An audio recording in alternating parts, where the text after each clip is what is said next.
magician in a bedsheet disguised from a spooky ex-wife and their digital lies. Trapped by CEO Linda in the mall of the future's basement, thinking my whole streaming career was a total misplacement. But out in the parking lot, floating in the sea of potentiality, is a little green guy who shares my twisted reality. He crashed down to earth, lost his folks in the stars. Now he's smoking space weed in the back of his flying car. I'll call the alien and the spooky ghost, two interdimensional drifters doing the most. You're the prop pills delivery boy from Lone Nevada's hands. I'm the time traveling phantom with blood on his hands. We're a couple of castaways outside of space and time, just a stoner, redder, and a spirit trying to make the pieces rhyme.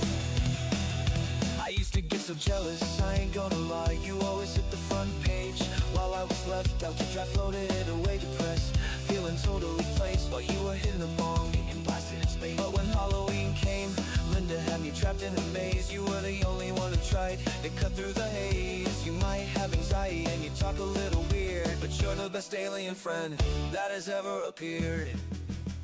You pull up in the SS, that's your alien starship, with your big green head and a fresh packed whip. Remember when Linda kicked you out the mall's front door because you dropped your glass bong and shattered it on the floor? Now you're banished to the parking lot and I'm stuck inside, but we're still the best duo on this multiversal ride. Oh, call the alien and the spooky ghost, two interdimensional drifters doing the most. You're the prop pill delivery boy from Lone Nevada's hands. I'm the time traveling phantom with blood on his hands. We're a couple of castaways outside of space and time, just a stoner, redder, and a spirit try to make the pieces rhyme. So pack another bowl call and let the smoke fill the air. They can call you a fraud, but we don't really care. One day we'll escape Linda, we'll finally break free, just a ghost and an alien cruising the cosmic sea. Yeah, the truth is out there, and your parents are too, until we find them, buddy. It's just me and you.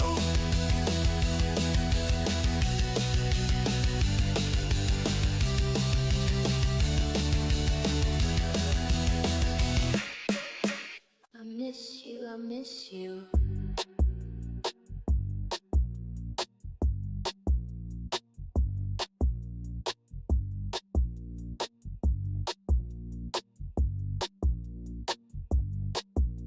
Hello there, the angel from the night. Geo, right? Man, I start every day in the morning now. I don't mean to.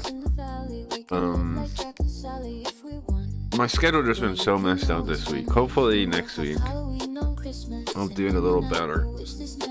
But on the plus side, Goblin Gang's coming along pretty well, right? On the bright side, Goblin Gang is going to be done in no time, I feel like. I put maybe 3 days of work into it so far. Like, if I'm adding it up, right? I already got a new version from when I showed you guys. Well, I showed it on the Discord just now. I only need a couple more features, really, to even, like, show you guys, to make a version I could share. It's almost there. It's almost there. I have to add,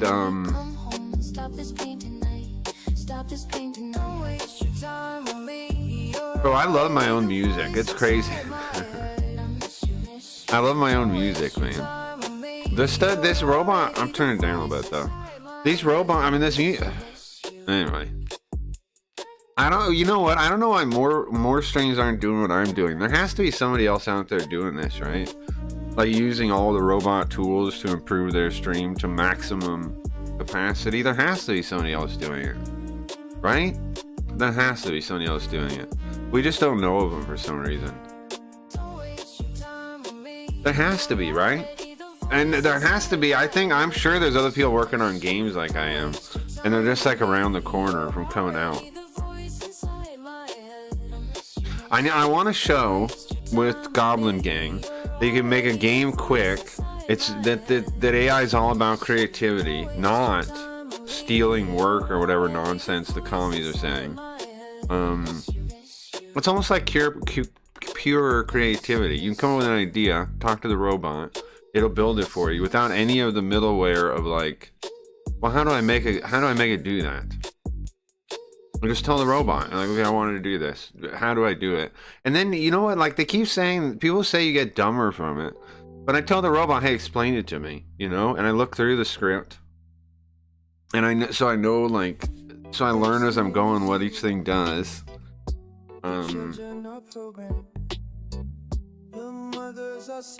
I don't know, man. I'm learning about Godot. I'm learning GD script as I go. I'm learning the thing. I'm getting stronger. I'm getting more abilities. I'm leveling up. And yet, supposedly, I read a thing. Oh, it causes brain rot or whatever. You get stressed. People that use AI a lot want to quit. Okay, good. Quit, losers.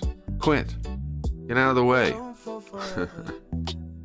Like they think we're supposed to feel like how are we supposed to feel about that? We're supposed to be like, oh no, don't use it. The other people might quit and I might have more money. Oh no.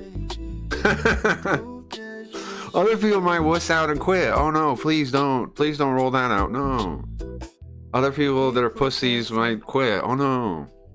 Oh, you mean the jobs that are high impact are going to be limited? I mean, there are going to be less people doing them because other people are lazy and quit? Oh no. That sounds horrible.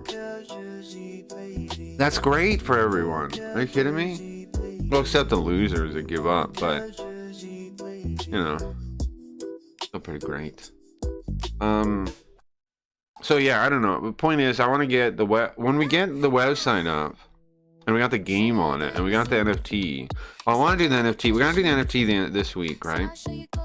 On Friday. Let's do a Friday night. It's what, Thursday morning? Friday night, NFT day. I'll definitely launch it. And on the website, I gotta build a thing so you can use it.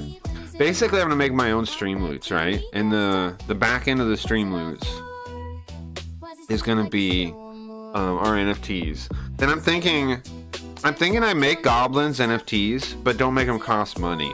Just like I make it track them that way. Or maybe no, sorry, not the general goblins. I make the game, I make a bunch of goblins, I make it so you can unlock them, and like beat the game, and then make it so those are, and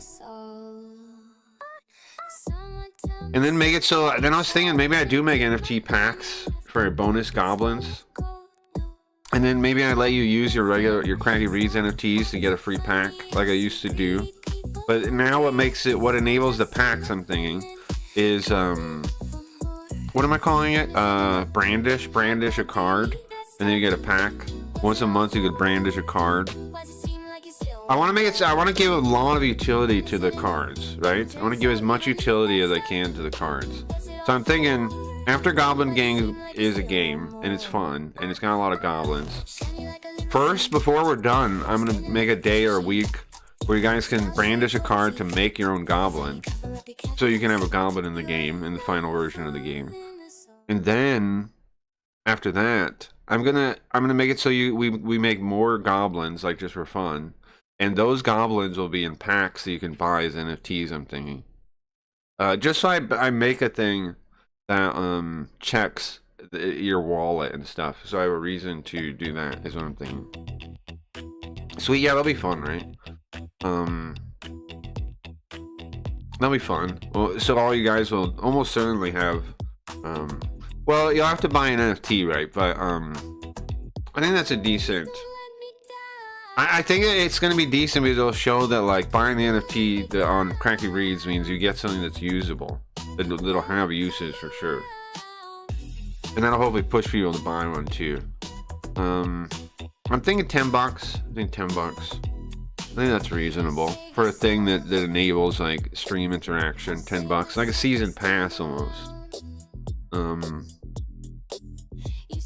We'll find out by when we do it how often they sell or what. I wonder if people on Blaze will buy them that don't really know the stream, because it'll be an NFT and they're all into those. Maybe they will.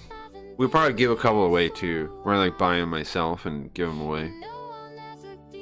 I think so. The platform I'm using, the fee is like 50 cents for each NFT sale.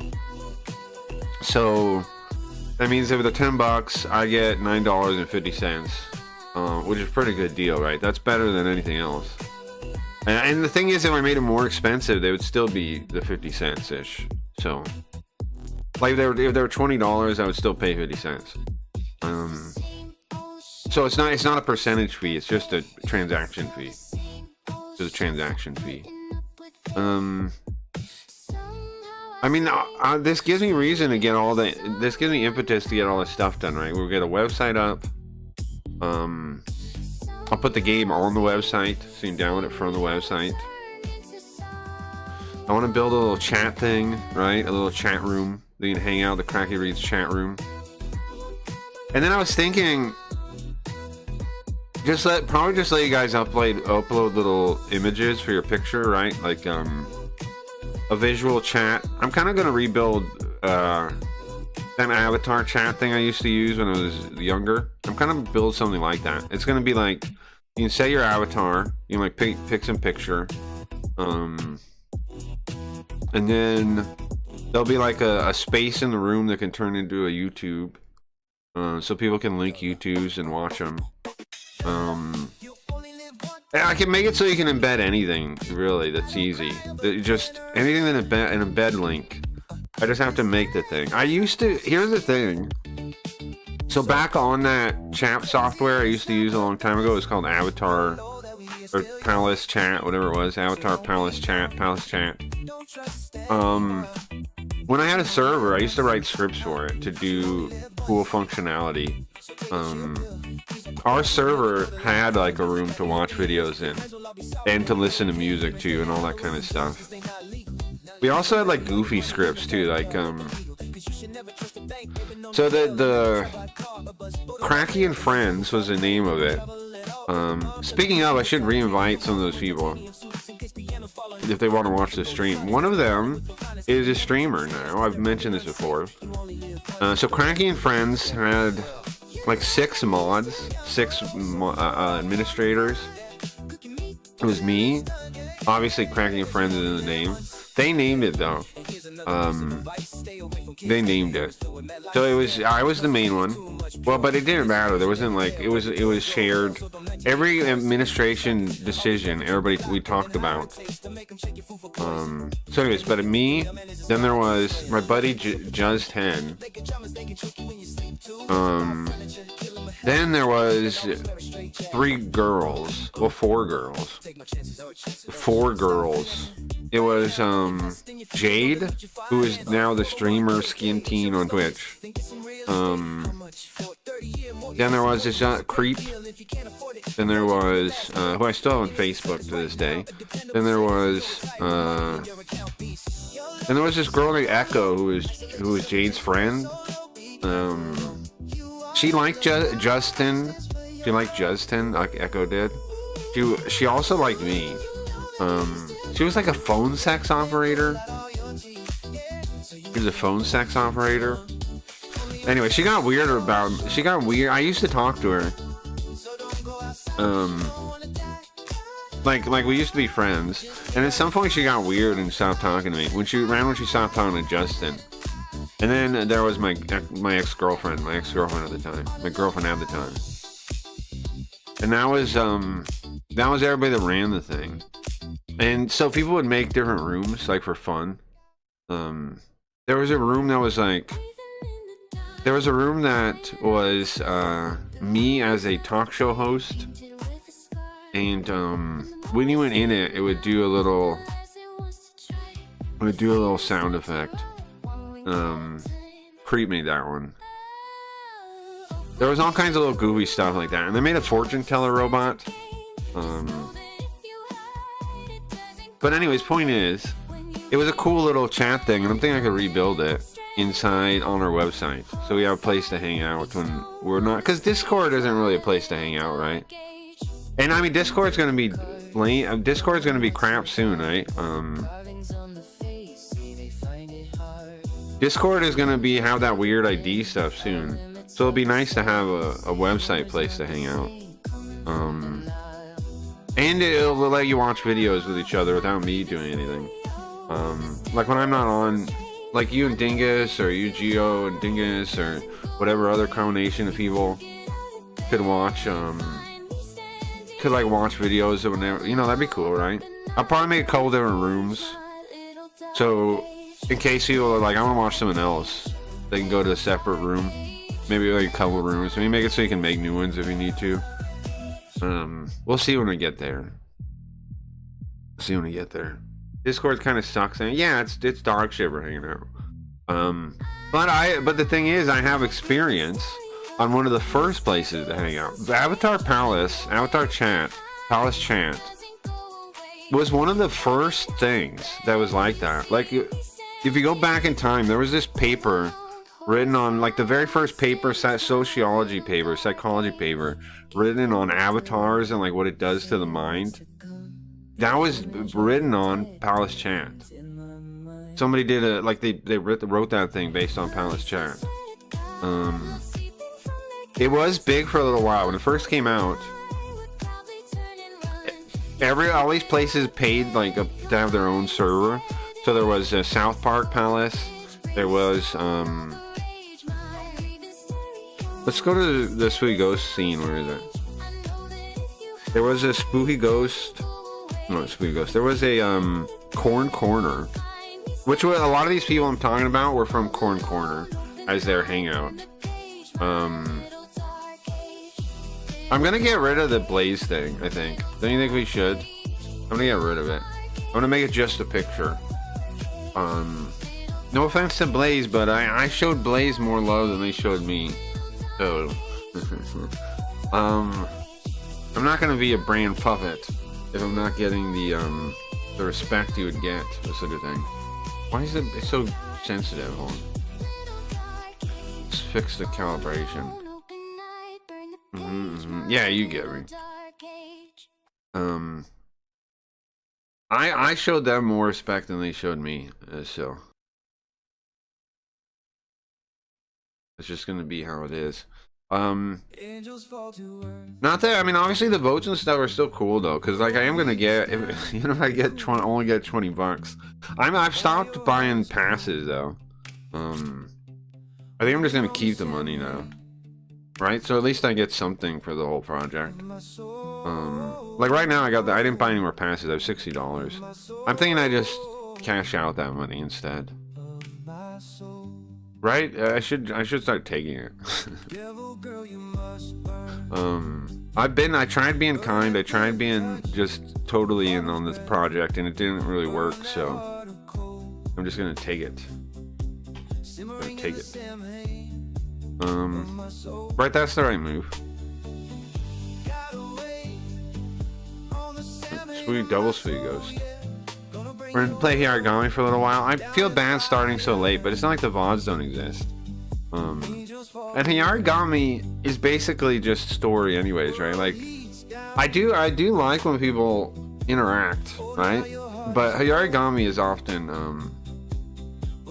very little interaction, a lot of reading. Let's fix that. Okay. Maybe I'll smoke a little before we start. What else was I talking about? The website and stuff? Yeah, I mean, that'll be cool, right? When we have a place to hang out besides Discord too, when I'm not on. We used to use Simps Chat a little bit for that, right? That was one of the nice things about Simps. Was that like you could use the Simps chat almost like a Discord. Dingus used to leave stuff, like talk in there. So it'd be nice to have that on our website.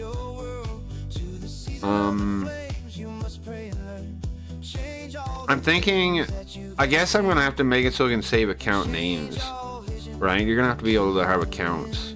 That's gonna be like, it's not a big deal to set that up, but I would say that's a thing I'll have to do, right? Login, make logins. I'm thinking just let you say your name to me whenever it wants, and then have it show when I get wallets, have it show the wallet ID too, so you know who somebody's really them based on their wallet ID.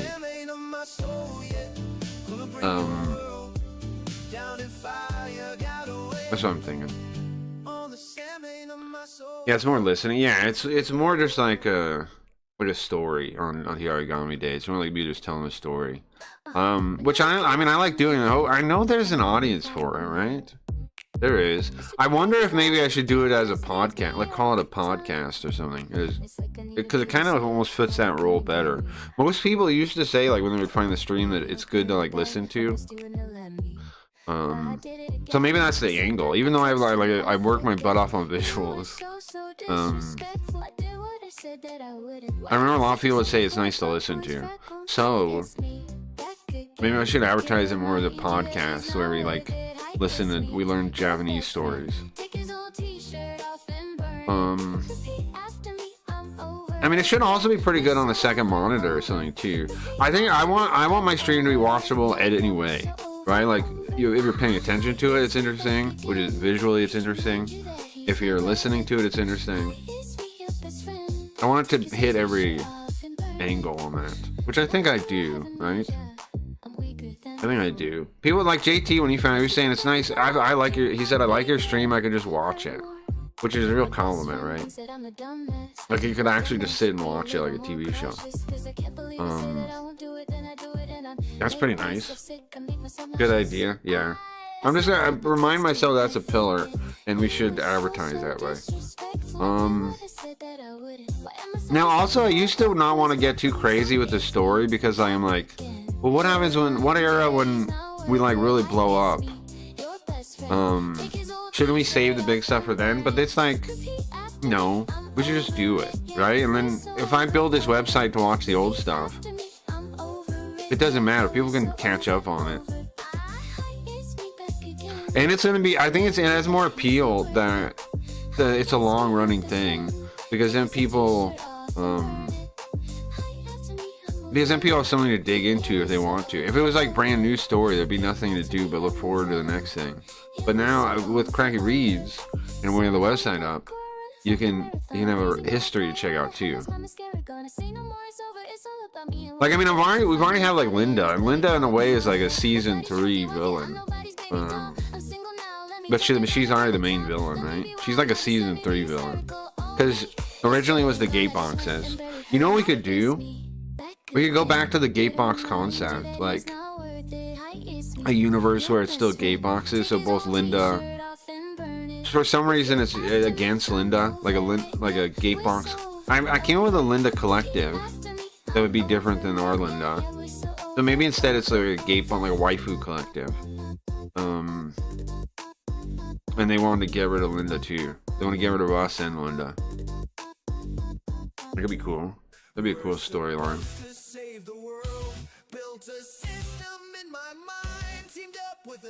I really like this song. I shouldn't, right? It's pretty Ghost. I shouldn't like this song, but I do.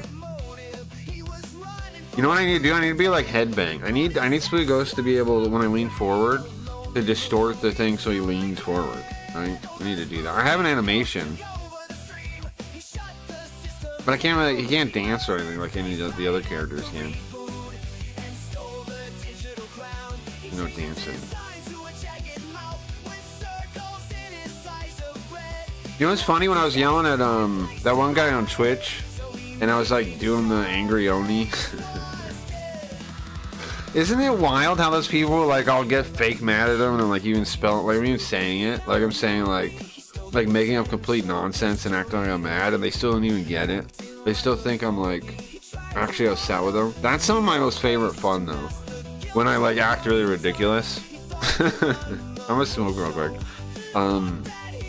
That's some of my favorite fun.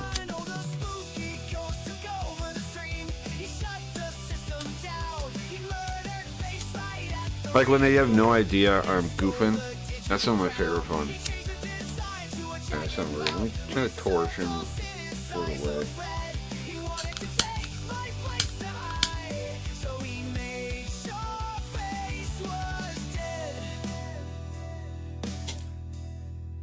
Ooh, there we go. There we go.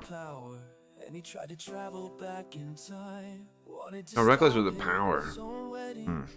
To erase his biggest crime, but he bossed the whole operation. So who has the most power now in the story? P-Kid and Linda, I guess, right? Linda has... Okay, so the idea was... You know how we have a computer that backs up the face? Most of the main characters are in that, right? But Linda has her own system, and it's the mall, right? It's like inside... It's the mall itself. Like, she turned hers into the mall. She had one, which is where she is. She's backed up into her. In another timeline, the Gate Foxes win. They beat us. They get a hold of our system, and they reconfigure it to their own needs, right? And then they put their own idea of a mind back. They back up their own mind, and then they then it goes crazy. Then they need a soul. They realize they need a soul. They copy us, and they get it. They find Spooky Ghost ex-wives, right? And they grab them, and they use them. They use that. They steal her. Apparently, she was just like floating around, trying to like bother Spooky Ghost for spooky alimony, right? And they just grabbed her. And then that's the origin of Linda. So she eventually on her own took her system and made it into the Mall of the Future to catch Spooky Ghost. Because if you can time travel, right, the system can time travel. It could also be a trap, which is what she did. And then it caught New Face too, and he jumped back because it was like in the way, basically. Like it's basically like sitting in the, like, you know what? It's the sea of potentiality is what's between times, like outside of time and space, between the different realities. Is you're out there, and so the mall was just a trap out there, and he just grabbed him. It grabs anybody that goes nearby.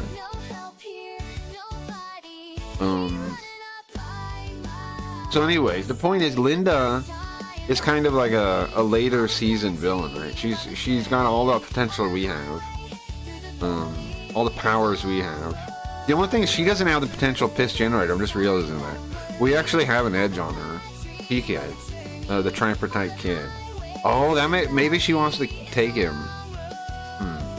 Because he's hiding in the basement right now, right? A Spooky Ghost, I don't know that. But kind of a little bit out of character. P-Kid's in the basement floor, 5th basement floor. Let's say he's hiding from Linda, huh? Because she probably does want him. She would want that. You know, he's a limited potential piss generator. So by default, the system is powered by potential energy, which is siphoned off from the you guys. It's like your wasted potential. It uses the power. That was the story. Isn't that interesting? Like I don't know how many people got what I was going for there.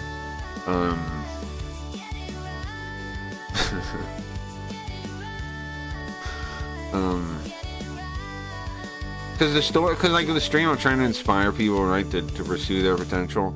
So I figure I would make it in the story that their wasted potential is being used by the system. That's like a subconscious reminder of what I'm trying to do. This song's pretty good.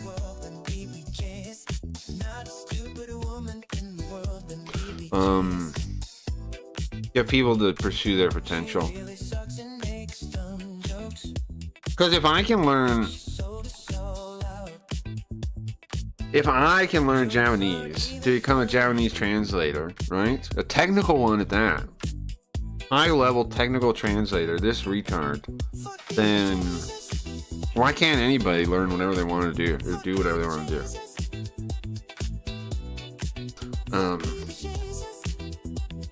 You know, why can't they? They can. The only thing holding people back is themselves. And I mean, me and Koji used to argue a little bit about the determinist part. He thinks like if you believe in determinism, you kind of disagree with everything I believe in, right? I don't have anything to do with why I stopped coming around, but we did butt heads about that sometimes. But the thing is, like, his view, determinist view, can't even really butt heads with me. Because I can just say, well, I'm determined to think this way, and there's nothing you can do about it. Because you can't choose anything. Like it's self-defeating. It makes you a loser to believe in determinism. It's like, oh, it's smarter though. No, it's not. It makes you a loser. If you believe in determinism, then you believe you can't do anything about anything. And you're like, oh, I don't believe in determinism. It's like, yeah, well, you, according to your view, I was determined to believe I could do things, and that enables me to do things. So, you know, you lose. It's a bad mindset. You can't even fight for your own future with it. This is Mazinger Z in the background. That's what the manga is. Alright, let me set up. Let me set up here, I got me. But yeah, determinism is a loser mindset. Now, determinists will just say that my mindset is only because, of my circumstances. But does that make sense? Like, my circumstances weren't very good. I don't get how I'm not proving to people that they can do anything. I don't get how I'm not doing it. I don't get how I'm not doing it. I don't get how you can look at me and be like, I can't do stuff. No, you can. I'm dyslexic, whatever else, right? I want to bring dyslexia back. As a superior life form. I think that's a really good bit. And there's nothing the commies can say against it. If I say I'm a dyslexic and I'm a superior life form, and I want to enslave all normal, the non-dyslexics, what can they say on that? According to their worldview, that makes sense. I'm disabled, right? I'm mentally disabled. I'm mentally disabled. According to them, right? I obviously don't view it that way. But is dyslexia not a disability, not a mental disability? It is. It's a learning disability and it's a mental disability to them. So that means what? It means I'm disabled. I'm mentally disabled. Isn't that funny? Like, that's what shows how stupid their view of the world is that I'm mentally disabled. Oh, you mean the guy that translates Japanese live and has one of the most original, coolest streams ever that's mentally disabled? That's what that means? Oh, I see. I see. I see. So that's what a mental disability is. I see. I got 41 fucking notifications, right, on YouTube. I don't know why, I don't want to check it. I told you I talk crap to some commies. I don't want to check it. I know they're going to waste my time. I know it's going to be like, I know they're not going to get what I'm saying. They never do. I know they're going to be telling me some lies. Like, dealing with communists fucking sucks. Right? They're miserable to talk to. I don't want to talk to communists anymore. I just want to find, like, people like want me to debate communists. I don't want to debate communists. I want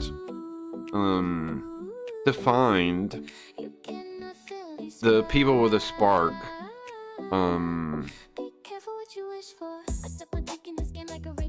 to understand what the hell I'm talking about.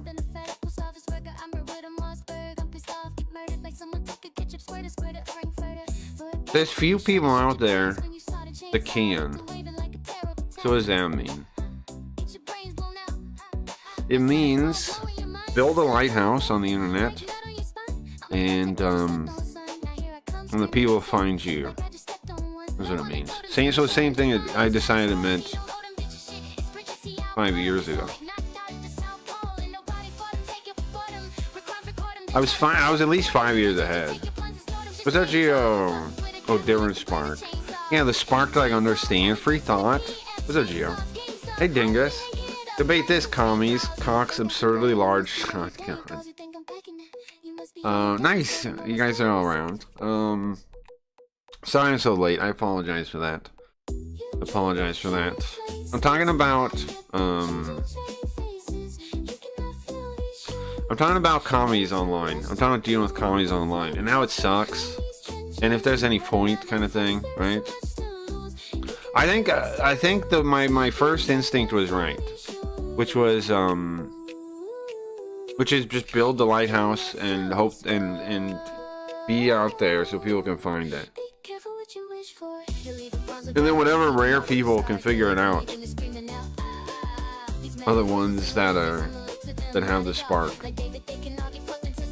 Now, obviously, there's some people with a spark that probably might not like the stream, but what can you do about those you? How do you win those you over? I don't know. Probably go on like some kind of other stream. Commies are pinky demons. What's a pinky demon? Your mom's a genius, Geo. My stove looks awesome. That's nice, yeah. My dream is to be a lighthouse keeper of a secluded island. Well, one day you might have to take over for me.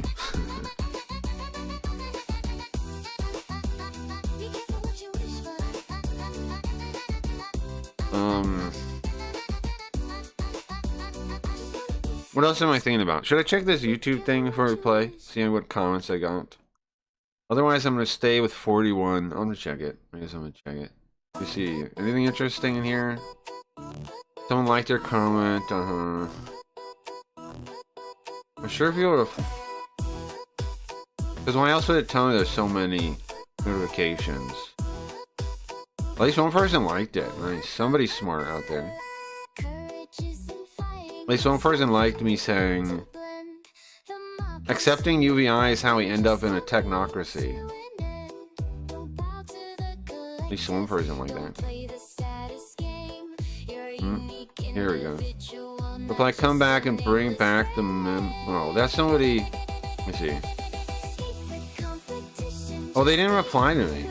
They gave up after I told them what they should do. So they said, listen to this. Abolish the banking system. Oh, thank you, Dingus. Abolish, I gotta smoke. Abolish the banking system, remove private equity, and prevent the ownership of capital for necessities like food, housing, and medicine. It's actually very simple. It's actually quite simple and not nearly as complicated as you're making it out to be. The real problem lies in how we can take out the billionaires class and these other massive corporate conglomerates. And I'm like, bro, you can guess what I was saying. I was talking about the Fed. I'm like, you guys don't get the fucking Fed. You can't tax the rich.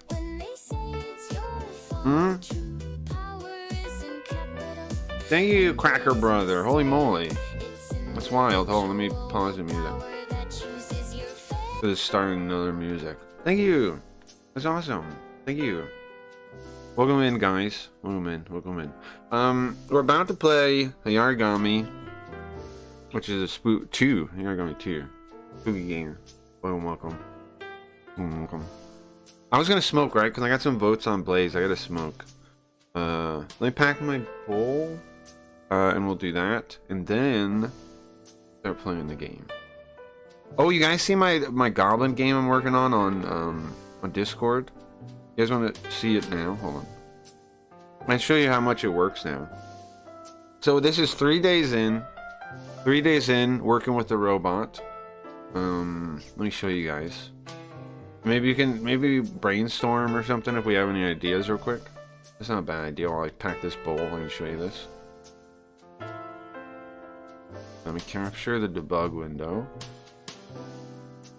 Capture the debug window. I don't know the copy OBS open yet.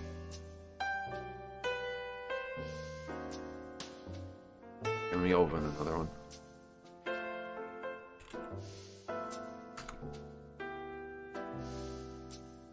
You're making a game? Yeah. I was thinking about it the other day. Like, I keep saying that people should be making games with the robots and stuff because it's so much easier. Oh, I already have the other Cardio, so.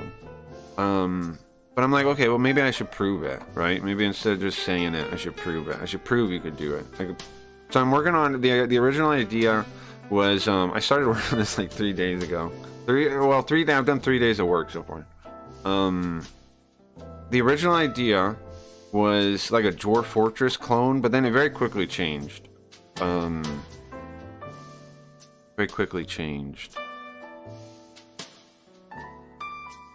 And then I was like, hey man, what about making it cyberpunk? Wouldn't that be sick? What about making it cyberpunk? So then I made it cyberpunk, and I started designing the sprites first. I'm making the sprites first. Let me show you the sprites. Start with that. Cause I was like, can I even set it up to like do it? Is it even possible? And so first I just like, started working with my my robot setup, make a sprite that made sense. And we got, I got this kind of thing. Yoko, can you bring the browser on the screen, please? Yoko? There it is. Thank you, Yoko. Like that, right? And then I threw that in Nano Banana to see like if you could easily make like animations and things.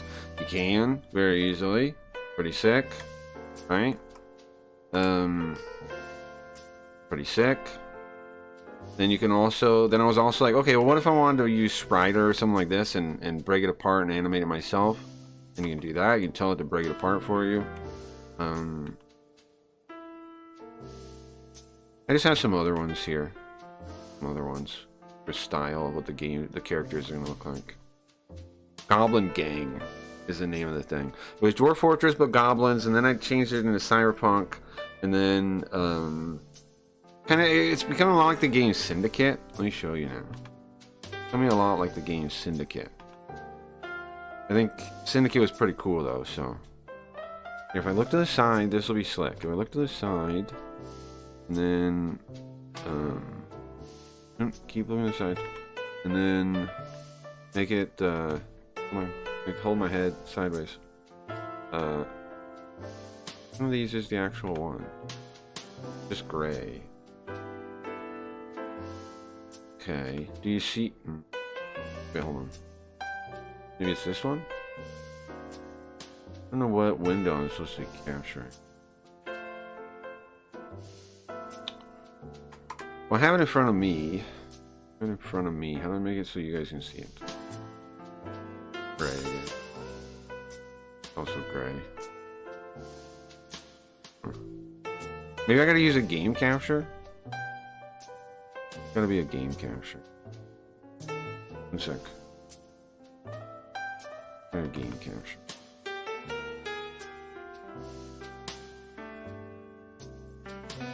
Yeah, that works. That works. Okay, check it out. This is what I got so far. I got a lot of the systems working already. It's mind-blowing. Check it out. So you can like pick one, and by default, they'll be, you know, wherever they're supposed to be, really. You pick one, and then the menu pops up. It covers the whole screen right now. Eventually it won't. This will have a little like icon of the guy, and you pick these different targets, right? Click them. The guy moves over there. Look, he'll move over there. He goes. He does it. It does a check already. It does a check to see what it gets. Now, obviously, I'm going to set up different things, doing different things. Right now, it's just like a general check. It just does that. But you have all these different things, and those are different positions, so I just need to make the map now. Next step is making it look pretty, because it already works, kind of. So I'm going to make a map. I'm going to make, when you click this, I have a little icon of like a camera feed. I'm thinking like as if you're looking at it through a security camera, looking at the goblin in the city. I'm going to put him there. Add some, make it look cool, you know, visual and cool. That's the next step. I already got you. Working with robots, you very quickly get to the point where you can move faster than, like, where you got to take time and think because you're moving too fast, even. Like sometimes you got to be like, okay, what's the next idea? And you got to take, like, you literally got to take your time away from the thing to think, like the slow thinking you do. That's how quick the robots are, man. It's crazy. It's a crazy age. Gonna have rival gangs, maybe Demon Elves. Oh yeah. By the way, that's so cool. Nice. It is sick, right? Yeah. The game will be free, of course. The game will be totally free. Cause I mean, I'm making it with robots. There's no reason to cost money for it. If you guys have any ideas as I'm building, just let me know. So further out, I'm thinking like a base, right? I'm thinking we build a base with base structures, and then like part of the game is obviously gonna be building up your base to get more stuff and all that kind of thing. We're gonna make a day when we get closer to finishing where you guys can make goblins that we'll put in the game. Like, well, you guys can pick out an image. We can come up with traits and descriptions and stuff together. So like that'll help me fill them out, right? And also that people interact with the thing. How am I lighting this? I gotta fill this bowl, but let me burn the screen real quick.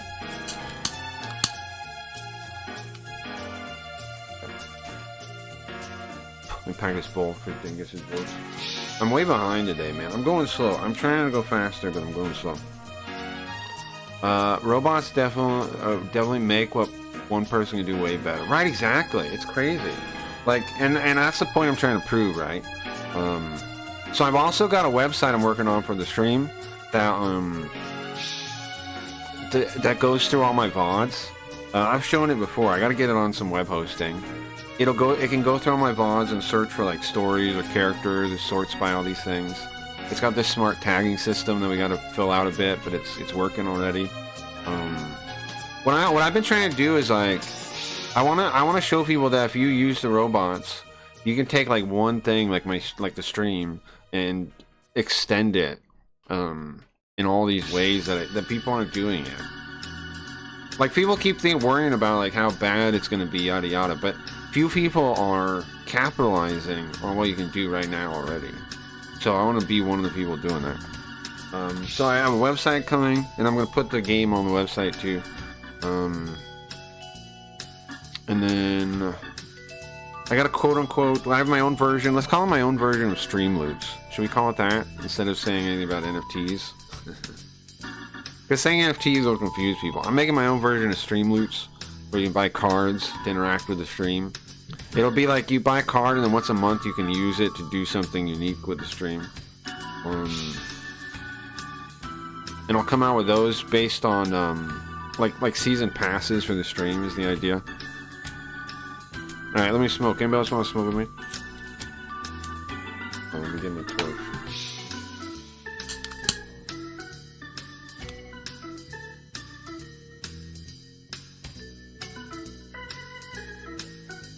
Ooh, man, it's been fun so far. Robots make it so much easier. Like, here's the thing, man.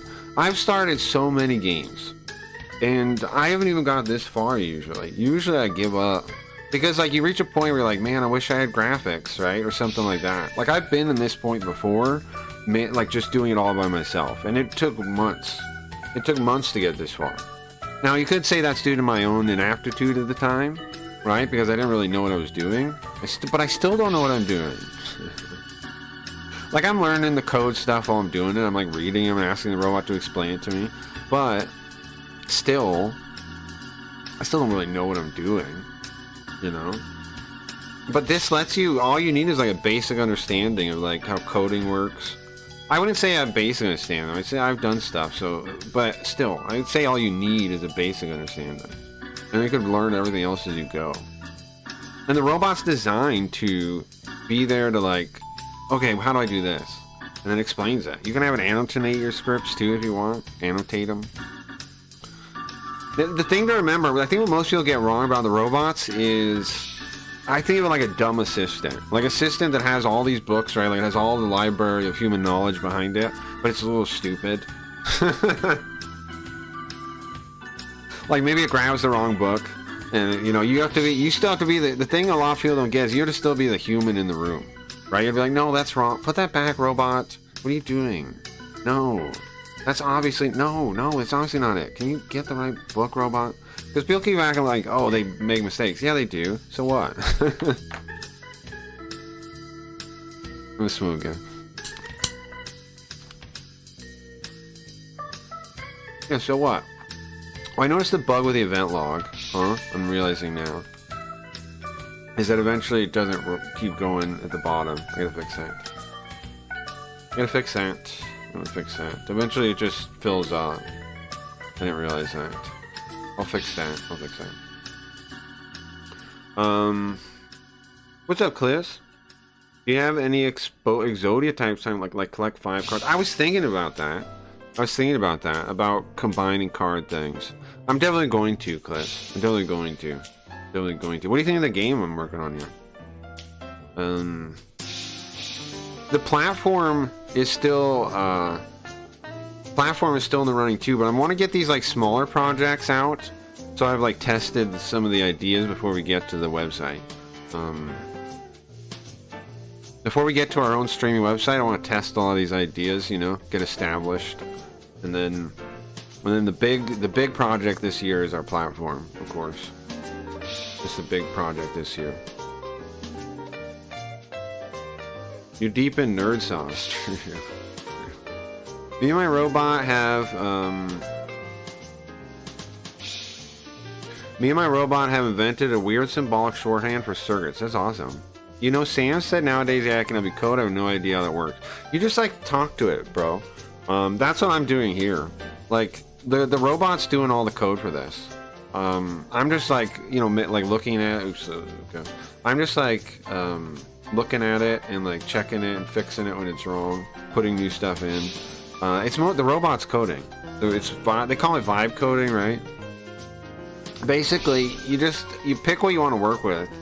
Like, you still need something like to build the thing in, right? You need to pick a language. You need to pick a thing. Like you do Python, because everybody can run Python usually, and that's a lot of like web stuff. I've been using Python. I'm having the robot make Python for the website.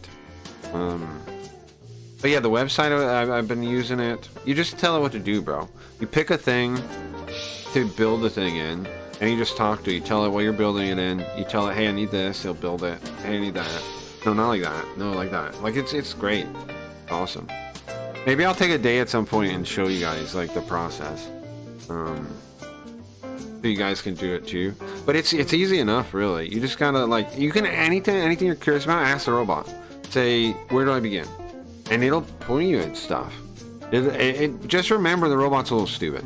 Sometimes it'll be wrong, sometimes but when you're building something like coding, you know if it's wrong or not because it doesn't work, right? If it works, it was right. And you build something that works. So people keep saying like, it'll make me stupider or whatever other nonsense, but I keep building things and they keep working. So what's the problem? You know, what's the problem here? I'm building things, they're working.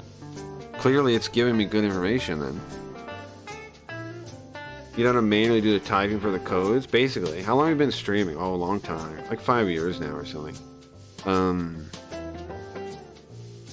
Pretty long time. I started at right before the pandemic was a thing.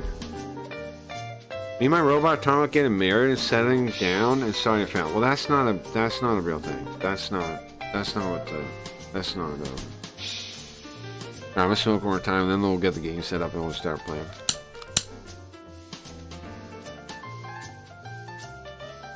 Which is why I wanted to make that VOD crawler thing.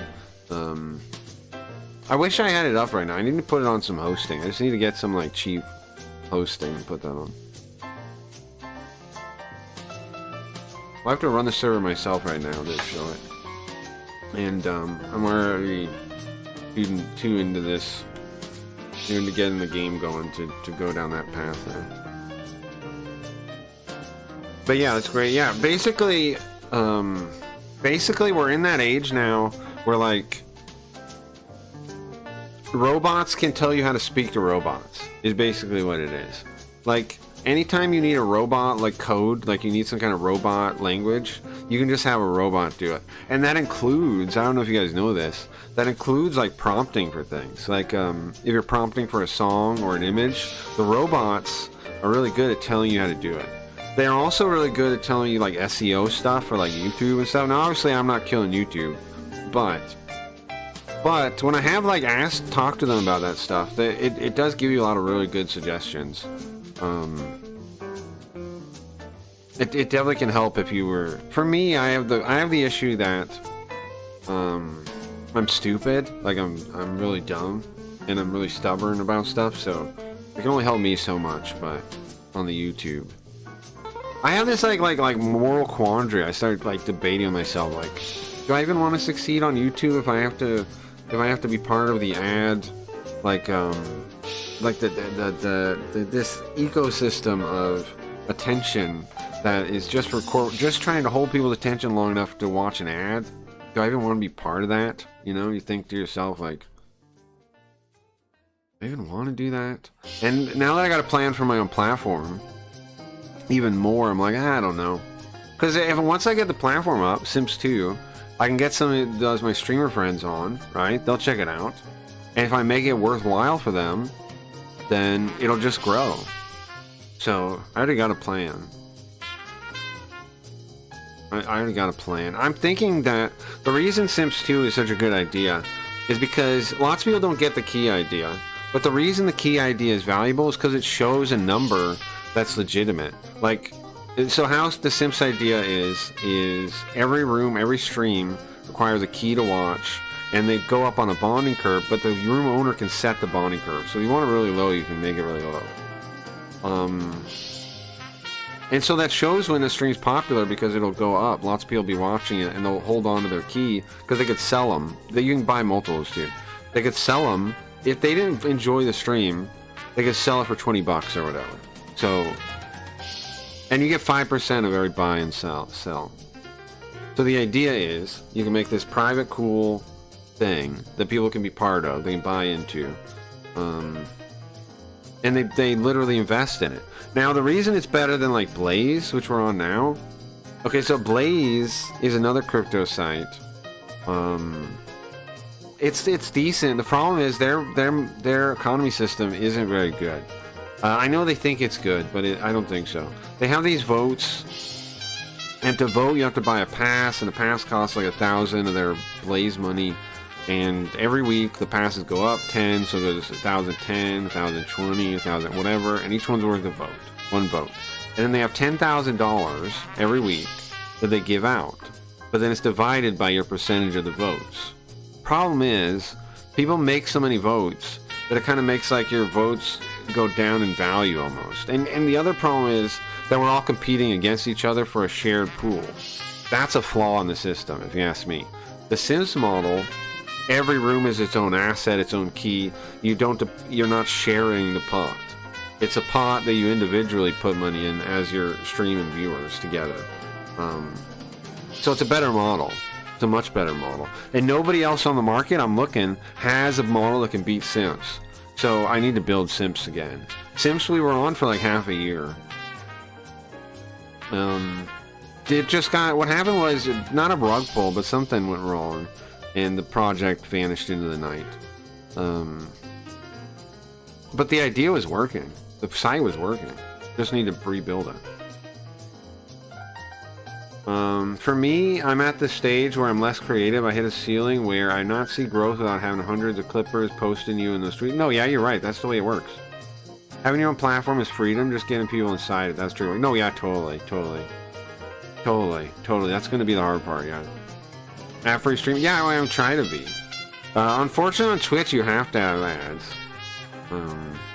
I've thought about asking them if I could lose my affiliation or whatever, so they wouldn't run ads. I've thought about doing that. I might. I mean, if that works, I might do that. But anyways, that's here nor there. Yeah, I mean, you're right, Cliff. But I think if I can show streamers that, like, a place, and the thing is, it's not, Sims was never meant to replace their main platform. It's meant to be like your VIP, like, backroom stream that you do for like everybody, people do those streams anyways, right? They do them on Discord, where they watch like a movie or something. You can do that on Sims 2, whatever. We need a name for it. On Sims 2, you can do that kind of thing. It's like, well, you know, when you want to hang out with your viewers, it'll be that kind of place. You know, it'd also be good for pay-per-view events. Why? Well, okay, so you get how the curve works. The more people buy keys, the higher price it gets, and they can sell them off at any time. Think about a pay-per-view event, right? People buy in, right, like whatever, Aiden Ross. Maybe if I can find something like Aiden Ross. But anyway, some kind of big fight event. Or what's the guy, the UFC guy? I might have a better chance of talking to him because I live in Vegas. Anyways, I should probably try to talk to people here. So at the pay-per-view event, if people are buying tickets, right, and the price was going up, like the companies would love this, I would think. The price would fly up, and then imagine what happens when your key is worth like $500 and you're sitting there watching it. What if it starts getting a little boring? You're like, oh man, I could sell this right now. Get $500. So I think with that, why that would be sick for pay-per-view events is the really hype ones would be like people would buy tickets like crazy, buy keys like crazy, and then the point where it starts being boring, they'll sell off because it starts going down. I think that'll be really interesting. I think that'll be really cool and really interesting. I plan that someday. Someday I'll get a pay-per-view event on Sims 2. Everything's yeah, totally, man. Are all botted 80%. He told me the stats. Craig, I went to a person who does bot checks on X accounts. Yeah, no, yeah, it's fucking. I feel it's vindicating to me, validating to me. Because wasn't I telling everyone, trying to warn everyone? I'm like, bro, if we keep going this way, it dies, right? I told Kick staff this. I told Kick staff.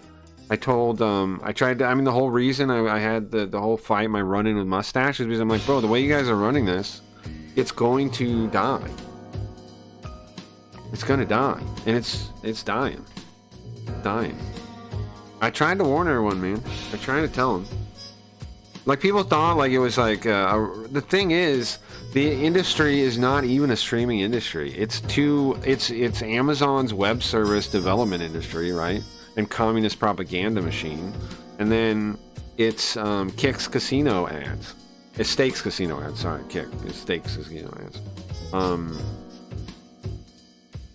So it's not even an industry built around streaming. Such a thing doesn't even exist. The only person, I mean, the only company kind of doing it is YouTube, but well, I guess there's tons of problems with YouTube. Tons of problems with YouTube. They don't care. Yeah, true. They don't care. What's up, JT? Thank you. I gotta smoke again then. What are you up to, man? I'm just showing the game I started working on. I started working on a game the other day. I'm trying to see how quick I can like vibe code a game.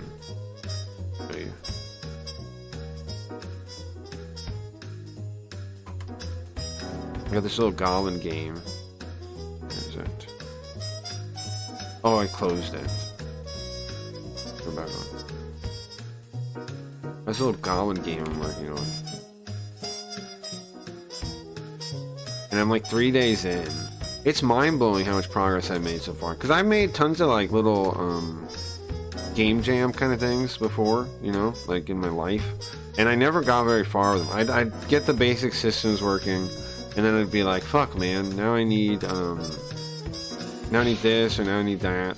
I need graphics, I need something else I can't do. Oh, this is a window capture, that's my mistake here. No, it's game capture. Which one of these is the game?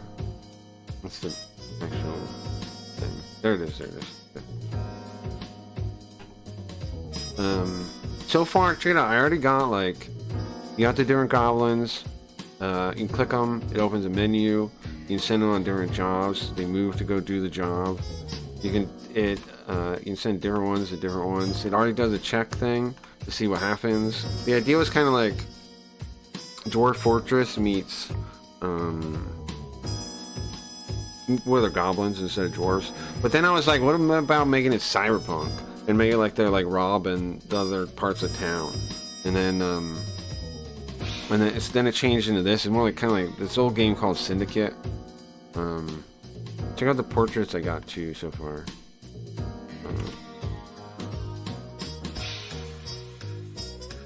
Where's the other OBS here? This.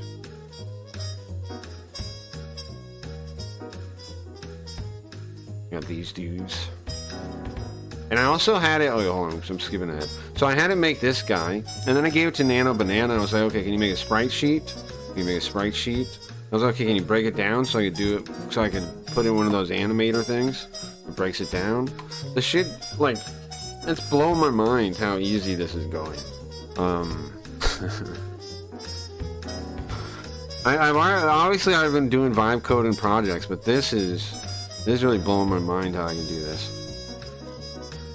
I have a meeting in a few minutes, but I'll be back in like 15. Oh, gotcha. Okay, gotcha. So what else are we talking about? Streaming dying, right?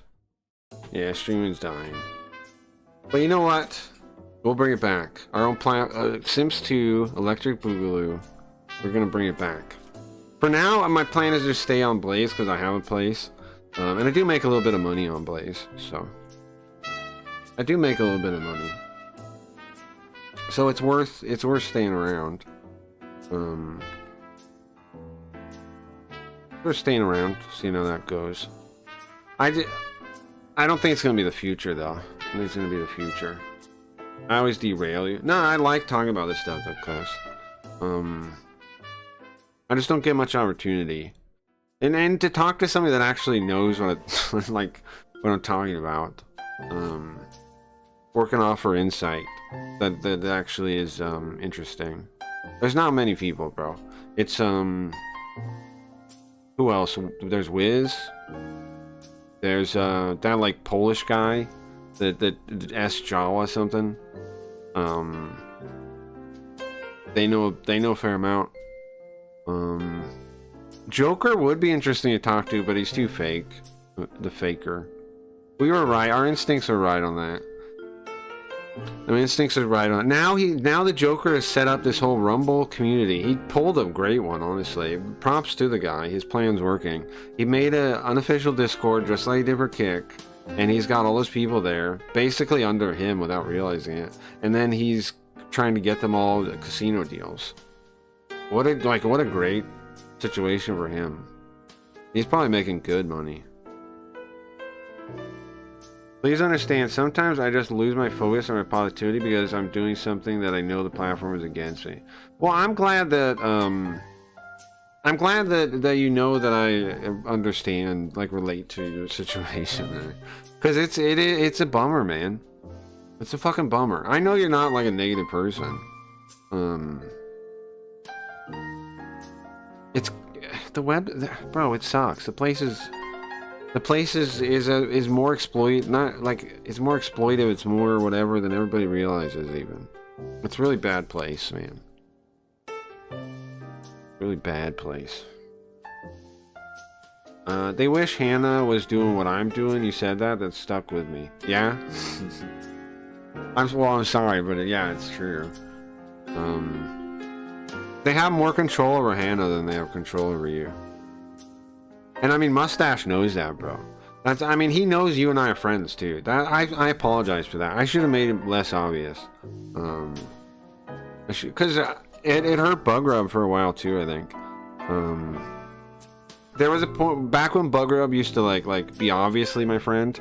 That's when they didn't give him verified after the front page thing. Yeah, maybe it doesn't have anything to do with it, but maybe it does. I don't know. You would also think they wouldn't carry a grudge against a regular streamer like me in the first place, you know? So, why even have a grudge against me? Why even? But, you know. Joker gets casino deals from the people he funneled to Rumble. Yeah, exactly. Well, yeah, he's got some kind of deal with the company. I forget the name of the place. But they're botting his stream, and he talks to the bots. It's a whole fucking fake operation, man. And I found out about it that one time I went on his stream, like a month or two ago.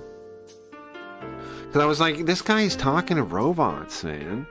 And he does now. He does talk to robots. That's funny. That's fun when you know they're robots and you see him doing it. It's kind of funny. It's kind of depressing too. It's kind of heartbreaking. Because you know he's totally just faking it. He doesn't care. You know he wanted, like, Joker obviously wanted to be a real entertainer. He wanted it so bad, but he asked. I mean, that's gotta eat at you. Especially when he's always talking about he's like Christian and stuff. That's gotta eat at you, man. That's gotta eat at your soul. Like being a lie, it's gotta eat at you. Like, so many of them make good money, but you gotta become a liar, man. You gotta become a fake person. I can't do it. Give me death over that.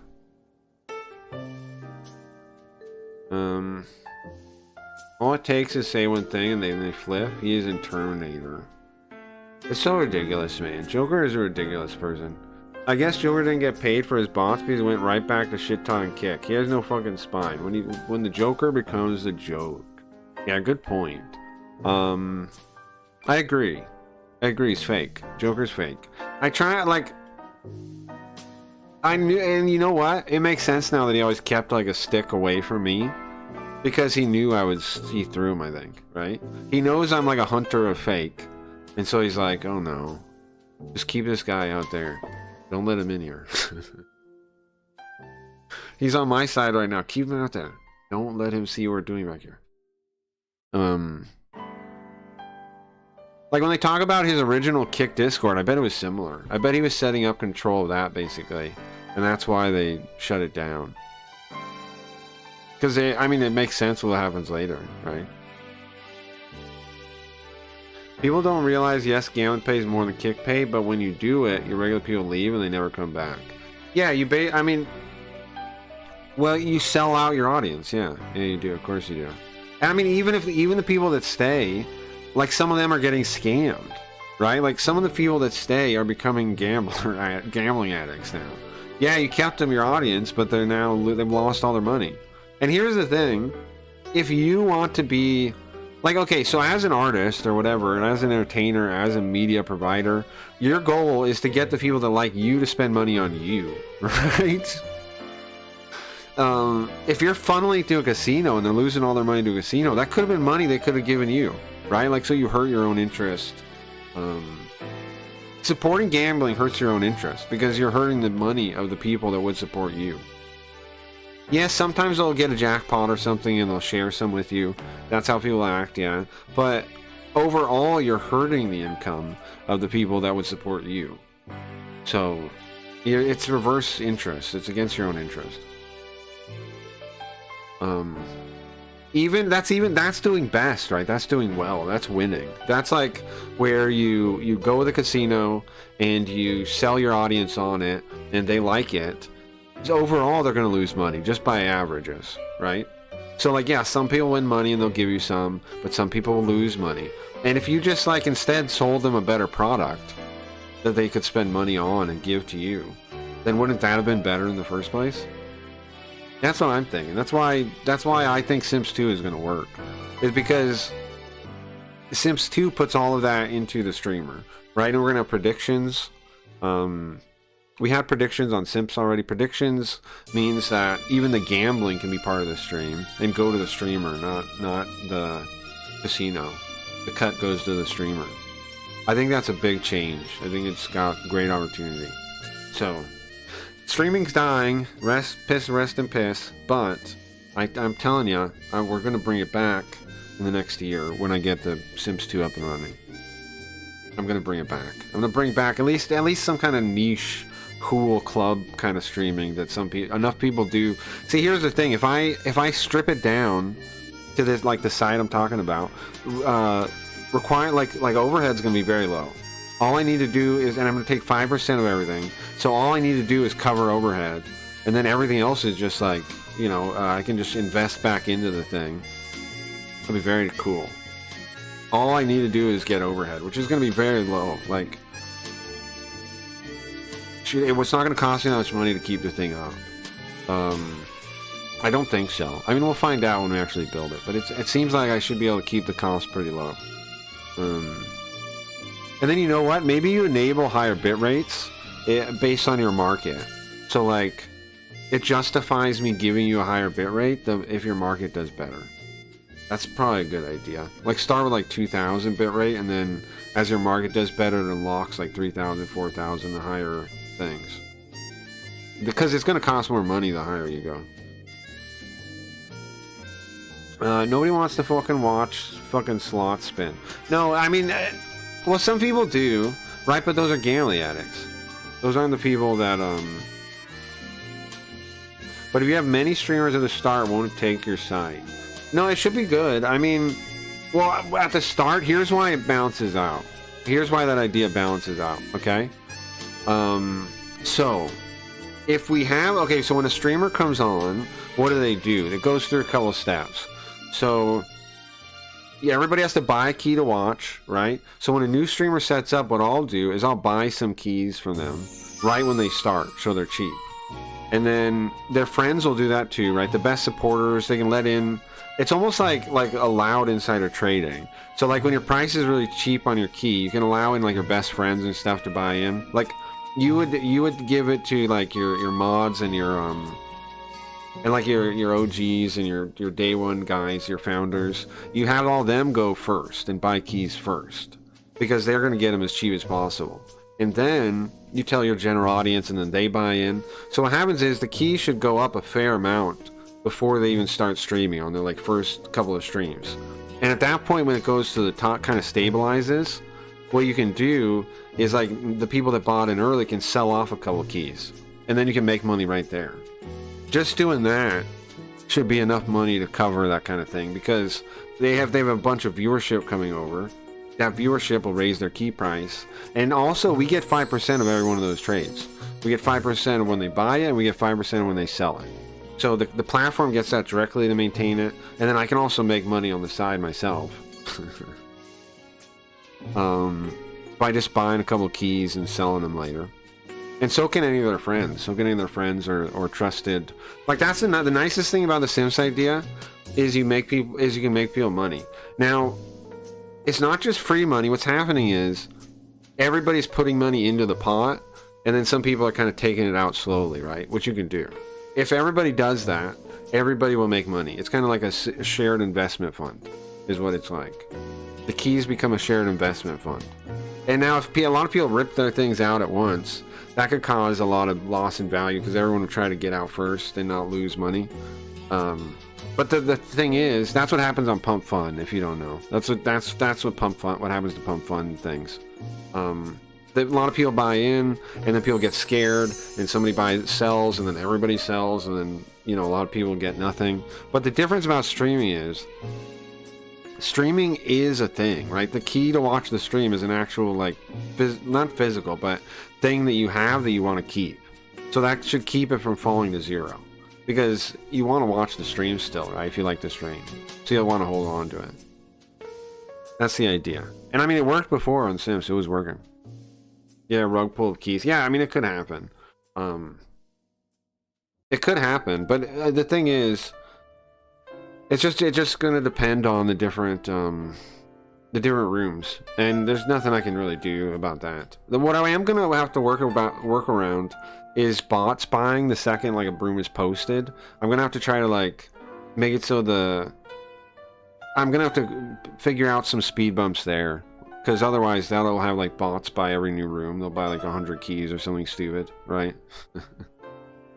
I'll have to come with some limitation there, either like max keys you can buy or in one purchase or something, right? I'm definitely gonna need to put some kind of speed bumps there, because otherwise bots will buy everything before people even get in. I'm thinking one fix would be nobody can go to the room. Now this is actually a fix over old Sims. Nobody can go to the room after you make it besides through a link, and then it actually opens when you click like open the doors, I think. Because on Sims how it was the second you created it, it was buyable, and there were a lot of instances where people were trying to buy their own key or something like this, and people bought out from under them. Bots would definitely buy out from under you. So I think we should make it hidden, and just if you give it by link like Google does, and then you click a button and then it becomes open. That's probably the way to do it. So you have like an insider buy-in, and then you open it, and then everybody that you wanted to get for sure already has a key. Yeah, that's probably how to do it. That's probably a fix. Anyways, slot machines suck. Yeah, I agree. Alright, let me get this thing. Let me get Origami open. Anything else you guys want to talk about? Any other streaming topics or streaming? I haven't been paying too much attention to it. It's just, who cares at this point? Besides watching your streams sometimes, clips. That's the most I pay attention. I'm just not interested anymore otherwise. And I think everything I was saying is coming true. It's dying. The thing's fucking dead. There's no good content on Kick. Remember, you know what really in my mind sold me that Kick was dying? Was Influencer City. I was like, this garbage. They're promoting this? I was like, this is dead. This is never fixing. I stand by that. Influencer City was wild. Influencer City was insane. They really wanted us to believe people were watching that. For me, I'm just at a point of demotivation. Well, Clips, check this out. I promise you, you're going to have a home to stream to where it's actually creative and creativity is rewarded for the end of this year. I'm gonna build it, man. And we're gonna have no rules about clipping things. You can put on whatever the hell you want. No, you're right, man. Everything is fake. But check this out. But I noticed this years ago, and that's what I've been planning to deal with. So before the end of this year, I have the solution, man. I just got to build it. I don't want. I mean, I do want to rush it, but I also want to figure out. There's a lot of other things I want to figure out too. Other things I want to figure out too. News. What's up, JT? But I'm thinking there'll be no real rules outside of like legal ones. So it should reward creativity, because the idea is the ones with the active markets will be the most visible, right? And you can play all your clips. I won't have any rules about that. You can play Kick clips, Twitch clips, YouTube clips. However, as you're saying, since the industry is dying and fake, you might need something new to cover clips. You might need something new to cover, right? Maybe just like become a general like TMZ kind of guy, because if Twitch, all these places, if streaming is on the decline, then the interest is on the decline too, right? May a page on your site eventually, but for playing a game or drawing, nothing to do with streaming shit, like a hobby. Sure. I'll have to think about it. Yeah, let me know.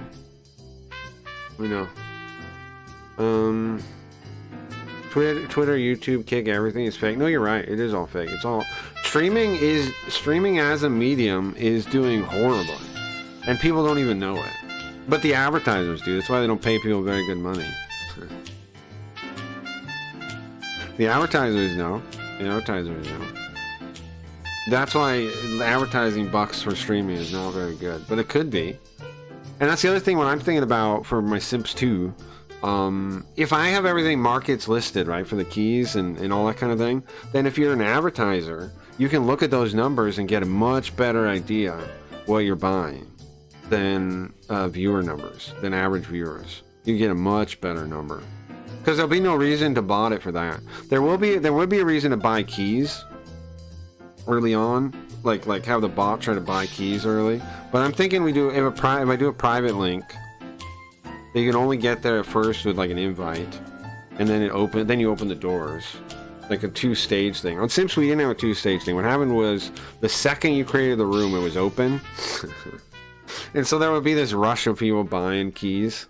Sometimes like the room owner wouldn't even get their own keys right away, and I don't think that's how I want it, right? It should be invite only until you open the door, so then you can link it to all your best supporters and let them buy first, and then you open the door. I think that's better. Maybe I'm not thinking of possible negatives of that yet, but I think that's better. That should keep bots out too, is the idea. And then if bots come in after that, it's whatever, right? Whatever, because they're not going to get the really good payoff. Your supporter as well. Back. I won't make you repeat yourself about the Goblin game, but look forward to when you play. Oh, nice. Sorry, I didn't read that. Nice, JT. Yeah, that's gonna be out soon. I'm thinking like in a couple weeks I should have that available for you guys. And for NFT stuff, so okay, hold on. So my first, I think I mentioned already, I'm launching my first NFT soon, right? I'm gonna build that part of that into the website I'm making, so you can use brandish, I'm calling it, right? You can brandish it. Every card you'll be able to brandish once a month, and then the brandish will be some kind of on-stream effect or a special thing you can do. Or for the Goblin game, I was thinking eventually.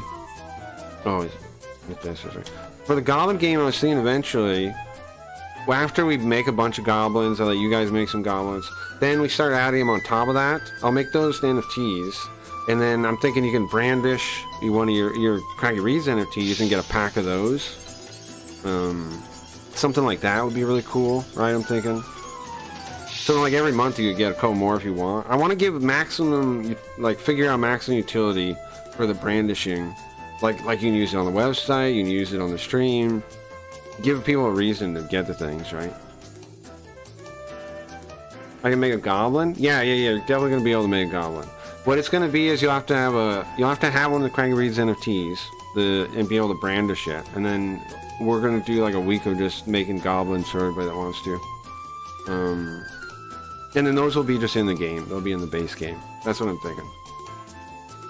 They'll be in the base game. And then after that, you'll also be able to use the NFT to brandish to get packs of them. Because at first, I want like the stock. I want the phase 1, whatever you call it, the first set, everything, just normal, just in the game. But then on the ones we make on top of that, and then the expansions and stuff, we can make it some kind of packy, some kind of looty way of getting it. Would be cool, I think. Like maybe we could do that for like maybe all kinds of new stuff we could add, right? I don't have the base done yet, but eventually I'm sure the base will have like different rooms. Maybe or maybe equipment, and maybe that works that way too. I know, I'm trying to think. I'm trying to really like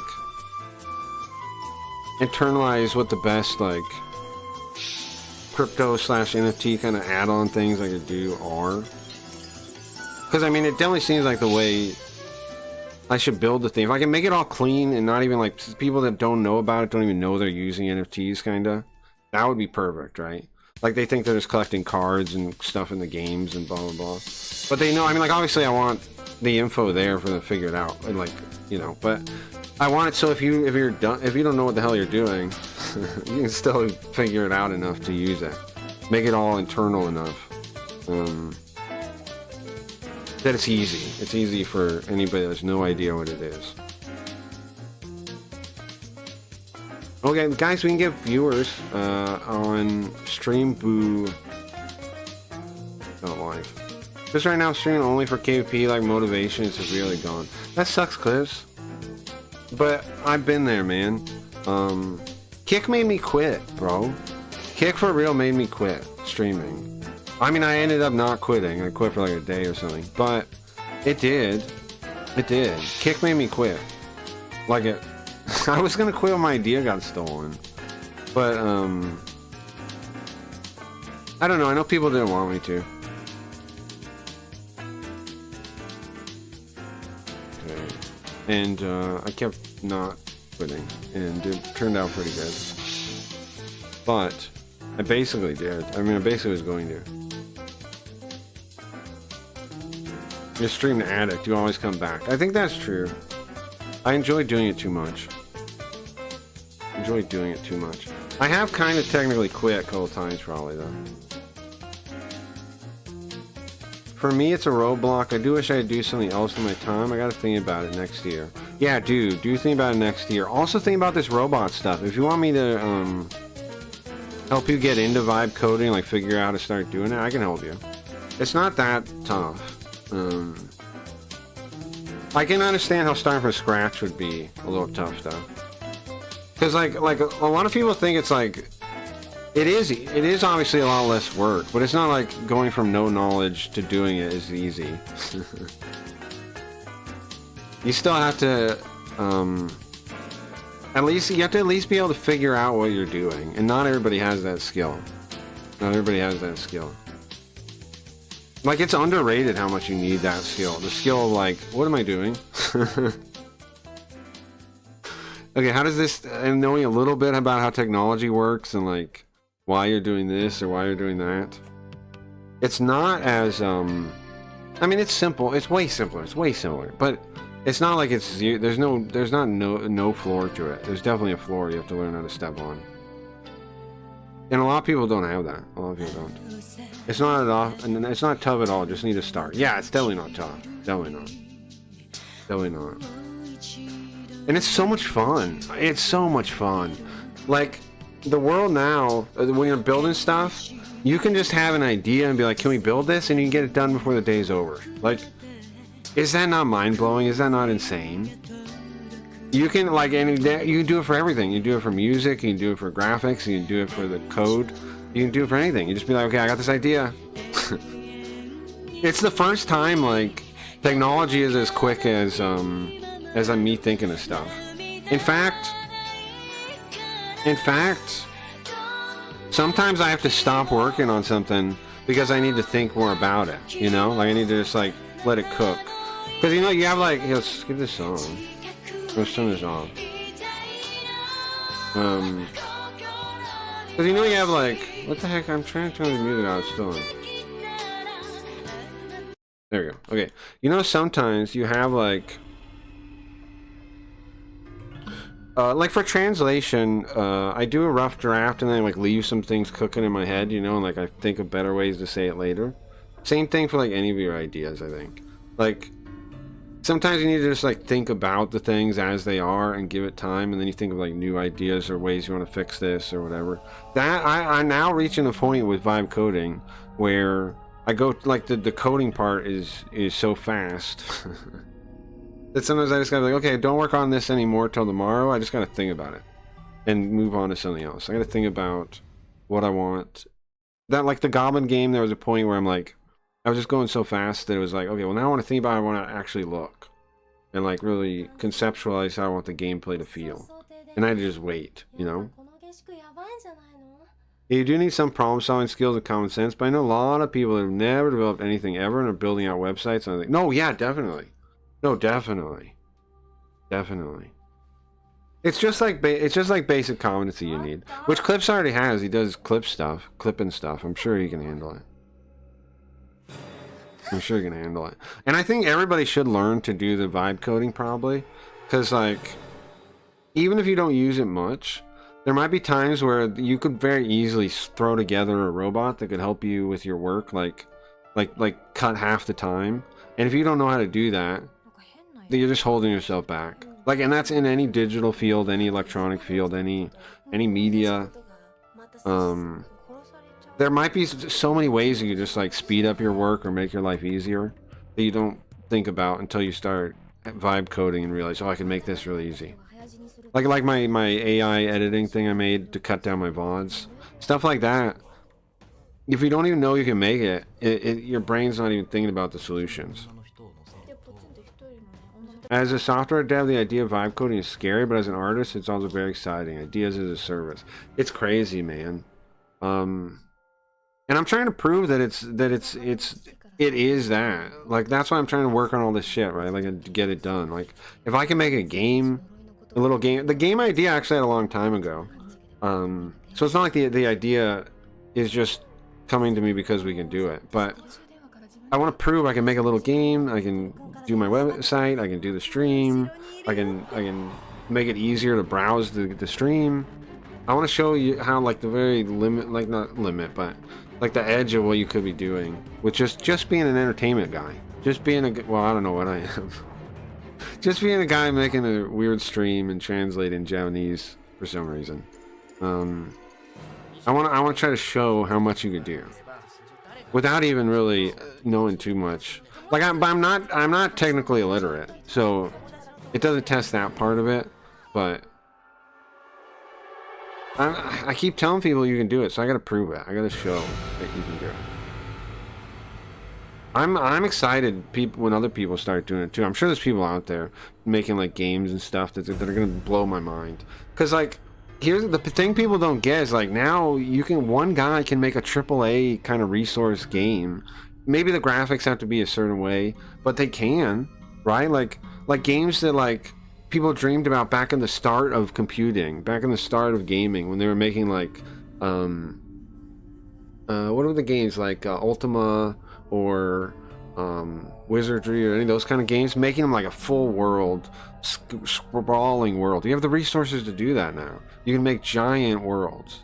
Like, you know, they had to cut that back for consoles. They had to make them smaller. They had to whatever. You're no longer limited by that now. One guy can make the world of his dreams with a robot. I'm so excited to see what people do with that. But yeah, thank you for following. Thank you. Right now, AAA games getting their ass handed to them. Yeah, look at the indie card game versus versus Marathon. What's that? The name versus Marathon. I'll look that up. Yeah, I mean, and I don't see how the thing, like, people are saying AAA games are going to replace Jaws. I don't see how AAA games are going to compete with the small guys. Oh, you mean Marathon? Yeah. Versus Marathon. IndyCar. Which IndyCar game are you talking about? This, like Balatro or something? Balatro killed it. Crash. Oh no, my control. Balatro really killed it.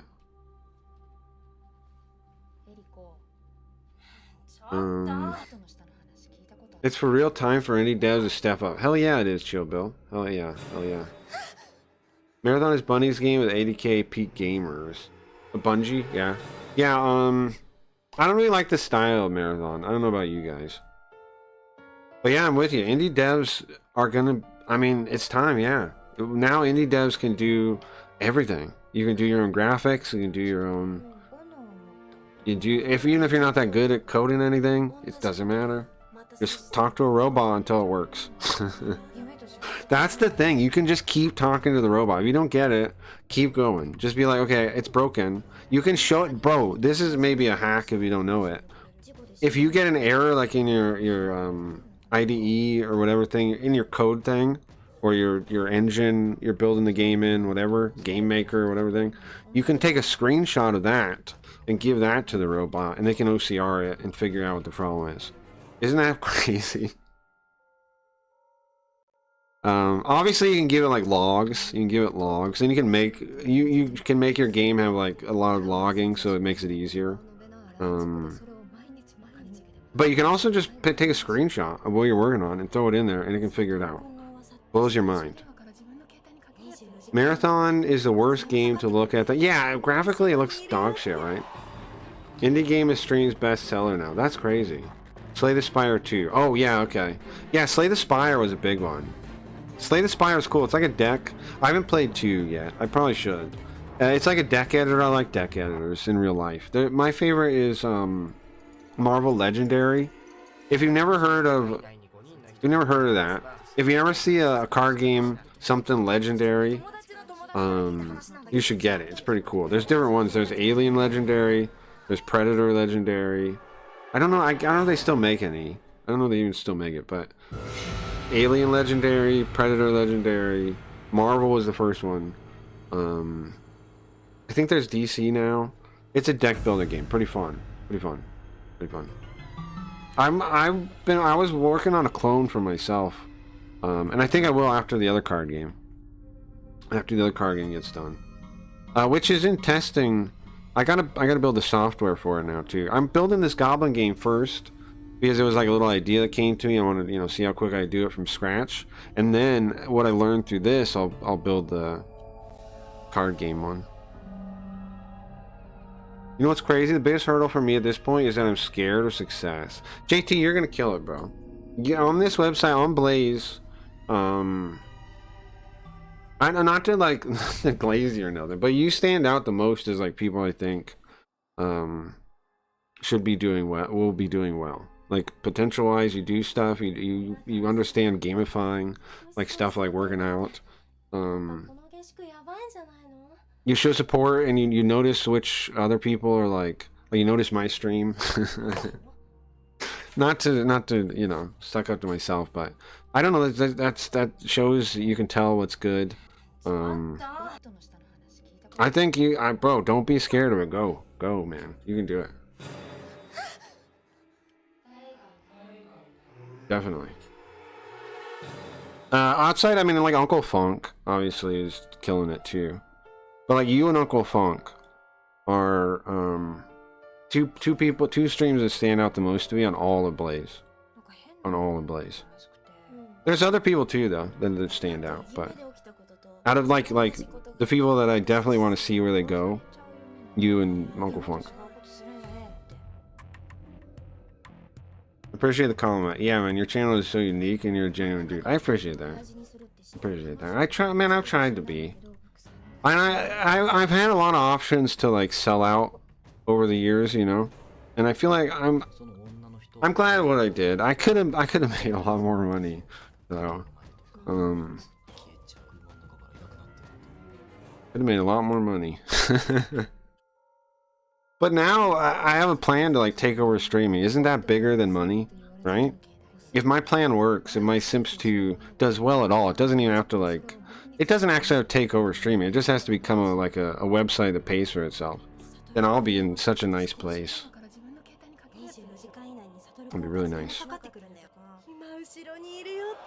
Yeah. All right, let me get well, I got the game on. Does anybody remember what we're doing? Let me see. Does anybody remember what we're doing? It's spooky. Guys, get ready for spooky. Spooky. Do you remember the story right now? I think we are... Ooh. Okay, so this girl here... Well, let's not get to her yet. First, let's talk about us. We're not a picture, I guess. It's bigger than money, and it'll feel so much better when you realize that. When it's product, yeah. I mean, I think definitely. And I mean, the cool thing about that idea, that whole like project idea, yada yada, is if it works, it won't just be success for me. It'll be a place that people can stream and make money for themselves and their audiences. Like, in the world right now, that's something like that I would feel really good about bringing into the world, you know? Like, the way everything's a scam, everything's fake, to just build one thing that's like actually around quality, actually around creativity, actually around supporting the thing. And with now here's the thing, a lot of people don't get, a lot of people are scared to mix money into creativity at all. But you gotta, is the thing. And you gotta figure out, somebody has to figure out how to make it work. That's the hard part. Because if people don't try, then what happens is the corporations rip everyone off, right? The bigger guys that are willing to try, that have no ethics, that have no morals, they are going, or less morals, less ethics, they are going to take it all. So you have, the only way to fix it is to somehow turn it into like property that makes money, right? A product, turn it into a market. And that's the only way to make it so people actually get paid for what they deserve. Money is a powerful incentive, most certainly. And in most of the creative industries, we always let the guys that aren't like the problem is with so many creative people is they don't they don't want to think of their creativity as something worth money, right? They want to be like, I'm an artist, man. I'm not trying to make money. I'm not, but you are. They're almost lying to themselves, right? So what needs to be made is ways to make it so they own their thing and they get the most money off of it. Which I think Keys is a pretty good option. I think Keys is a pretty good option. Also, having predictions in the room means... Okay, so having predictions on site. Now, obviously, this might be something we have to turn off eventually, depending on how it eventually goes legally. But we're gonna have predictions.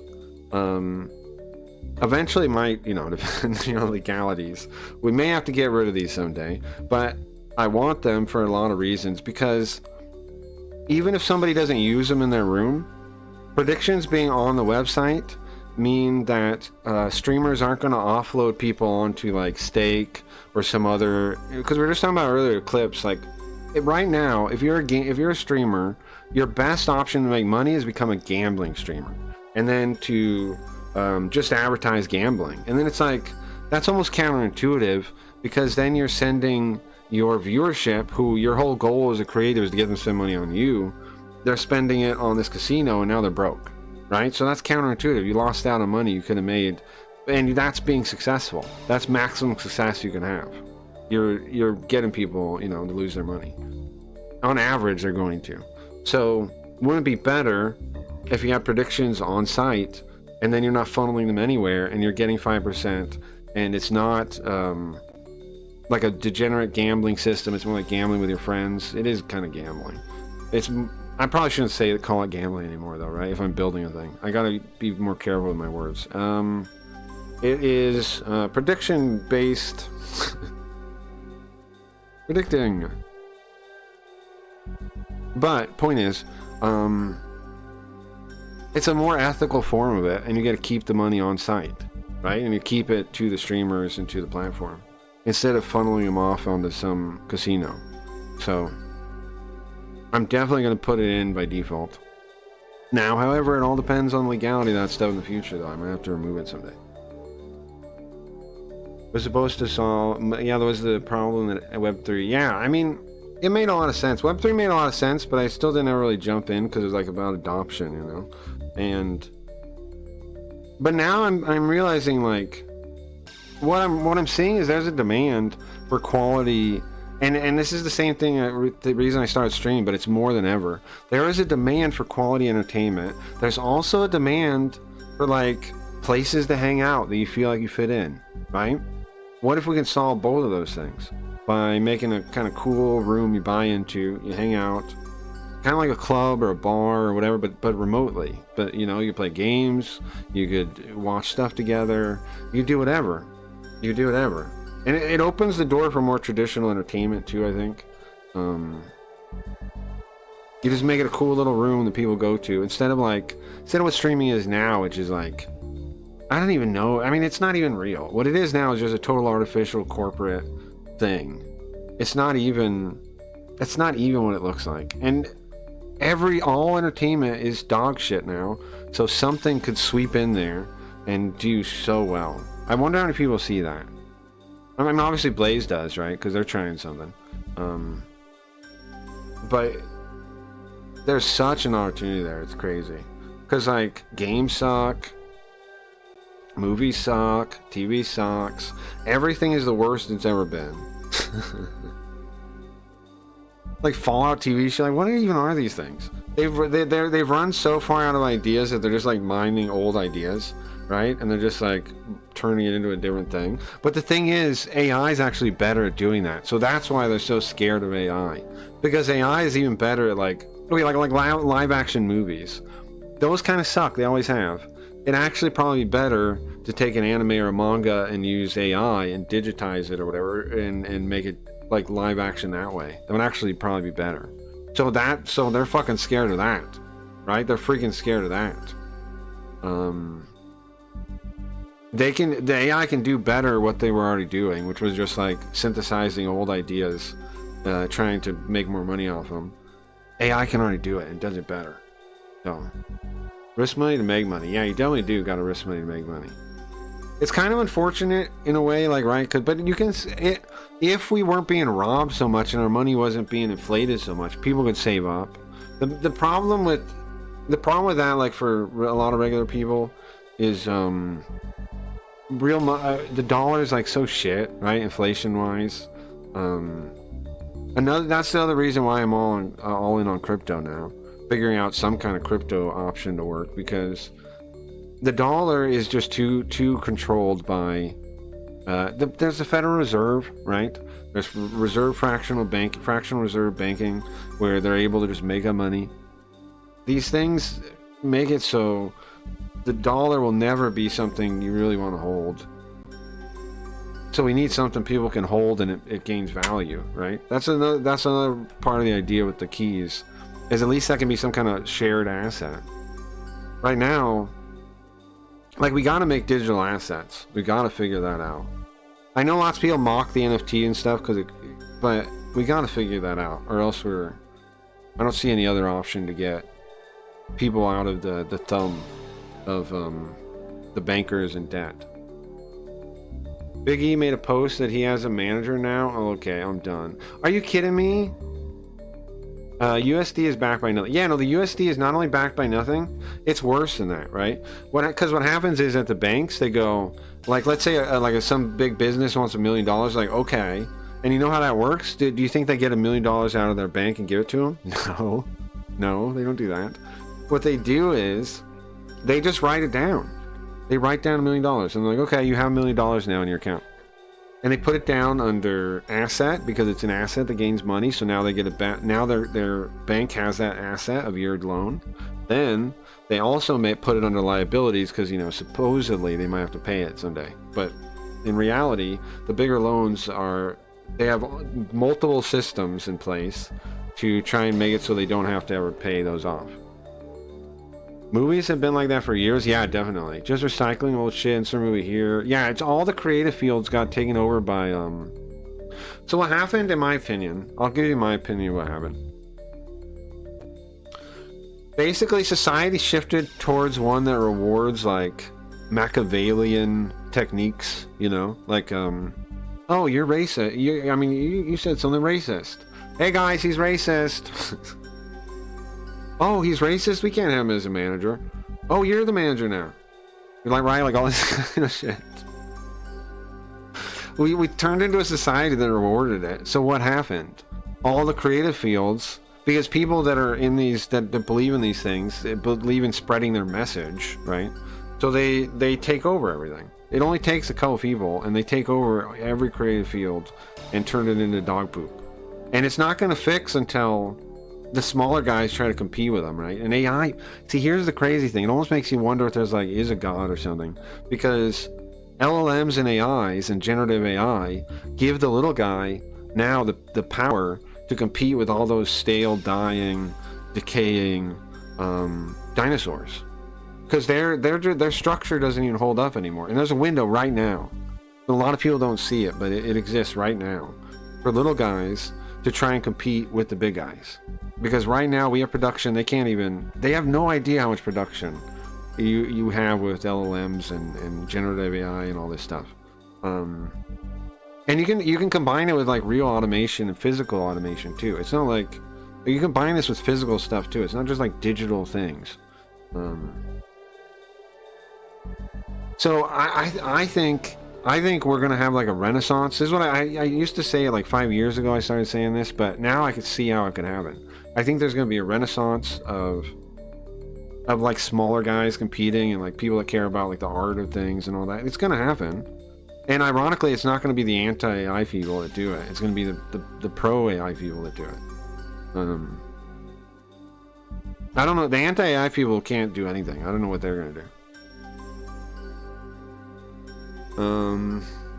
They print money. Exactly. Yes, exactly. Check his post section. His friend is now his manager. Bro thinks he is mainstream.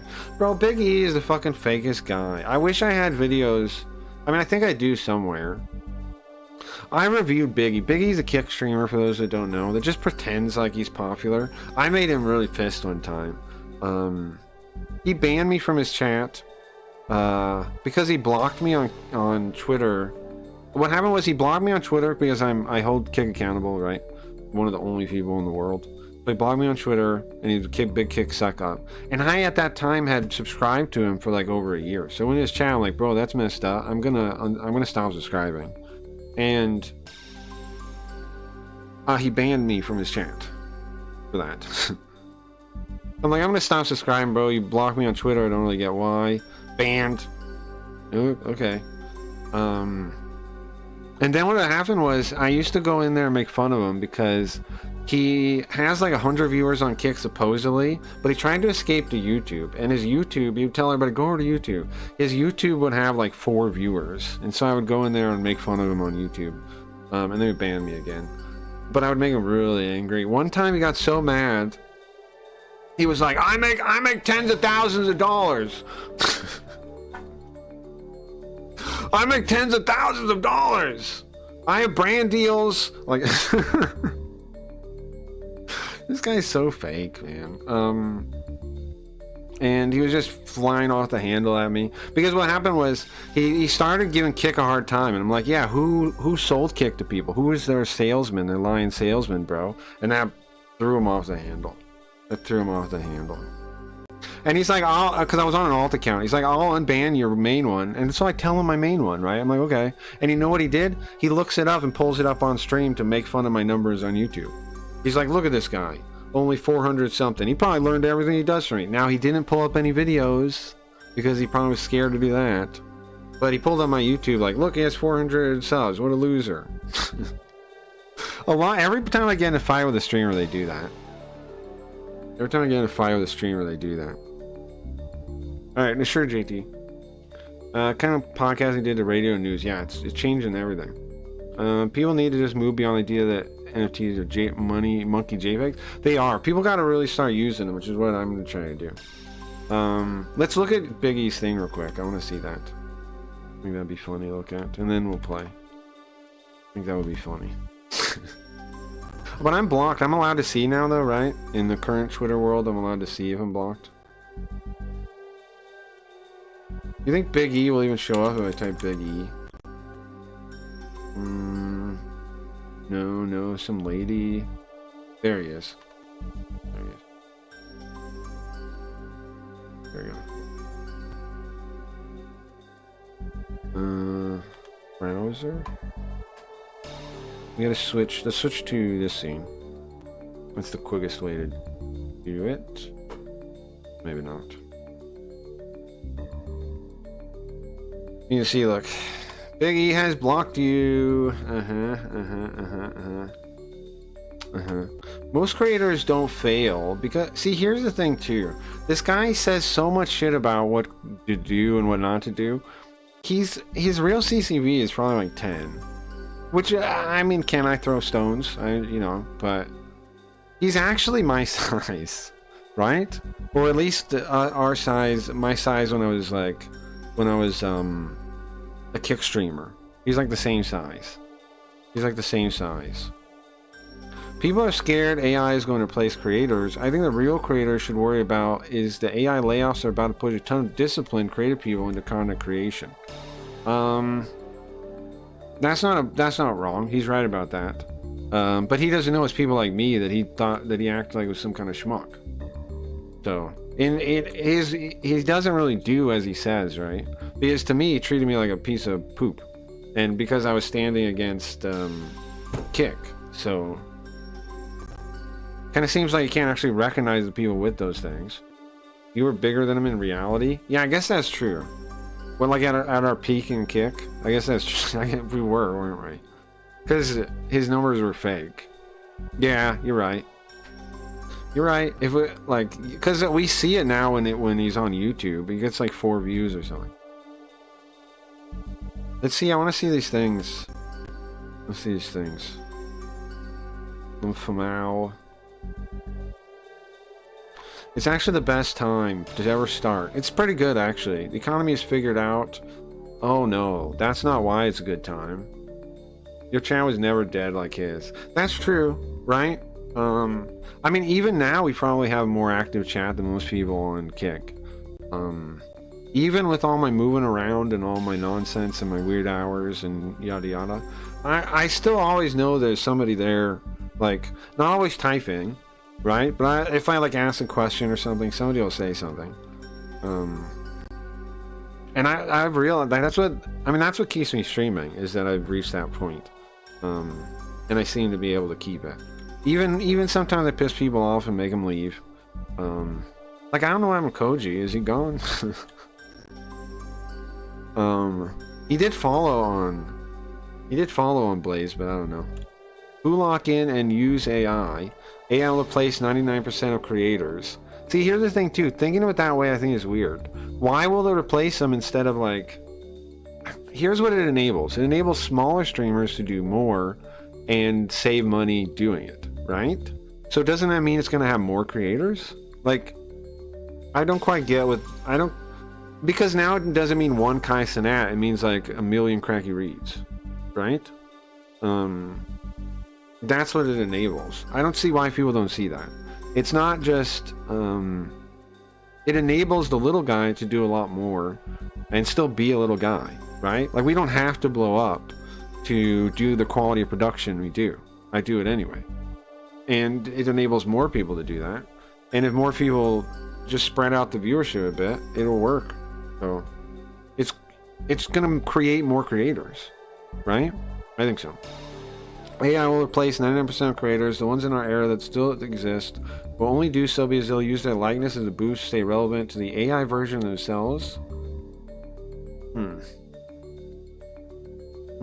The math is undeniable, unfortunately. I don't see, this is crazy too, how they say the math is undeniable. Like, people always say that, like, try to just say, look, I have math, I have science on my side. Okay, but you didn't really connect it. You didn't really give a good explanation there. You're AI. Now that the smile, no way that smile is that per, oh my god. I don't see how this actually makes sense though. I definitely do think there will be streams that are like Linda, kinda, right? Like, where it's somewhat artificial, but there'll be a Phantom of the Opera person behind it, doing it, right? So it's not like it's actually not a person, and there'll be more creators, I think, because AI enables decentralization at scale, if you ask me. And that means, what am I saying? Well, I'm saying people go to centralization because there's lots of things they can't do, right? But what if you can do everything yourself? Then there's not as much reason to go to the big guy. Might as well hang out with your friends that can build their own websites, their own networks, their own things. Why not just hang out with them, right? So there just needs to be a way for people to find these cool little networks, which people are working on ways for that. There's like the Fediverse or something. There's all kinds of things people are working on for that. Content creators in 2026 need to worry less about going viral, more about attracting their tribe. Bro, these fucking fakes say all the shit I've been saying for years. Right? Oh, nice. Welcome. Welcome to saying the shit. Come on. What's up, Prince? How you doing? I'm doing well. I'm doing well. We're playing a spooky game this morning, and we're still kind of in the 2 hours in. We're still kind of in the talk smack, talk nothing, talk gibberish section. We'll play a game in a minute, though.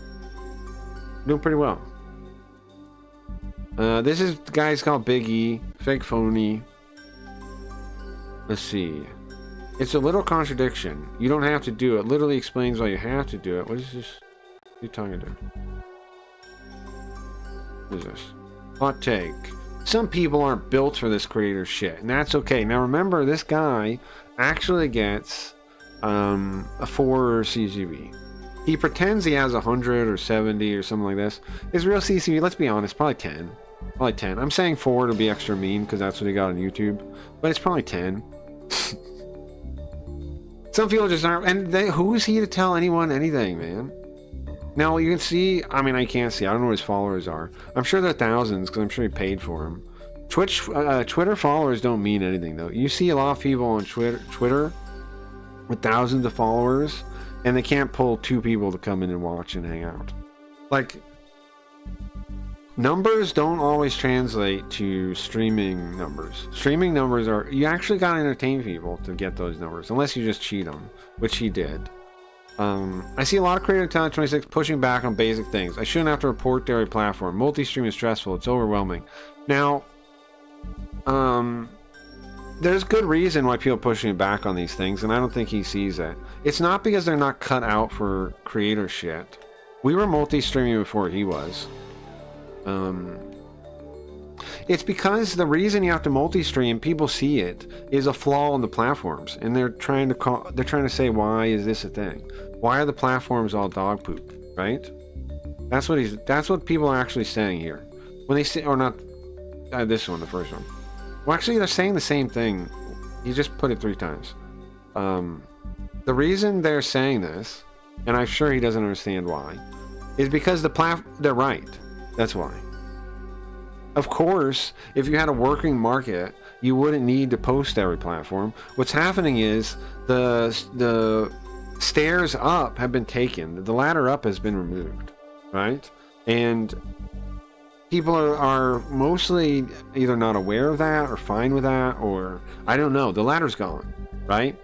Basically, your only option is to try to slip through, like through posting shorts, something like that. But the actual market of streaming that should exist doesn't exist, and that's what people are noticing. If you had a real market, you could just stream on that market and you would be noticed because it would filter quality to the top.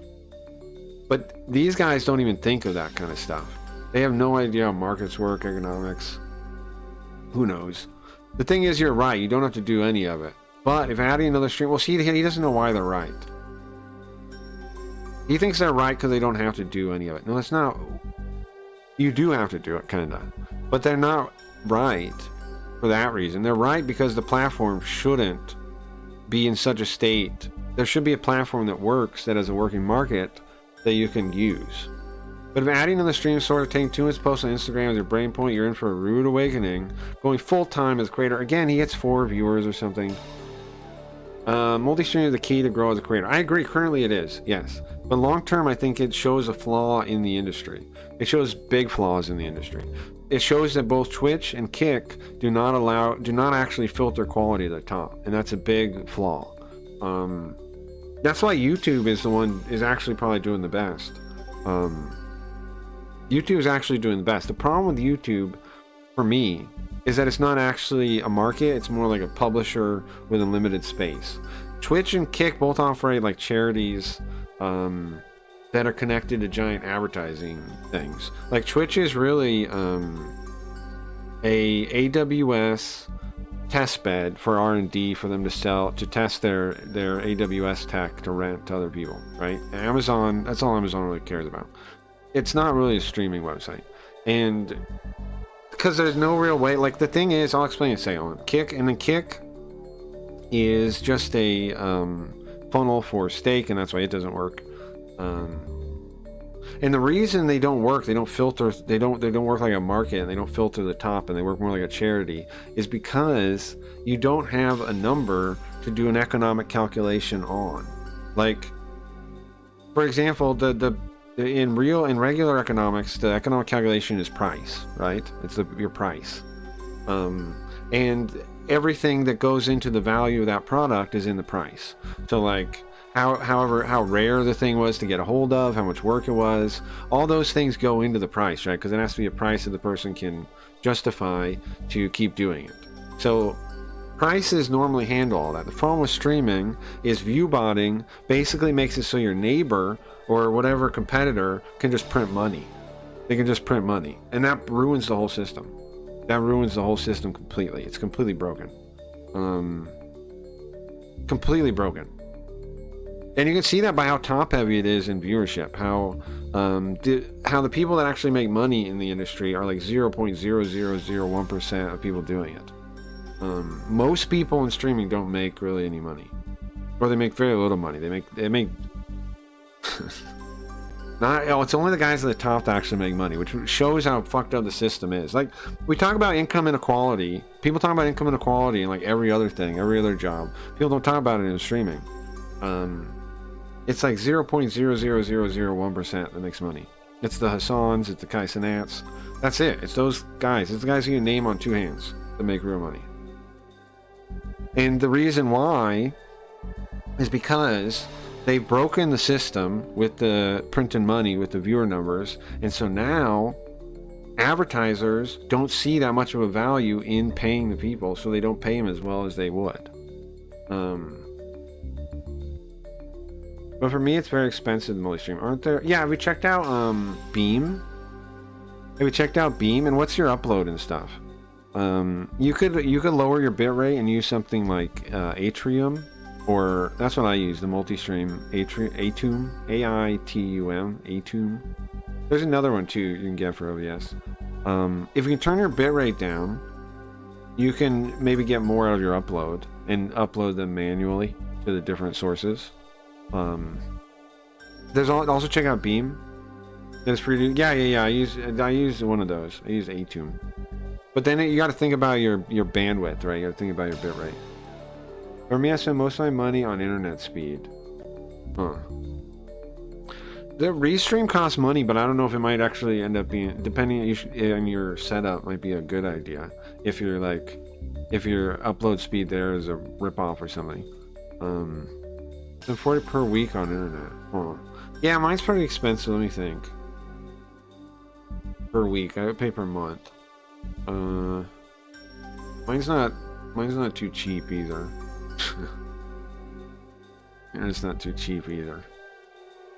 But I do have a lot of upload. Supposedly I have like, I don't know. Supposedly I have a shit ton. I haven't tested it since they did the upgrade. I'm supposed to have like 2 gigs down or something now, and I don't know how much up. It's supposed to be more though. It used to be like, I could reliably get 30 gigabytes up. Or something. It was terabytes, I'm saying. It's supposed to be 2 terabytes now, I think. That can't be right. 2 gigabit? 2 gigabit now? That's, yeah, I think.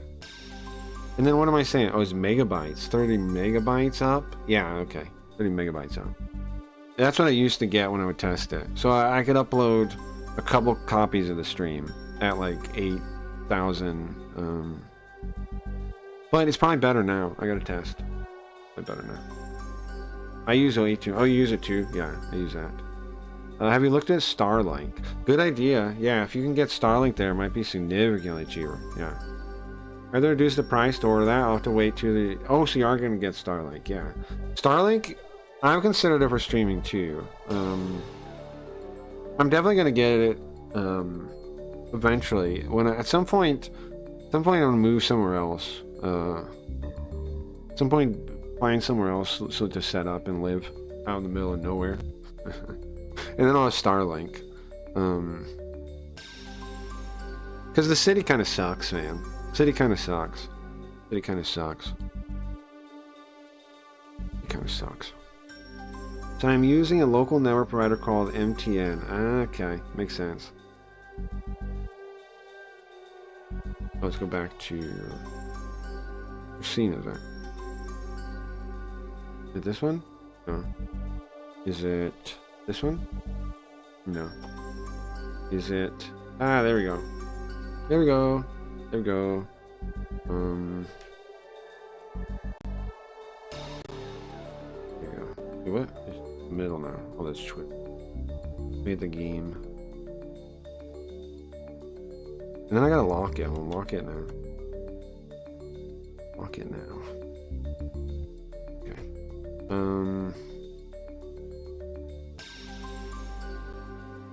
Controller turned off again. Everything's blowing up, you hear that? Whole stream's blowing up. Okay. Good. Craggy, you kind of strike me as a Tokyo kind of guy. Really? Like living there? I have a buddy that lives there. TKO Sam. He hosts me on Twitch almost every night. TKO Sam. TKO Sam. He has a YouTube tier. He likes it. I think he lives in a suburb now. I've thought about it. You know where I would like to go in Japan is Hokkaido. Up in the north. That seems like it'd be a pretty cool place to stay for a while.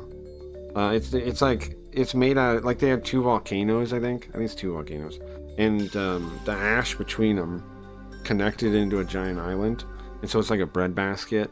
It's like one of the a lot of people haven't lived there though. It's like a frontier. It was like a frontier, and this American guy helped set up the like what do you call it, the agriculture there. And he had this sick quote when he left. He said, boys, to all his students, he said, boys, be ambitious. Boys, be ambitious. And that's a quote they still say in Japan. I thought I explained. What's up, Dub? What's up, man? Happy Thick Thigh Thursday. What's up, man? I see you in here. Welcome. Welcome. Are you setting up on here on Blaze? Are you already on here? You on here? Last time I saw you was on Rumble, I think. Oh, I already follow you. Yes, we have talked about that. Oh, the multi-stream stuff. There's no consistent, doing good, bro. Can't complain. Hell yeah. There's no constant electricity here, so everything about streaming aside device is expensive. Oh, that's lame. Very lame. Very lame. Very lame, man. Hey, what up, bro? What's up, man? Nice to see ya. I do have an alien. I have an alien guy. I'm sure you've seen too. Once upon a time, way back on like Party or something. I've been everywhere. You've been everywhere too, though. I recognize the voice, not the name. Sorry. Nah, it's okay. No, it's okay. I was an alien when I was on Party. Like a green alien. I still have him. That's Carl. He's one of the characters. I got solar to power my streams. Now I need a solar internet. Nice. Nice, you got solar going. So you gotta go do everything off battery. Yeah, Starlink's definitely the way for you then, I would think. And yeah, no problem, man. I know over the years, like... But yeah, we definitely run into each other. We've definitely run into each other a couple times. We have been yeah, definitely. Yeah, we have been. Yeah. I'm on the down low. I'm working on my own platform now. So the web platform Simps that I was on, it was my favorite, but it got shut down. It just broke, and the guy disappeared into the night. So I'm gonna rebuild it, and that's coming soon. It's coming soon, before the end of the year. I'm gonna have my own platform before the end of the year. So I will definitely be looking for everybody to come over that wants. The idea is a VIP. Is a VIP stream. You have to buy a key to watch. Keys go up on a bonding curve. So it's basically, it's kind of like Patreon / like, it's a place to watch movies. It's a place to watch game. I can say it now, but it doesn't exist. I'll have to, like, change my language then. But you can watch movies. You can watch TV shows. Hang out like you can do on Discord, stuff like that. The stream in the Yukon stream of Starlink says it gets almost a gig. That's pretty nice. That's really nice. So yeah, all you guys, I definitely will have a platform before the end of the year. Keep your eyes out for that. I would definitely like everybody set up over there that wants to. Now, and it's not meant to replace platforms, although I don't know, you might want to just stream there, but it's not meant to. It's meant to be an add-on. Like, it's your private back room. It's meant to be an add-on. It doesn't, it can cohabitate with any other streaming setup. I don't remember if I said it last time, but did you ever find out the reason the Sims shut down? It'd be nice to know if there was a fundamental issue with the design. You're correct, and no, okay, so what happened was, the end of the thing was like this, okay? So we were there was supposed to be a big update, right? Then we got this Ruby developer, and we got some other developer. I never talked to either of them, but since I was gonna be partner liaison, Max told me everything pretty much. Which is why I'm pretty sure I can rebuild it. But anyway, we had 2 devs. We had a Ruby guy. We had some other guy. I never personally met him. I met some of the investors. I never met them. And then like a month later, it's like, okay, we got them for a month. I'm like, okay, sick. And then not really a lot of chatter during the month. Like we used to have like voice calls every week, like to talk about how stuff was going, what we needed to, like, where to aim stuff. We stopped really doing that. Found that suspicious, but I was also like, maybe he just got his head down working, because that's the kind of guy he was, So I didn't really worry too much about it. But then the time the update's supposed to come out, there's this like weird bug that like the website just kind of like breaks when you log into it. It just kind of like something with the main feed was just broken, and so I waited a little bit. Like I waited a day. I waited a couple days, like maybe it's just down, whatever.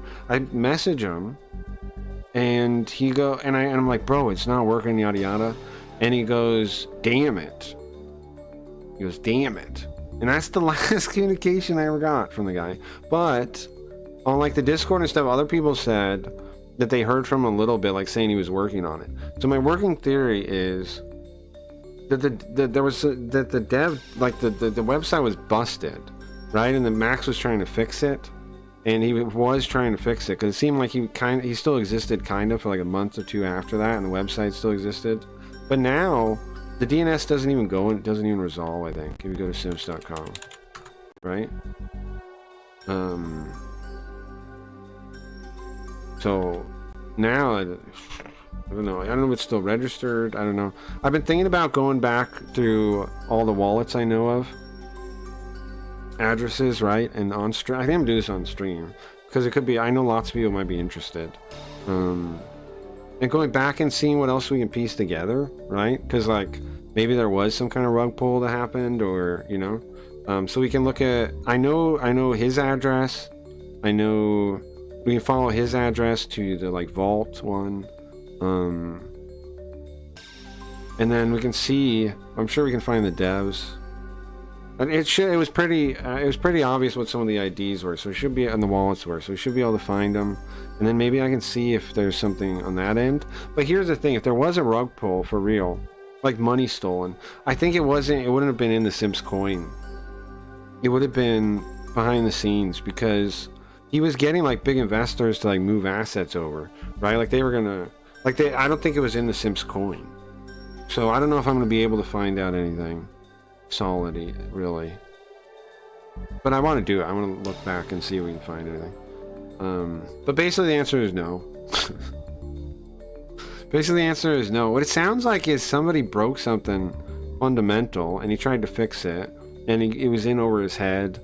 Like he couldn't figure out how to fix it or something. And something along those lines is my working theory. But he never talked to me again, bro. And you know the other wild thing? He lived in Vegas, and so do I. So he never told me his exact address, but we were supposed to, like, we were gonna celebrate. We were gonna go out to eat, when it launched, like when it really launched, like after, because we'd already onboarded a lot of people. We were in like a pre-beta phase or something. I don't know what you call it, but like where I could recruit people. And I was recruiting people, but it wasn't like we didn't have like ad money or anything yet. We had it coming down the line, was the idea. We did we were about to do a round 1 of funding. See, I wonder what happened to all that. I got to be able to find someone that knows something, right? There's got to be somebody that knows what happened after that, because there had to be money involved that people. There's got to be a way to find that out. I don't quite know where to pick up the threads though. But I also haven't really tried, because I'm like, I don't know, I've just been working on stuff. But I kind of would like to, if I could think of a thread to find. Or if it's somebody that knows something. I know the investors were at Coinbase. I know the investors were like on the board at Coinbase. I know that much.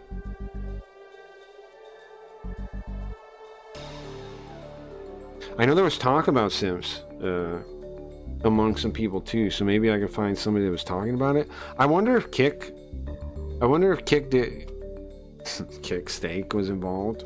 I do kind of wonder, because they knew about it too. Kick knew about it. Steak knew about it.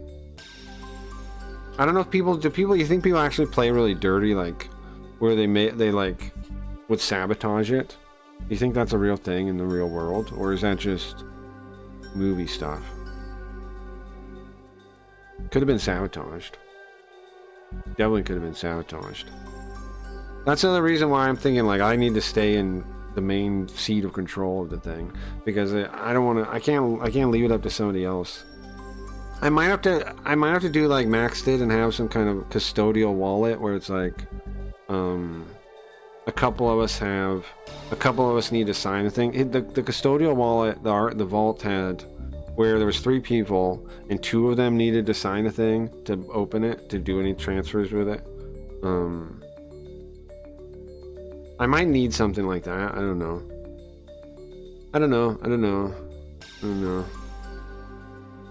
Well, that's for sure a thing. Not saying I haven't here, but totally have. It's 100% a real thing. Okay, well, it's definitely possible because Steak knew of it. Steak knew of Sims, and Kick knew of Sims, and if they could understand it, right, like the idea, they would understand that it was a competitor for both Kick and Steak, right? Because it was a competitor for Kick for the streaming angle, and now we were using LiveKit for the back end, which worked pretty well. The video and chat rooms, it worked pretty dang well. We never had really any issues with it, with the video streaming. It's quick. Now, talking to a robot and reading documentation, they say it's not going to hold up probably at like thousands of viewers. It's like, okay, that's fine. Not a problem. That's not a problem. And also down the line, we can make some kind of hybrid setup where we restream it on a different network, a different, middleman anyway. If that was ever a problem, if that was ever a thing we have to worry about. But I'm not aiming at that size rooms to make the thing profitable anyway. I'm thinking a bunch of rooms with like in the dozens of viewers. That's what I'm thinking. I'm thinking that can totally be functional. That can totally pay for itself. Because we'll get 5% off of everything, and then if some people do predictions and stuff, that should be good. And I was also thinking, I thought about this earlier, maybe like you unlock better bit rates based on your market, and that way, like, we're not paying for like high bit rate streams that aren't bringing in anything, right? I just gotta figure out. I'll have to figure out the math on that. But we could do that too, like as a cost saving thing for the future.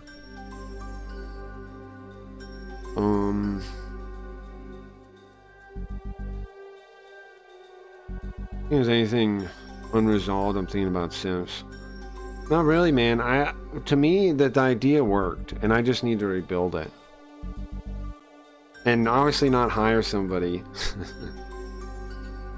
Not hire somebody and give them dev access and then just let them have the keys and then let the thing get broken, right?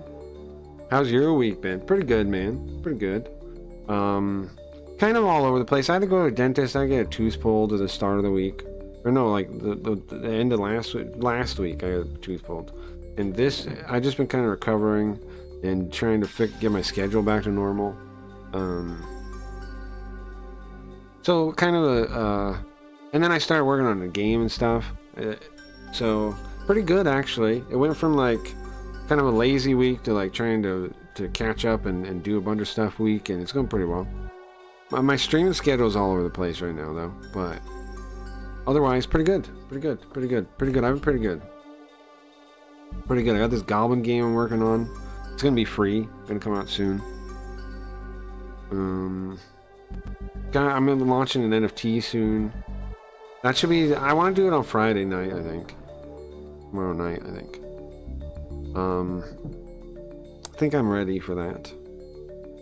There'll be $10 like a season pass. You can buy a Craggy Reed season pass NFT, $10. And the idea is eventually these will be on the website when we have our own platform. We'll recognize them. But currently, it'll be a way to interact with the stream. Like they have that Stream Loots thing that I have. I'm thinking make my own version of that. The drawback of Stream Loots, I was using here. Let me show you. The drawback of Stream Loots, I used it for like these collectible cards, right?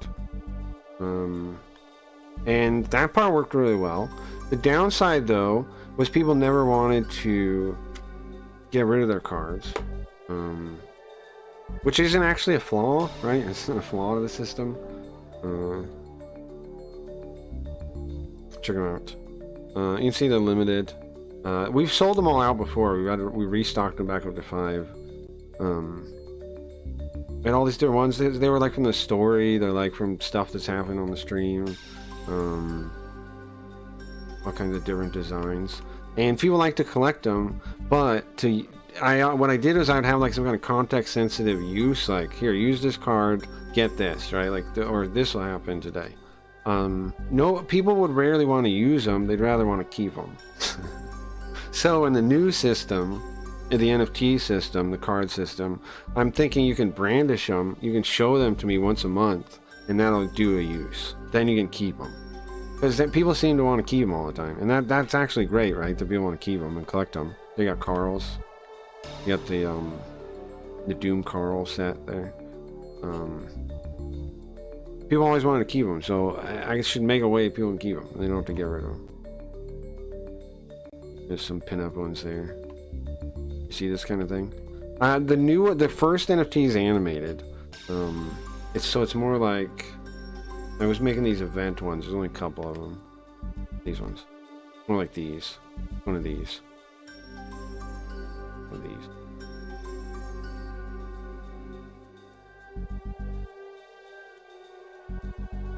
This is from the Zoop Cat. Is from an individual named Zoop. That's a Spooky Ghost, like the Linkin Park Spooky Ghost. Well, I'm gonna Twitch. You have that Linda, the third one there, is from this scene. This scene. There you go. Right there on the desk. See? The Linda robot thing is from when I first started making these things. It was the first one. And then that's another robot one I made. And then the Pixie one is from when we played Megami Tensei 1. It's a demon in the game. There's a little pixie like that. So Linda obviously cosplayed as her. And then that's the second one's from the second one, when we beat the second one. I was making these every time we beat a game. I started doing that. I'm gonna do something similar with the NFT things, I'm thinking. Here. Anyways, been busy. Been busy is the answer. Alright. You guys want to catch up on this game? I'll try to explain it. Okay. So, which scene am I supposed to be in? Nope. Why do I always get the wrong one? This one? That seems wrong, doesn't it? Everyone's blind now. Hey, Yoko.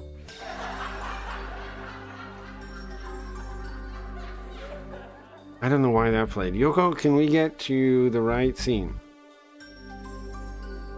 Yoko. Yoko, can we get to the right scene? Can you help me find the right scene? Yoko. I'll find it myself. I'll find it. Found it. Found it. I found it, guys. Guys, I found it. Don't worry. Don't worry, I found it. You sleeping? Yeah, apparently. Apparently. Hold on, let me lock this again. Fix it right there. Okay, so spooky game. We are a guy by the name of. Oh, I should say it's for the robot when I do this later. Starting playing. How do I say this for the robot to understand? I am going back to video gaming. I am going to play Hayarigami 2 after a brief description. Robot. Okay, so now I can understand this video now. Okay, we are a character by the name of Junya Kazami, and we went through detective school, right? Is the girl visible here? Oh no, she's in here. And we work in this department called Records and Collections. It's like the X-Files meets Japanese folklore. So it's like, it's spooky, but instead of like aliens, it's gonna be Oni rage demons. It's gonna be Oni rage demons and things like that. So here you have this girl that we bumped into when we were leaving the police station today. We didn't really have anything to do today. We were just kind of hanging out and we left. Our partner over here, Kagure Soichiro Kagure. He is pretty cool. He's a black belt in Kendo, Judo, and Karate. Okay, karate. Pretty badass guy, but he's also kind of scared of ghosts. They give him the creeps. They give him the heebie-jeebies. It turns out, he's probably like a sensitive, like a whatever you call those people, like people that can sense ghosts and sense spiritual things. Because a lot of times he gets like in the very first case, you're in the library and he like falls asleep against the bookcase and you touch his shoulder and he falls over, and then he like crawls out, but he spots something on the on one of the bookshelves in the back, and he pulls it out and it's a clue. And he does stuff like that a lot. Like I got the creeps, and so you go outside and then you see some girl burning a Ouija board thing and run off. He somehow, you know, kind of feels things, and that kind of explains why he's scared of them. Why he's scared of ghosts. Clairvoyant? Yeah, maybe. Yeah, it could be a clairvoyant. He's something like that. Yeah, because it's not just like he senses ghost stuff. He also senses like. Right, like he went to the Ouija board thing. He knew he didn't know, but he's like, he got creeped out. So he go outside.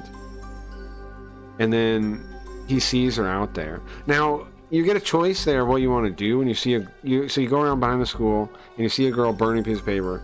You can say to have him sneak up on her. That's not a very good choice, because he's a very large individual, and so he creeps up very well, very cool, very good at it. But then when he almost catches up to her, she sees him and yells pervert. Right? Oh no, somebody out the window does. Somebody out the window sees him and yells pervert. And then he of course goes, what? Where? Huh? Where? Where? I'll get him. I'm a cop. Where's the pervert? I'm a cop. Unaware Unaware it's him that the girl is calling a pervert. Unaware. Like in Japan, the word they yell, pervert, it's kind of like you would yell if you were gonna yell, you know, another word. But it can be in between too, right? It doesn't necessarily mean that. You're just yelling, hey! So anyway, he's psychic or something. Me and him were hanging out and we were, you know, like, what do we do today? Nothing, let's go home. There's our boss here. Indo Ronco is her name. She's always just watching sports. Now we learned when we beat Hiyarigami 1, we got to play all these extra episodes that told more story. And she's actually like an exorcist. She's like an exorcist. She knows all these like Buddhist like sutras and things, and she actually fought the Nine Tails like off screen while we were dealing with it. She's pretty badass actually, but we don't know that. We don't know that. Our characters don't know that. The player knows that. Characters don't know that. We think she just gambles all day. And then this girl, okay, to finally catch up. We were leaving today, right? We were going home, and then we saw her fall over in the middle of the lobby of the police station. And we just go over to her and we look at her and we're like, her eyes are dead. Now they're not now, but at the time her eyes are dead and we noticed that. And then she looks up at us and then for a second they like flash to life. And she goes, Kazami? And you're like, and then you recognize her. Turns out she's your first girlfriend. She's your first girlfriend ever from high school. First girlfriend ever. So you help her, you know, help her get all her stuff up. And then, you reach out with your right hand. This is something to keep note of maybe. You reach out with your right hand, and she doesn't reach out with her right hand. She reaches out with her left hand and holds her right hand down. And then, like, maybe it just doesn't really move it. And then you switch hands, and you should pull her up with your left hand. I don't know if that means something. Like, maybe she's hurt on her right hand, or something like this. So you start talking to her. Her name, Yukino. Tachibana Yukino when you knew her. And you're talking to her, and she goes, it's not Tachibana anymore. Oh, it's Kasuga. And you're like, oh. And then you're asking why she's there, and she's like, oh, well, to collect my husband's things. He killed himself. Oh, really? I see. That's a bummer, huh? That's a bit... Sorry, I don't even laugh about that. That's kind of a little awkward situation there.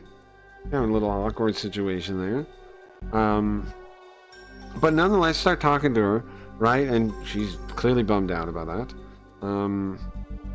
But it's raining outside, so you offer to take her home, to drive her home. You and Kagure. Kagure drives, and you talk to her on the way home. And there's both interesting things and sad things. So what you're saying is we got a shot. Well, so you learn a lot about. So she majored in art, but not traditional art, not general art, Japanese art, like the kind of stuff you would see in the Edo period on those what do you call them? Those like folding screens. You know, or the doors. You'd see them on stuff like that. That used to be where most of the art was featured. It was like royal families. Well, they're not exactly royal families, but you know what I mean. The clan families would have all their paper doors decorated with nice art, and like especially like the main important people's rooms. So she was into that kind of art, which is pretty cool looking if you've never seen it. Look at some of the Edo period art. It's pretty nice looking, especially when you consider that they didn't have like they didn't have like a lot of other sources to steal from. They were coming up with like their own techniques and stuff. Very cool looking stuff. So she's a fan of that, and she had an art gallery, but apparently something with the husband went bad and they lost it.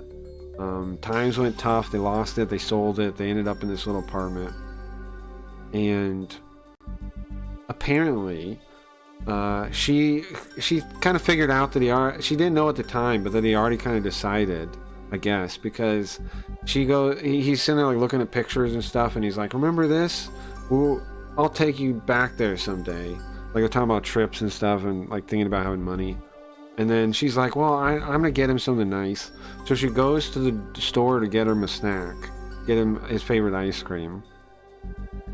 And when she comes home, she finds him hanging from the thing in the back, and she says she drops the stuff and she just like tries to shake him, and she just loses track of time, like just shaking him, trying to wake him up. And then she says by the time she came to, like she realized, got her aware of her senses again, the ice cream was melting on the floor.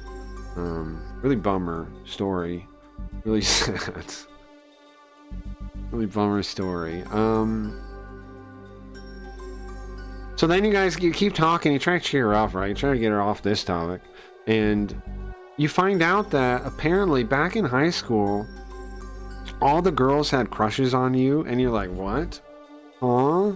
How is that possible? And apparently it turns out there was a whole club of them, and they promised to each other to never try to hook up with you because they all liked you, right? So they were like, none of you do it. None of you try it. And you were always like head down in your studies. You were trying to become a detective. You were studying for like some exam. You're always working on that. You're always trying to become a better detective. And so the girls never really asked you out or anything, apparently, and you never really noticed. She said that she wanted to ask for the second button on your shirt at the end of high school when you graduated, which is like a trend they used to do because of World War II.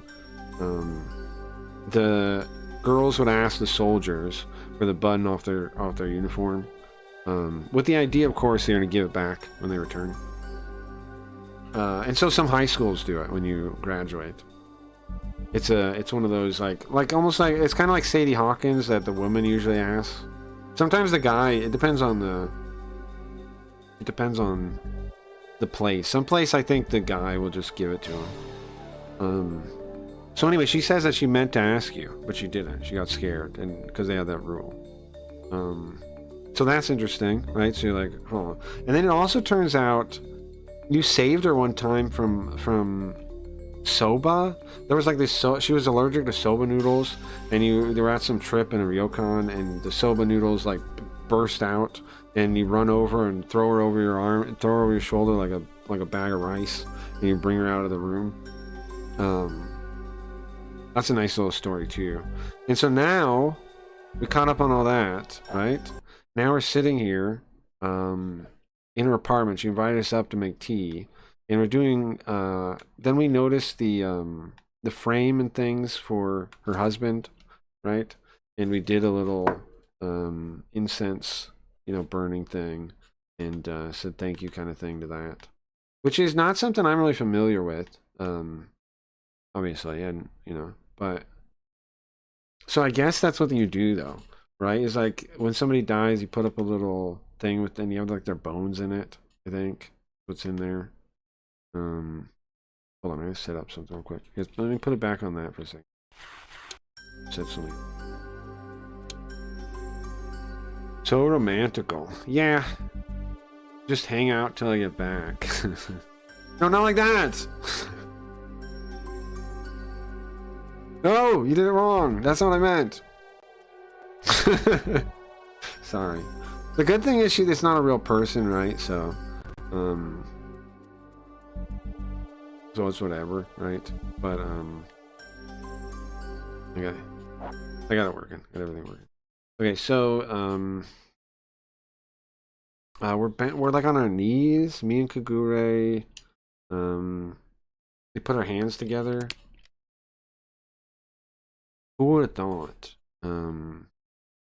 I'd be sitting here with my first love today, reuniting my first love and paying tribute to her dead husband. That is wild as a plot point. It is kind of a wild thing. And sure, in a way, I've gotten used to death, right? But I still have mixed feelings about this. Still kind of complicated. Lord, thank you. Romantical, he said. I don't know. It kind of gives me the creeps. I kind of feel uncomfortable about it. I mean, the impression I heard, he sounded like they were not, they were a caring couple, right? But maybe the husband is a little different. I don't know. From the image I'm getting, it's different than the picture I'm seeing. I'm getting a different impression than the guy in the picture. Well, let me try and put that together, and I put my hands together one more time. The only thing that kind of sucks about this game is there's literally no, because they like setting the scene and stuff, like there's a lot of time like right now where there's no audio to like, nothing I can tap out. Also my frames are low, why is that? I wonder what my frames are so. I got like 30, well it looks a little better now. Well, let's just play actually, I'm not gonna worry. Because I'll be sitting here in silence like I was saying. Kagure, who's as frightened as a young girl, on the other hand. I can see sweat coming down. Are you okay? You okay, Kagure? How you doing there, bro? How you doing there, big guy?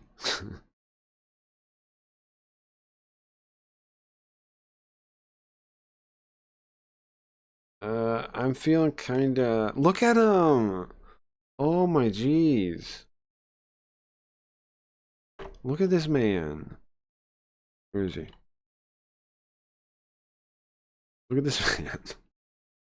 Holy moly. Holy moly. You gotta relax, bro. You really gotta chill out. I'm a little, oh jeez. No help in it, I guess, huh? I mean, he looks like a Yakuza guy from the outside, right? But he's really a scaredy cat. Ghost stories, blood. Ghost stories, ghosts themselves, blood, all those isn't the creeps. I mean, I'm sure, I mean, he said he didn't really want to do the, what do you call that thing? The, paying rituals to the, ashes of the deceased. Just being in front of him is going to make him freak out. He's totally pale, and he stands up wobbling. Sorry guys, could I, borrow the, bathroom? Could I, borrow the bathroom, guys? Sorry, all we have is a, combined toilet? And it's right, you leave the room, it's right on the left-hand side, straight ahead. Alright, well, I'll be back. For Kagure, man. He's got a... For Kagure. He heads towards the... Wobbly heads over towards the entrance, and he gets 2 or 3 steps. What happens after 2 or 3 steps? He gets 2 or 3 steps.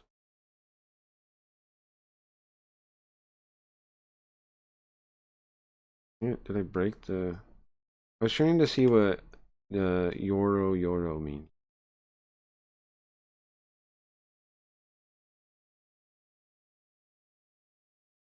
Oh, it should work now. Okay, tell me what Yoro means, Yoro, please. Quick. It means tottering, staggering, faltering, reeling. Okay, I thought so. Yeah, he's wobbling back. In 2 or 3 steps. Ah! I hear the sound of something breaking. I turn back.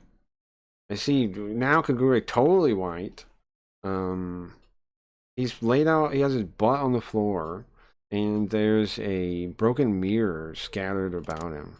Kagure, are you okay? I'm okay. Bro, how are you breaking his shit now, man? Sorry, I bumped into it just a little bit, and I tried to grab it, and the mirror. It's fine. I'll clean it up. No, I'm sorry. Yukino gets a broom out. Comes back, leaves, and comes back with a broom. And Kagure doesn't get up. He just watches. Thanks for following. Take your time. Nice. Time following me might be bad though, right? Because of means I'm getting older. But nice, thank you. Is it really okay? Are you hurt somewhere? Are you okay? Are you hurt somewhere? As I'm saying that, I get closer to Kagure and I can see on the wall, it's ripped on the wall where the mirror was. And there is...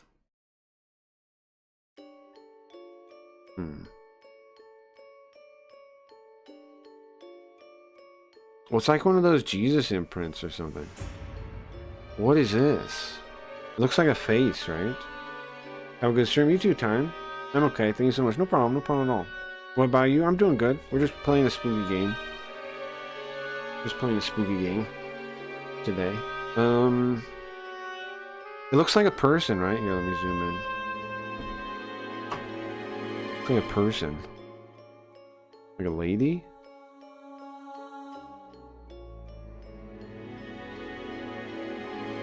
Like a spooky lady? What is this? So this was behind the mirror, I guess. Kagure, our buddy, big guy, walked out into the hallway, said he needed to go to the bathroom. He gets like 2 or 3 steps. He said he's bumped into the mirror, he went to reach for it, and then broke it. And then behind it, we're coming out to see it. There's this weird red. Is that red? I'm colorblind, is why I ask. I assume that's red, like crimson. Assume it's red. I can kind of see red. Is why maybe I wonder how can I know if it's red? I can kind of see red. It could be like a brown though, right? It is brown. Fire brick. Ah, I see. It is a little red. Let's see. It's mostly brown though. It's dark red. Yeah, okay. Makes sense. Looks like blood. Yeah, okay. Yeah, that's what it looks like to me too. I have trouble seeing like lighter shades of red sometimes though. But blood I can usually identify. But like a pink and like pinks and purples look this kind of the same. And sometimes some purples I can't tell if it's purple or blue. And yellows too. Some yellows I can't tell they're yellow instead of green. Stuff like that. Okay, it's there at first I thought it was dirt on the wall, but looking closer it doesn't seem to be. It looks like it's something drawn there. Like drawings you would do on wood, on a tree trunk. Ah.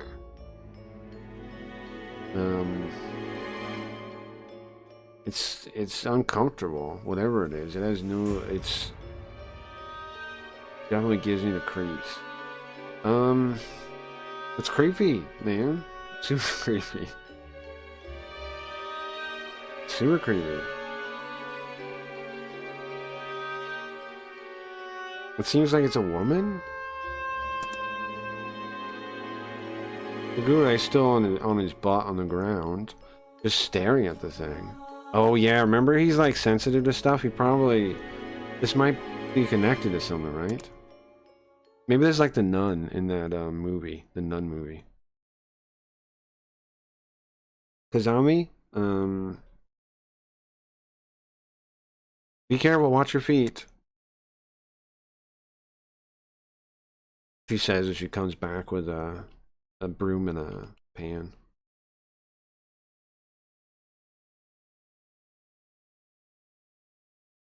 Okay, finally Kagure stands up. And he like pats off his big suit. Sorry, everyone. Sorry for all that hassle. Sorry for all the, sorry for everything, guys. Bro, just relax, maybe. Just relax. So the mirror, was the mirror the only thing in this like whole building? Because what the heck? Sorry for all the trouble. Also, I just remembered I have to do something. Chief, I'm gonna go out to the car. Bye. You hear him run? He's gone. He's gone. Translate the Japanese? I am. Who are Japanese? We need. I got you guys. I got you guys. We're fine. We're fine, guys. Well, he used the moment to slip out. And like that, like the wind, man is gone. Did I do something? No, don't worry about it. Not your fault, ma'am. Kagura, why was he being like that? What happened? I'll ask him later. Let me help you clean up. No, it's okay. I got it. No, it's okay. I got it. Is there really something he needed to go do? No, probably not.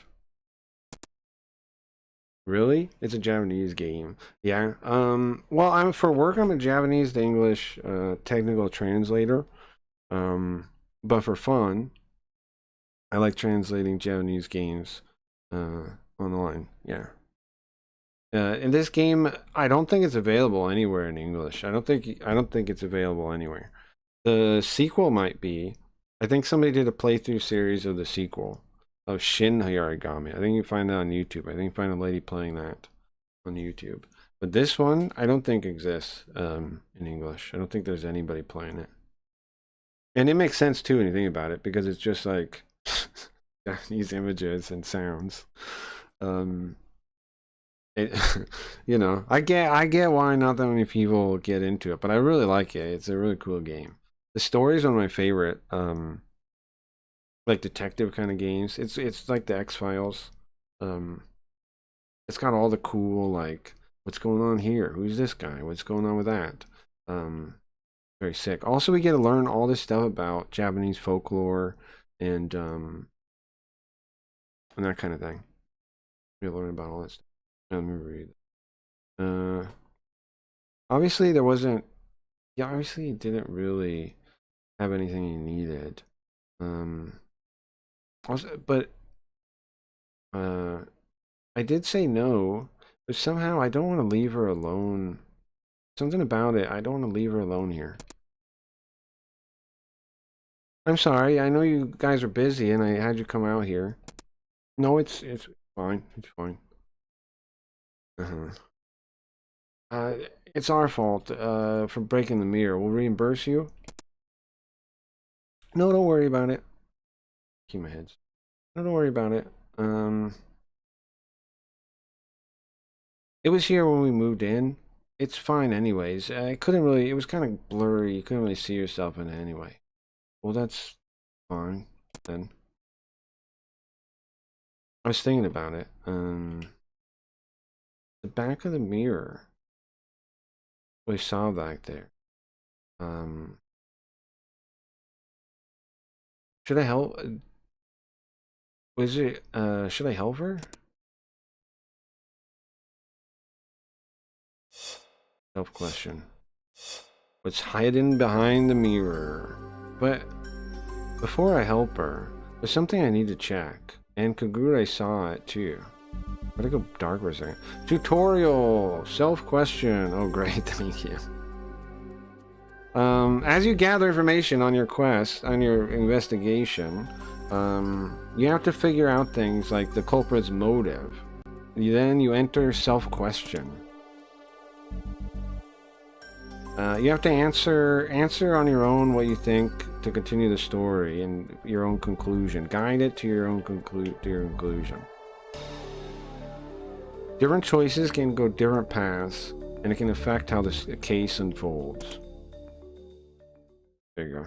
Gotta basically, this is when we choose stuff, right? When we go down different paths, is this part.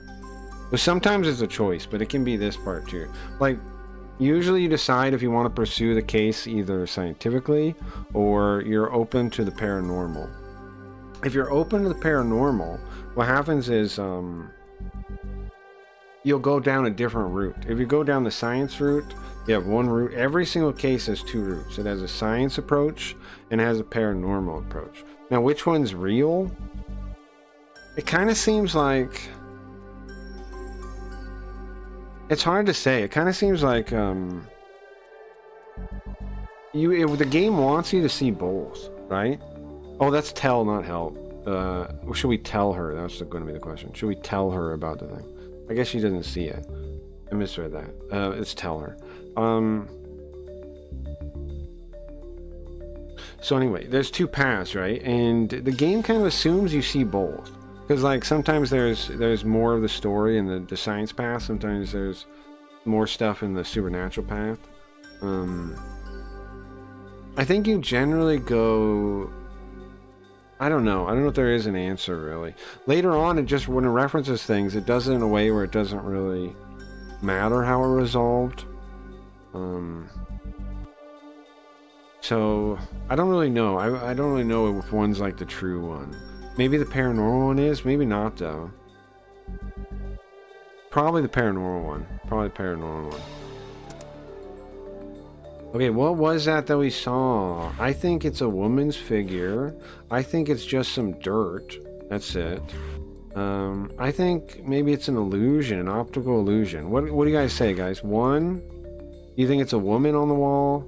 2, it's just like dirt that just happens to look like something. 3, it's an optical illusion.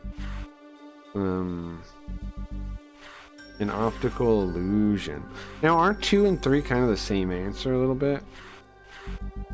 2, I guess you're saying what? That it doesn't even look like anything, even though it clearly did? It's just dirt on the wall. It's just dirt on the wall. I'm leaning towards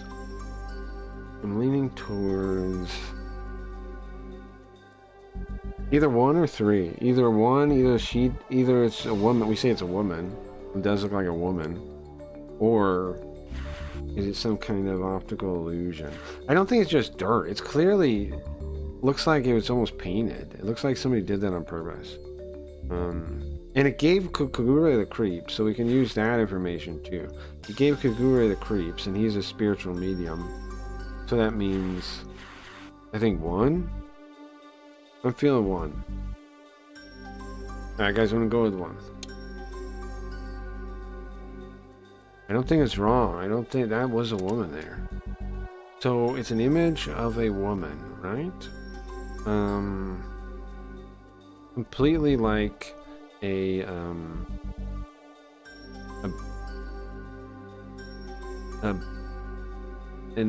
sorry, what would that be? Yoko, you look that up real quick. It's an image of what? Is it dirt? A thief?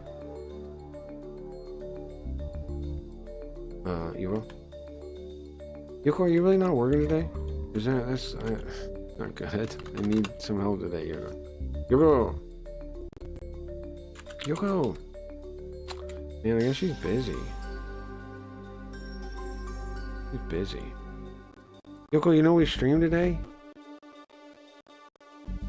Yoko? You know we streamed today? What? There's all this in there now. What's all this, Yoko? What is it? Okay. What about what's on the screen? Could we get that in there? No, that's talking about the tutorial. It crashed, I see. Right. Okay, Yoko, I think we have problems today. Something is not right. Everything is exploding.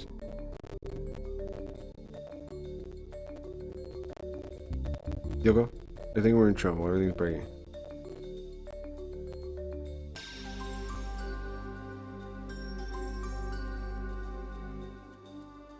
Yoko, are you okay?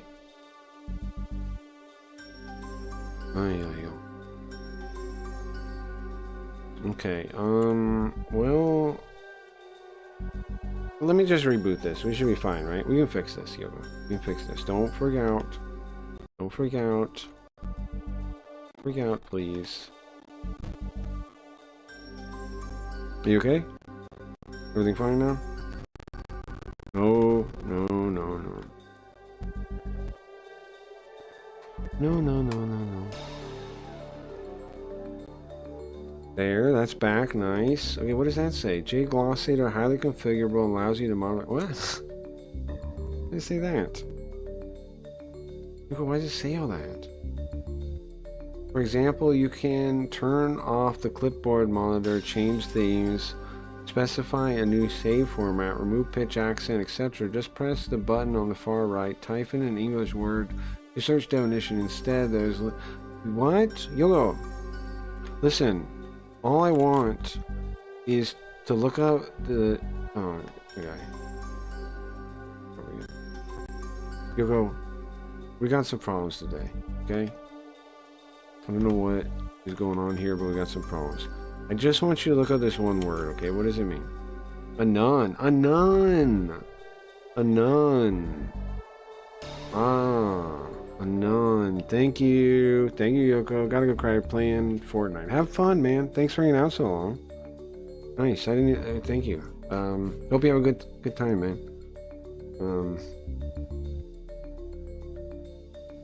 Nice, nice, nice. Enjoy it. Enjoy it. Have fun. Alright.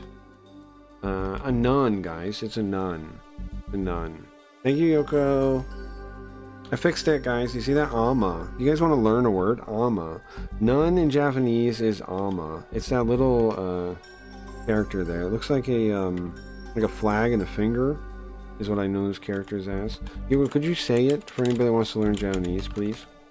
Maybe somebody wants to learn Japanese. Can you say it for him? I think I got everything working now.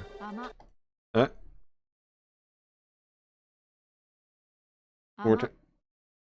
Okay, thank you. There you go. Time with this. 8 million things.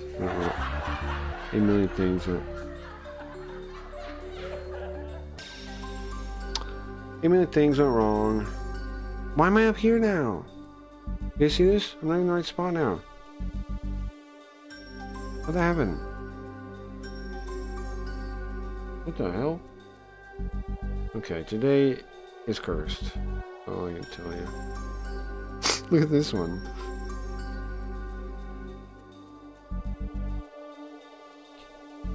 This is the most cursed, I think.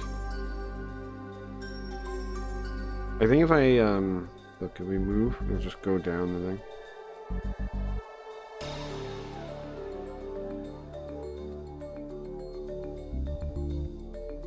Alright. No, I'm supposed to be doing it. Nope. Nope, wrong button again. Okay. So I'm just not on the picture anymore? How'd that happen? How'd I move?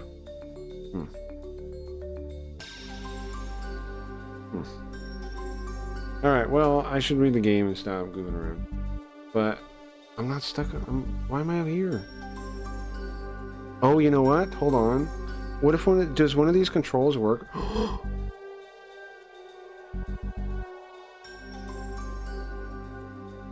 This control works on Spooky Ghost? Why? Why does it work on Spooky Ghost? Okay, so that's the problem, huh?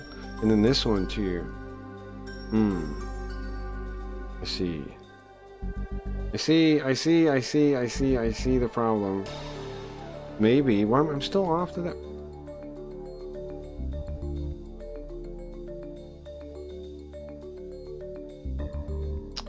Okay. So I found all the controls now.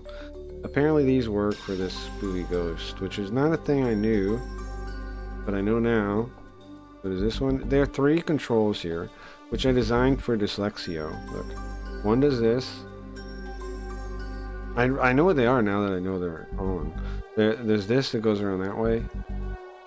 Right? It's supposed to go to the bottom of the screen, but this setup isn't where that's the bottom.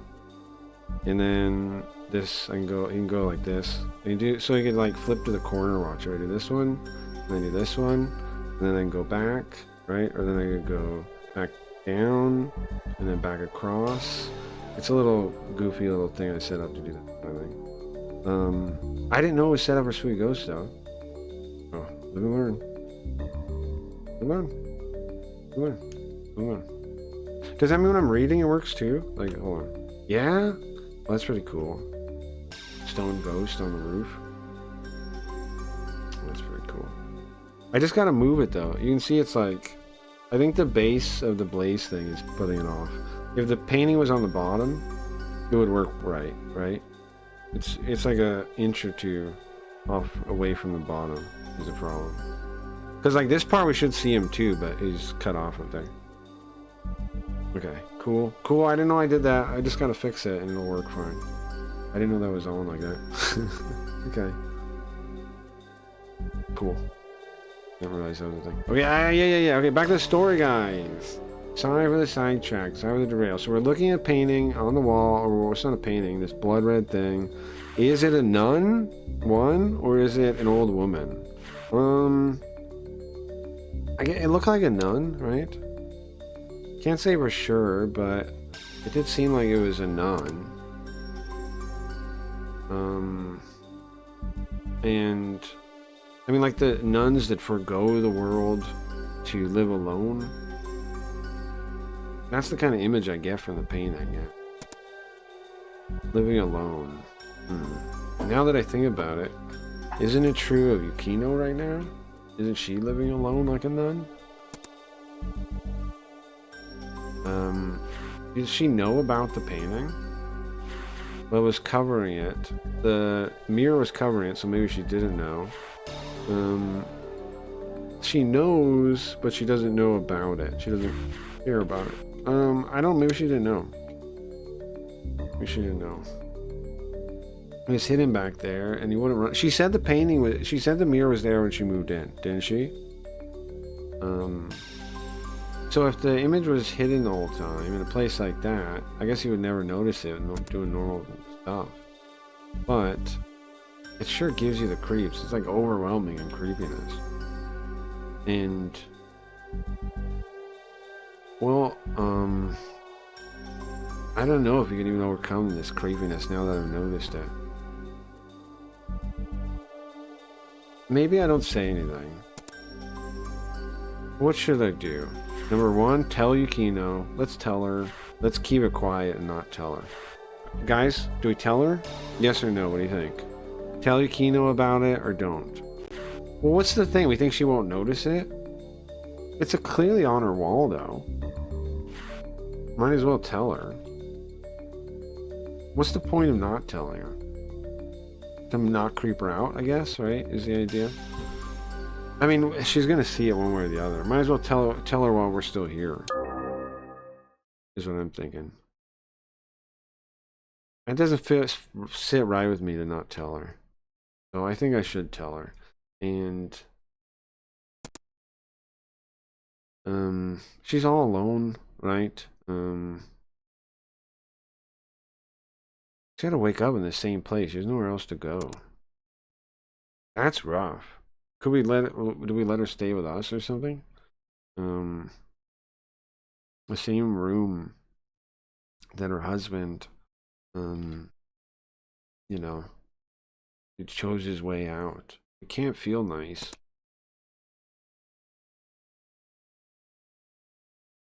So what if I make her feel worse telling her about this? What if I creep her out? Isn't that cruel? But still, the painting is bothering me. Why does it look like a woman? And I don't mean to do anything bad.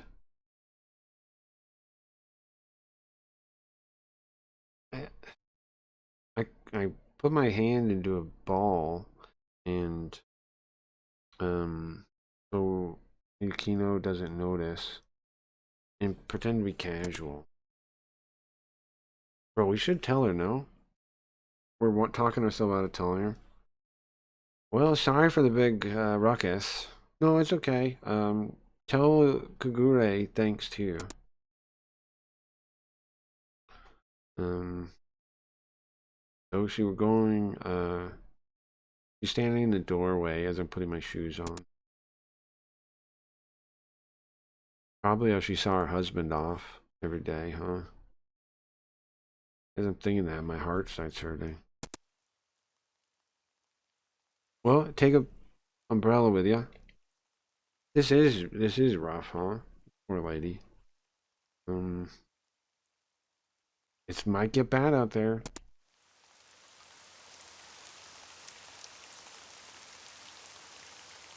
As she says that, I can hear it. The rain hitting the roof.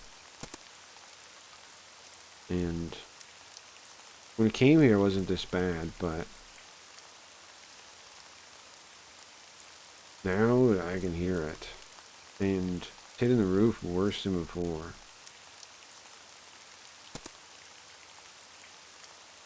The windows are totally soaked. You can see, all you can see going by is the tail lamps of the cars. And shaking causes every time. I take the umbrella. Thank you. I'll definitely bring it back, okay? No, yeah. I'll be waiting.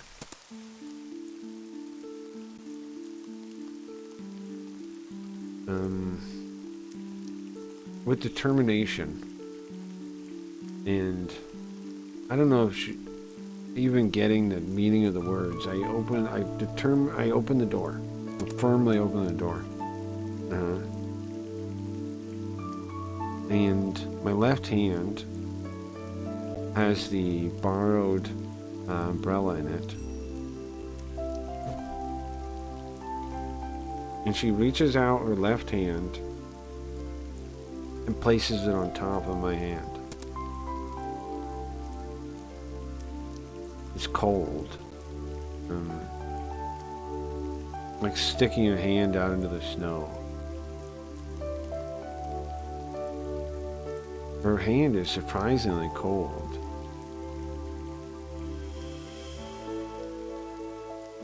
But it's soft. Soft like I could fade away. Like a hand could fade away? Like it could melt my hand? The only weird part about the sensation is the feeling her wedding ring on her ring finger. Yukino?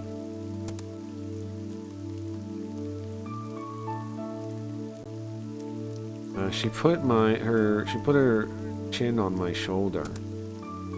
Thank you for the day. It's been lonely living alone here. I hate it. Yeah. Kazami? What?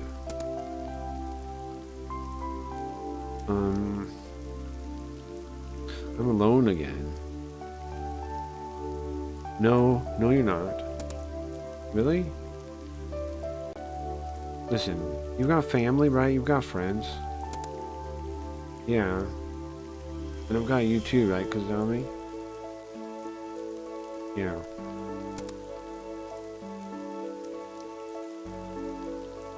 She has her chin on my shoulder still, without moving.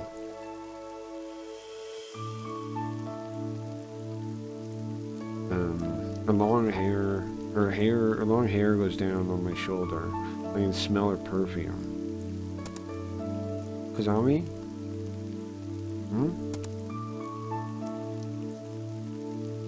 Is it fine? Of course. Yeah. I mean, it must be rough being by herself here, right? Of course she's anxious. So, and listen, I'd like to be that presence. I was a police officer, it makes her feel safe.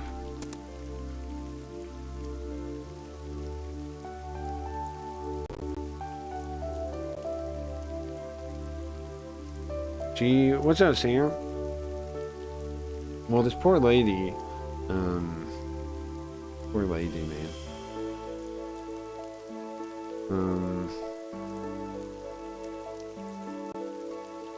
I kept saying over and over, like, to calm the bell ringing inside myself.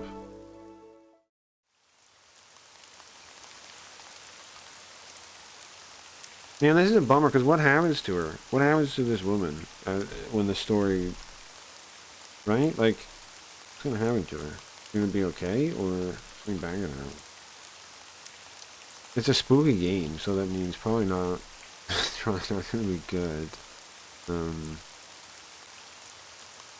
On the other side of the closing door, I could hear the sound of her locking it up. And I started heading towards the car waiting for me. Rain was still coming down.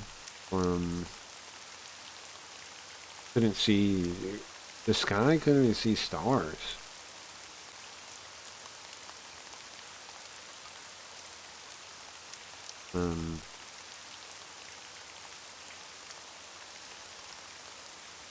It's a night like surrounded by curtains.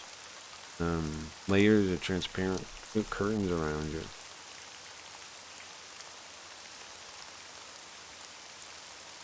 The car was illuminated by the lights inside. The Kagura is illuminated by the lights inside the car. The orange light inside the car. And I can see Kagura in there holding the driver, holding the steering wheel, staring up at the apartment. Chief? Sorry for making you wait. How you feeling? So he said he wasn't feeling good. What's up, Cracky? Recently, for fun, I've been translating the books I have that I know have not been translated in English. Good practice. That's a great hobby. Are you putting them anywhere or anything? I was thinking about doing that. There's that Sugoi toolkit, the OCR thing. I told the guy to add the ability to save translations, and he did. So what you could do with that, I think I told that to you before already. But I'm thinking about doing one, like playing a game and live translating it, and well, not live translating exactly, but making a translation while we play through like some kind of shorter detective game or adventure game, and then like posting it so people could use it. I think that would be cool to do. I posted it somewhere, maybe on my Discord, so eventually didn't think that far ahead yet. Nah, I understand. I feel you. Yeah, I feel you. There was this Discord I was on called like White Cat Translations or something. It wasn't really a translation Discord. What it was is had a lot of people that like were learning Japanese or studying Japanese or translators. Then you'd make a group and you translate a game basically just for fun. Like you'd go through all the steps of doing it, doing a fan translation. You'd make a spreadsheet, you'd put all the things in there, you'd break it up, and then you'd do it. My team did Suikoden. We never really got it finished, but it's a fun little thing to do. Some of the people got theirs done. But the thing was also, you weren't supposed to release it because, I don't know why. They had some rule, they didn't want you to release them. I always thought that was weird. Like, because it's a fun hobby, but why not release them? It makes sense to release them. And there's always been this weird thing about like fan translators and like owning the translation and stuff. I always found that weird. Like Persona 2, when it was for the translated, I asked the guy for the script to like learn, right? And he was like, "Sorry, I can't. The ROM hacker wants propriety." Like, what? Okay, I guess. But wouldn't it be better if we shared more of these things to help the people learning, especially now at you know, how much easier it'll be to learn. Anyway. Chief? Sorry for making you wait. You feeling better? So he got scared. Is what happened. He got scared. I'm sorry. I'm sorry. So he basically just got scared. He didn't really feel bad. He just got the spooks. A small car. But even still, he seems like the big Kagura kind of shrinking up in Barros. What happened? You're totally pale. No, oh yeah. It's just you see, I- I'm not good around you see, I'm not good around incense. That's it. It made me feel kinda. Uh-huh. Gure's always bad at telling lies. Gure, what? Um, really, you're saying that kind of scent is your problem, huh? Well, he's obviously talking baloney because he got scared. What really happened is he got scared, honestly.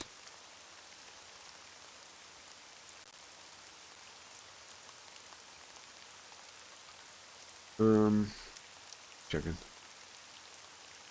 Now, because of our job, right, as a detective, you think we have more opportunities than the average person, to run into a dead person. And, I mean, usually that kind of thing is covered in incense, right? I mean, there's tons of incense. I've never seen them react like this before. Okay, well, did something happen? We should ask him. That's the best thing. Or two, one, we ask him, or two, is that anemia? Maybe he's just anemic. One, maybe something happened. Two, are anemic people bad around incense? Is that a thing? I didn't know that was a thing. Yoko? Can we learn about, let's ask a robot. I gotta make a Yoko and actually talk to it at some point. That'd be sick. I got all these other projects, so I keep forgetting, but I want to do that at some point. If I can just ask her the questions, right? Are anemic people bad around incense? Never heard that.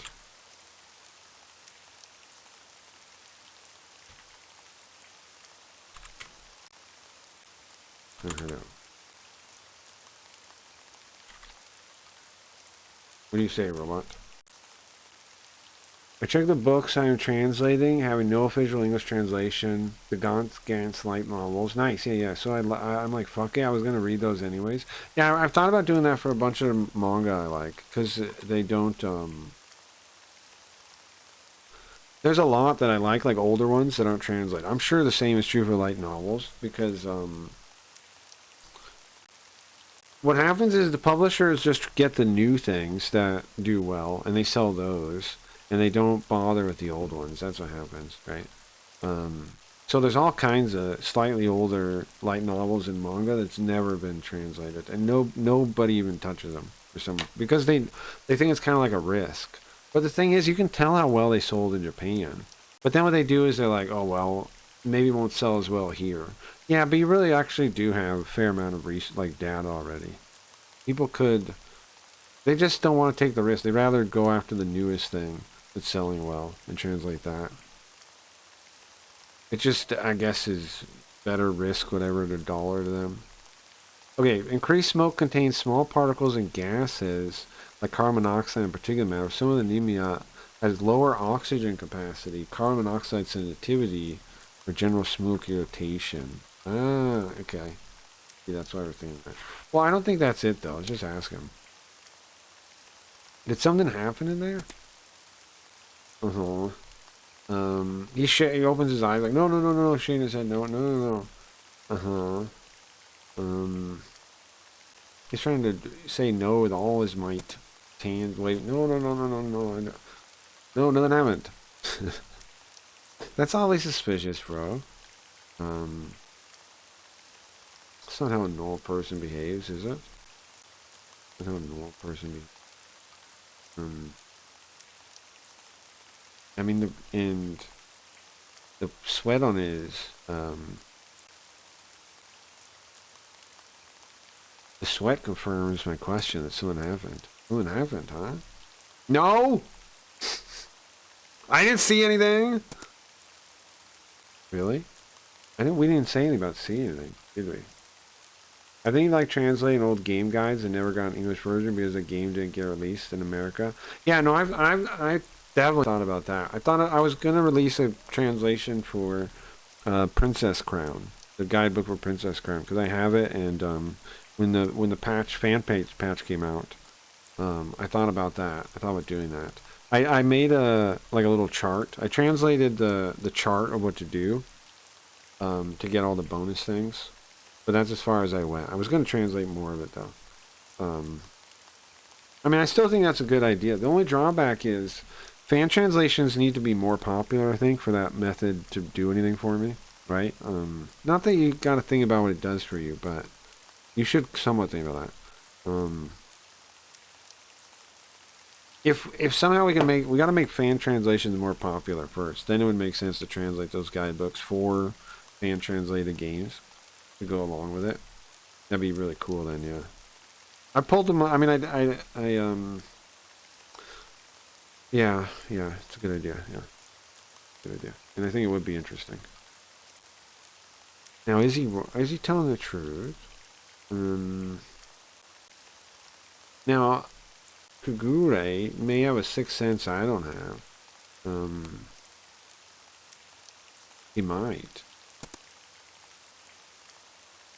What do they call that? A spirit medium, spirit sensitivity, something like this.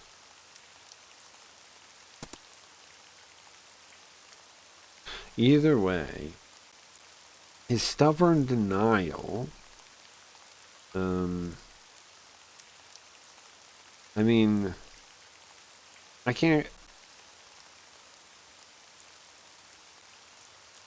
there's no way for me to check it, right? So there's nothing I can really do. But he said something, right? He definitely saw something. And I can't check with my own eyes, so I can't really be sure what that something is.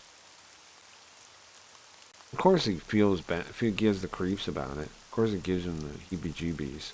Tell that much. Tell that much when he was in there.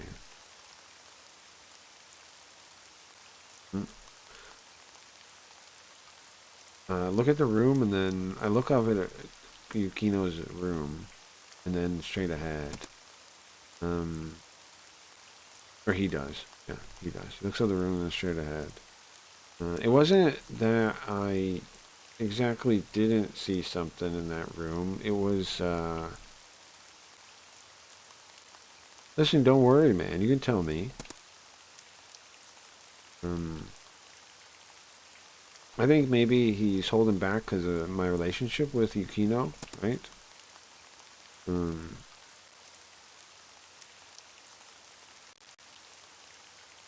then it seems like he kind of gives up after a minute and says that with heavy, like his mouth is heavy, like his heart is heavy, something's heavy. Well, I was thinking about it because she was talking about her husband's suicide, Miss Kasuga was. And oh, but who do we mean? We mean her, right? We mean her still, not the husband. It was because maybe it was because I was listening to the suicide story or something. I had trouble breathing.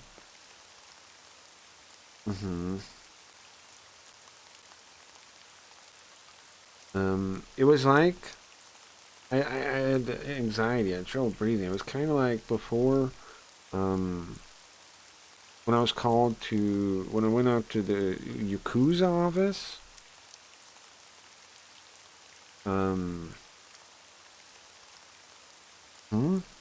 The Yakuza office? We were called out to the Yakuza office and we were surrounded. It was kind of like that. Kagure? What the heck was he doing back in his precinct days, huh? He was like kind of like back in my precinct days when we were going to the Yakuza office and we were surrounded. What the hell was he doing? What kind of days did he have back then? Oh, are we gonna get to see that in the game, maybe? Craggy, I am late. I need to inhale endurance and pull a few through. I just need to level up a bit here. I can smoke with you in a second. I just gotta get through this scene to start the next one, and then I could. I don't want to get too sidetracked until we get through this stuff. And then, I felt worse and worse, like I got more and more nauseous, and so I was gonna go to the restroom. I was gonna go to ask to borrow the restroom and put my shoes on in the entrance, and when I was doing that, then I felt like some gaze stabbing at me, and I didn't know what it was. I thought it was strange, and while I was feeling that, then it's embarrassing, but I felt low blood. I felt anemic. And then the mirror. And then the mirror. Oh, so I'm saying that. And then the mirror. And I'm sorry. It's such a shame. I'm so sorry. The lifelong. That's a failure of your life. Failure of my life. Mistake in my life. Sure. Kagure always goes over the top like that when he's talking. When he apologizes and stuff. It's just how he is. Milk runs again. Oh,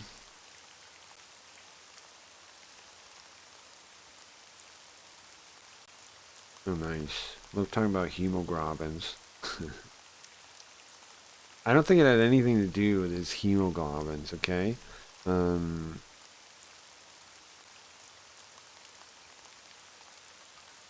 Like, he's almost, he's almost delicate like a rabbit, even though he doesn't look it. I don't think it has anything to do with his hemoglobins. But, so, the gaze you felt, was it hers? No, I don't think so. It came from the left-hand side. Huh? Where would he be? Hold on. Where is he facing?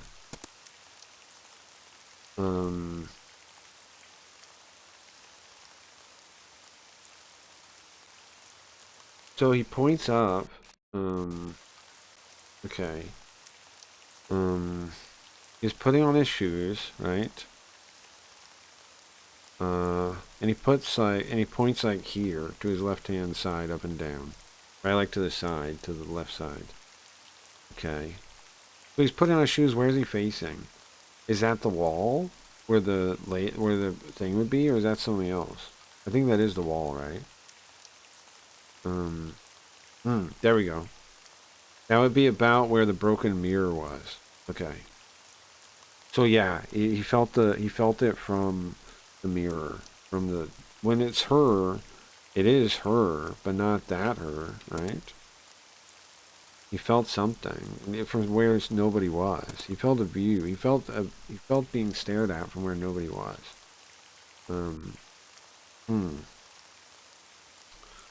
Okay. Well, I mean, it's got to be that weird thing in the wall, right? It's got to be that weird nun we saw on the wall then. Gotta be.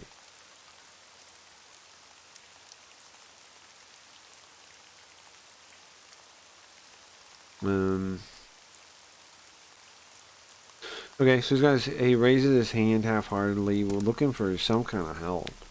And I, answer that it's an illusion. One, illusion. Answer that maybe it's an illusion. Ask him if he felt the gaze coming from the mirror. Or, I don't know if it has any deep... Do you think it has any meaning? You think it has any deep meaning? That's number 3. Okay, so 1... Don't think about it. Think about it as a deeper meaning. 1, say, I think it was an illusion.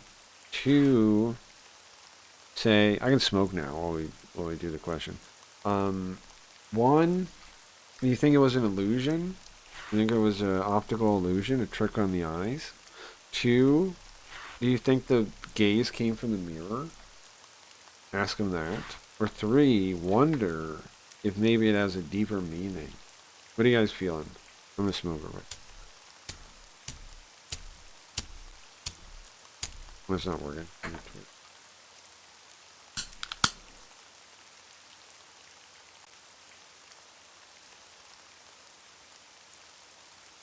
Ooh.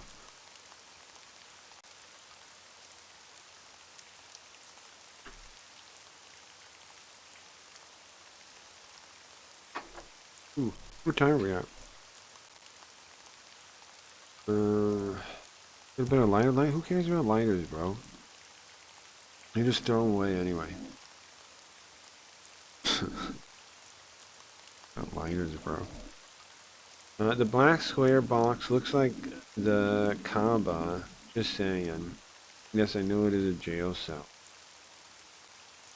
Oh, it's not a jail cell. It's just a door. Door, bro. Door. It's just some rundown apartments, man. They do have, it does look like they have, one of those window covers on the windows.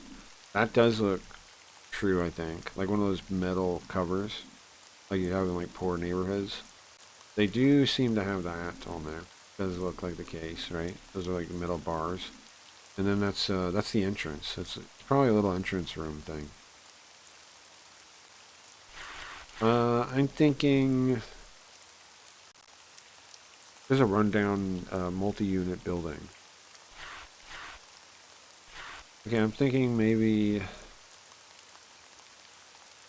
we have singing along almost 4 hours. All right, then we get to the next scene. I think I'm gonna call this stream for today. I know it's a shorter stream, but I'm gonna get something to eat. So let's get to the next scene, and then we'll call it there. I'm thinking, at least for now, maybe I'll come back for a little bit later.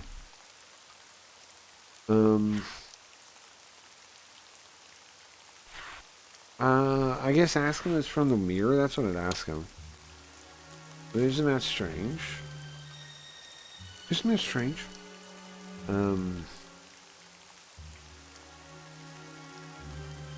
When I was facing Kagure, or I had my back to Kagure, and she was next to me.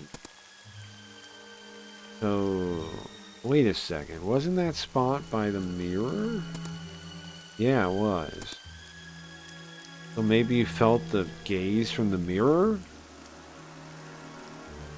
You know what, I need to come up with a voice for Kagure, I think.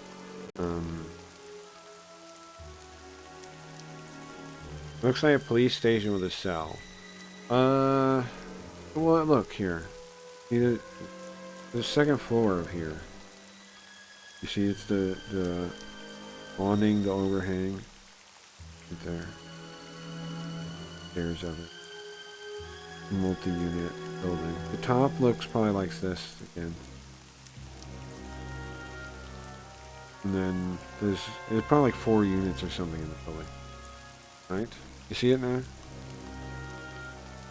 That's probably just the building that has like the mailbox and stuff. This is probably like the mailbox or something. Mailboxes and stuff like that. There. I don't know though. That's just my guess. That's what it looks like to me.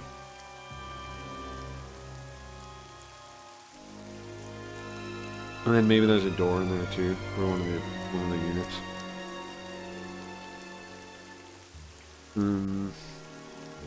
But that's, you know, This is a guess. We can't peek in there. I'd like to be able to peek in there. That'd be cool, right? Holy. Maybe it was the mirror? The gaze was from the mirror? That's gotta be kind of spooky. Who else could it be? What else could it be? Nothing, right? I can see he's got the crease now.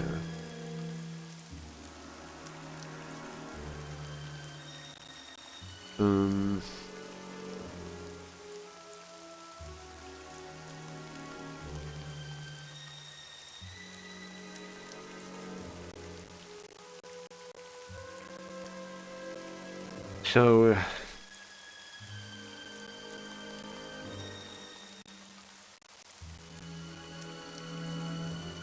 I'm going, it might be my perspective, maybe my perspective. Yeah, it's wrong, so yeah, it's your perspective. Most likely, yes. Most likely, yes.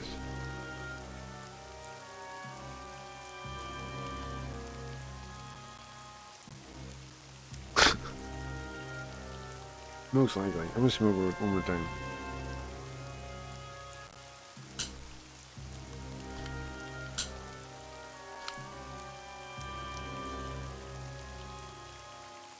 Ooh, okay. Okay, so sometimes the wood has those little beat things in it that look like eyes, the little wood knots that look like eyes. What do you call those? Anybody know what you call those? Little wood knots. Those could look like eyes, so maybe you could feel like those are looking at you. But a mirror, what would about a mirror would give you that? Huh. And then I noticed while I was thinking about it. Wait a second, maybe it was that image. Nothing? He gets more and more pale. He's quiet, not saying nothing. Kagure? Chief? Chief? Do you think so, Chief? Uh-huh. What did he say, two? Yeah, do you think so too, he says.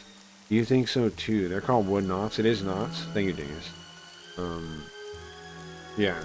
So well, we brought those up. We said those you could think like those are eyeballs, right? Like you could maybe get a sensation somebody's looking at you from if there's wood knots on the thing. Yeah, maybe, huh? But there's no wood knots. And now here he says two.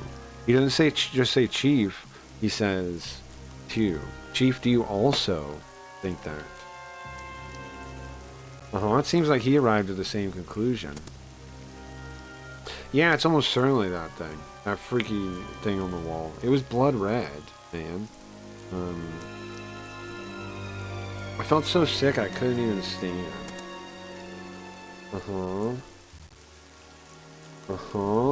It makes total sense.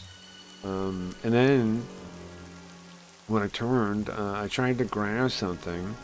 And I started to fall. I tried to turn, I tried to grab something, and I grabbed the mirror.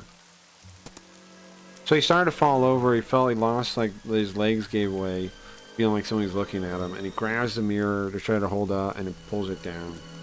And he pulls something out from his suit pocket. This was on the back. Well, what is it? Kind of Japanese. It says like region, box, region, like, not totally able to read the first one. Box, region, something, god, temple, acid? What is this? Maybe, I'm sure it'll put it, I'm sure it'll write it. Some kind of piece of paper. Well, it's ripped. Is it some kind of talisman? Some kind of seal? Let's say seal for those. Seal. What's up, Boatfucker? Thank you. Thank you, Boatfucker. Nice. Nice. Thank you for that vote. Thank you very much. Heck yeah, man. I got it. I was thinking, should I give out more votes? I don't know. I was thinking about just saving the money I got right now for the week thing. Then I can't complain about it just not having it. But I do like giving out votes. I don't know. But anyways, thank you. Nah? Now what? Now what, Gio? What does nah mean?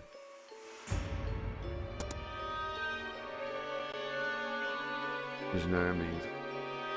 Something like it, right? There's something written on it. Nah. You nah. You nah. It's Javanese paper, is that what that is? Yeah. Javanese paper. It's made on Javanese paper. The talisman made on Javanese paper. What's something written in ink on the front? I can't even read it though. He can't read that? Nah, keep the money. Yeah, I guess, right? Probably crazy. I agree with Gio in this case. Okay, thank you.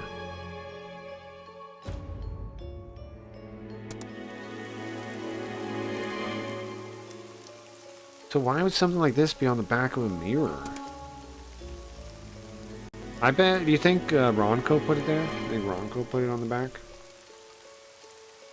I think you guys are probably right, and I think the inflation. However, I think the voting inflation is probably going to go down around now. I doubt people are going to keep buying as many passes as they were. That's the biggest flaw in my opinion with the Blaze economy model, is that if people really support it, it actually makes your votes go down in value. That's a really weird system. It's not gonna. You want people to feel rewarded for it, right? For putting more into it. Not like, you know, want to feel rewarded. Okay.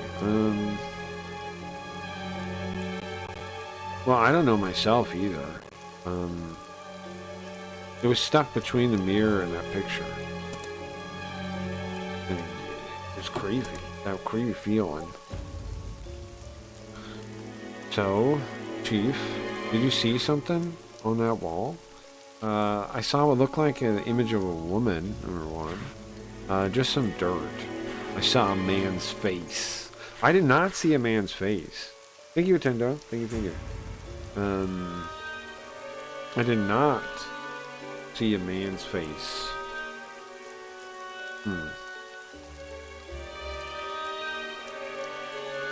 Yeah, I want to get, speaking of money stuff, I want to get the NFT launched this on Friday, right? Tomorrow night. I want to actually start on time too. I'm sorry, my schedule's been all over the place. So prepare for the NFT launch tomorrow night. I don't know if I'll have the website part done tomorrow, but I'll have the buying it. I'll make sure the buying it works. I'll make sure the buying it works. So get in while you can. There's only going to be 50 of them ever. The first ever Cracky Reads NFT Season Pass 0. Well, I guess it's not the 0 season. I don't know what to call it though. But I mean, it kind of is, right? For this system, it's 0. 0 pass. Should be able to buy it with credit card. $10. 1 season pass. Cracky Reads fundraiser starts Friday night. And then we should do a sponsor stream too, and then I'll put, yeah, right, and then it should be good. And then the idea is, as soon as they sell out, we trigger the next story thing, Linda Returns. And I'm going to do that in general, because I think that's a pretty cool idea, right? It'll give the power of triggering the next big story event in your guys' hand. I think that's a cool idea. Tooth fundraiser? Yeah, Craig Reed's Tooth fundraiser. Hey, you're a genius that ends up... What the heck, Roshi? Thank you. 50 votes. Ay. You gotta celebrate that real quick. That's a lot of votes. Thank you. Thank you. Hold on. I got a song to play for that. In here.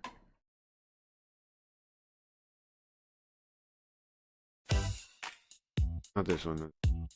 This one? Yahoo! Yeah, this is it. This is it. This is it. This is the party one. Thank you. I locked the screen a second. Thank you. Oh, and burn it. Crap. I have a good one. I have like fireworks. I swear I do. Oh, and burning it again. Okay, turn off the burning firework. There we go. Yeah. Wahoo. Nice, thank you, man. Thank you very much. Thank you. 50 votes. That's a lot of votes. Thank you. Very nice. Very cool. I'm just playing old Spoovy Johnny's here. Nice. But I do appreciate it. I appreciate all the support, guys. Especially, yeah, like Gio was talking about. I didn't get a tooth pulled the other day. And it was not cheap. Did you know that that's not cheap? I didn't know that. I found out. Found out. Thank you. Just keep blazing. I will. I've been enjoying Blaze for the people here. I've been making friends and meeting people I like. So I'm glad to be here. I'm gonna continue to hear that. I'll be right back. Yahoo! I'll be right back. No, not like that. No, not like that either. Hold on. No. Stay. I'll be right back.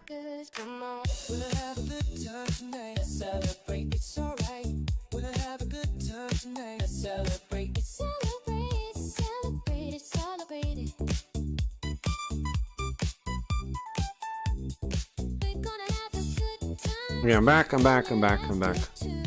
I'm gonna light up real quick. Oops, I clicked autoplay. It's fine, I guess.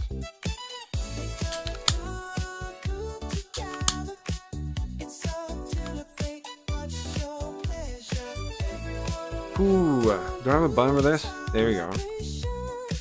Yeah, the Blaze community is awesome. Definitely, man. I've definitely met some people that are very cool. Let's see. Which one do we want to listen? What do we want to listen to real quick? This? There we go.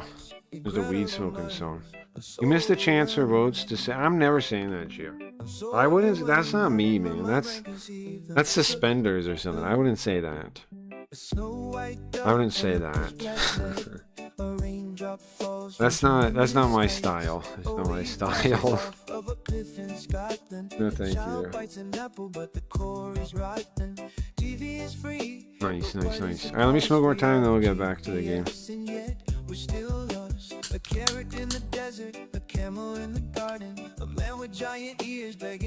Oh yeah, tomorrow night we got the NFT launch that I was talking about. I forgot about that.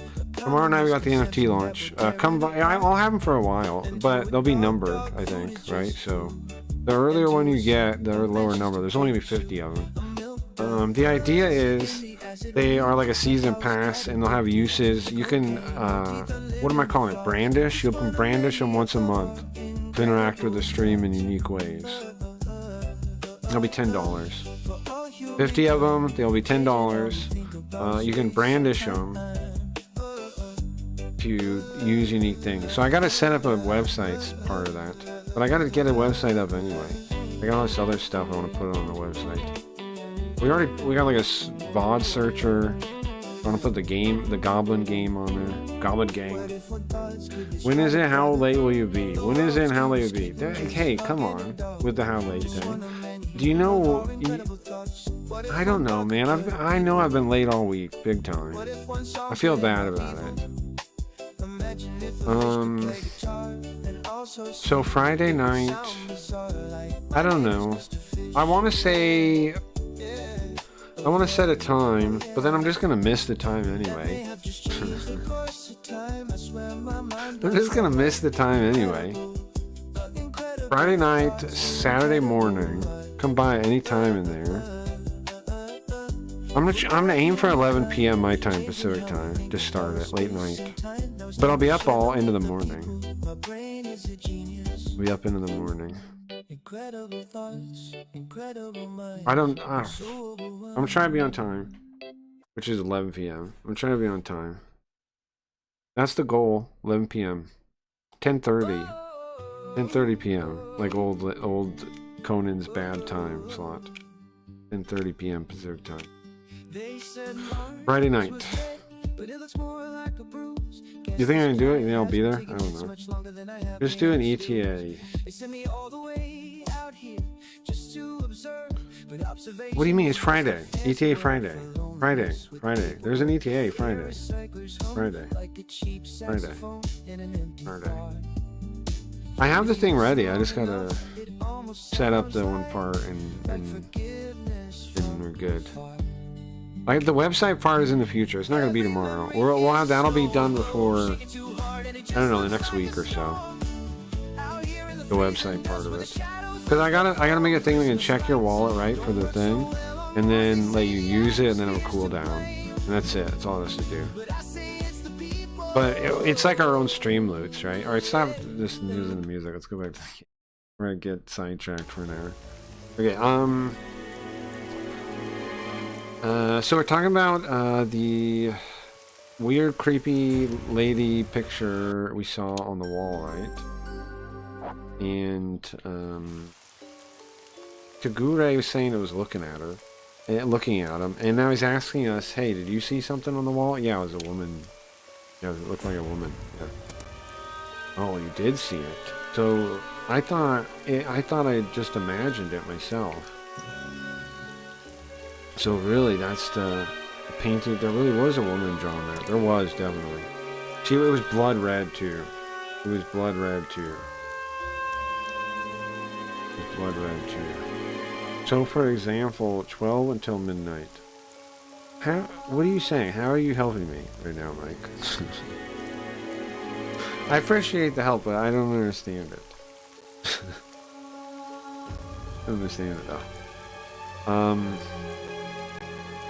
Okay, and I mean, it definitely looked like a woman, right? I mean, how can we tell if it was intended or not? But it definitely looked like it. And that mirror was hiding it. Also, it had a talisman stuck to it. Oh, I wasn't calling them talismans. What was I calling them? Crap. Not talisman. I swear I called it something else. Not talisman. Anybody remember? Midnight is 12. Mr. Midnight over here. I wasn't calling it talisman. Does anybody remember what I was saying? It was a ward. Was it a ward? It had a ward placed on it. What in the world? What was it hiding? Yeah, it had a piece of paper, a ward, with some Japanese on it. Had a weird atmosphere too. I don't know how else to describe it. Seems impossible to understand, really. Chief? Chief, listen, you know me, I do not believe in any kind of ghosts, or any kind of rage demons, any kind of vengeful spirits, okay? But, just, listen, just asking, what if Mr. Kasuga didn't kill himself? Huh? I didn't even think of that. But, I mean, Kagure's straight. Kagure's serious. He's not joking around.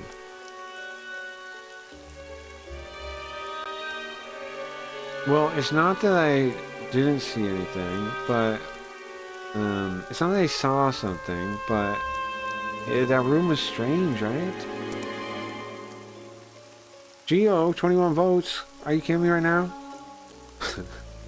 Nice. You guys are using all your votes. Thank you. How are we doing on votes then? I feel like we gotta have a lot. Hold on. I'm checking. I feel like we got a lot of votes. 150 votes? Nice. Nice. Heck yeah. We're number 48. That's crazy. It's top half. Late this week. Well, I appreciate it. Yahoo. Yeah, Yahoo again. Hold on. Let's do Yahoo again. That's all the votes. Do Yahoo one. I gotta make a button for playing this, right? Instead of doing this manually every time. Clearly not the right way to do it. I'm clearly doing it wrong. Alright, let me hit this one time. Thank you, Gio. Thank you, thank you.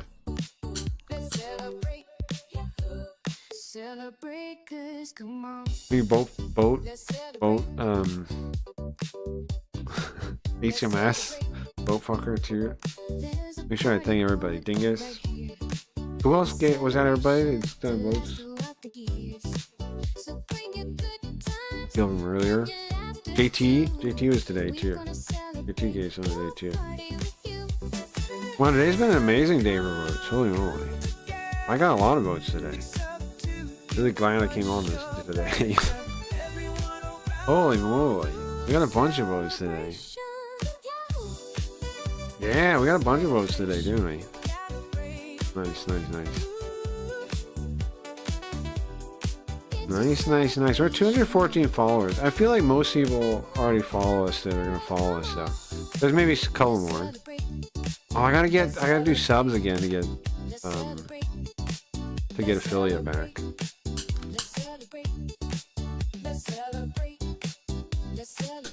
Oops. Found it.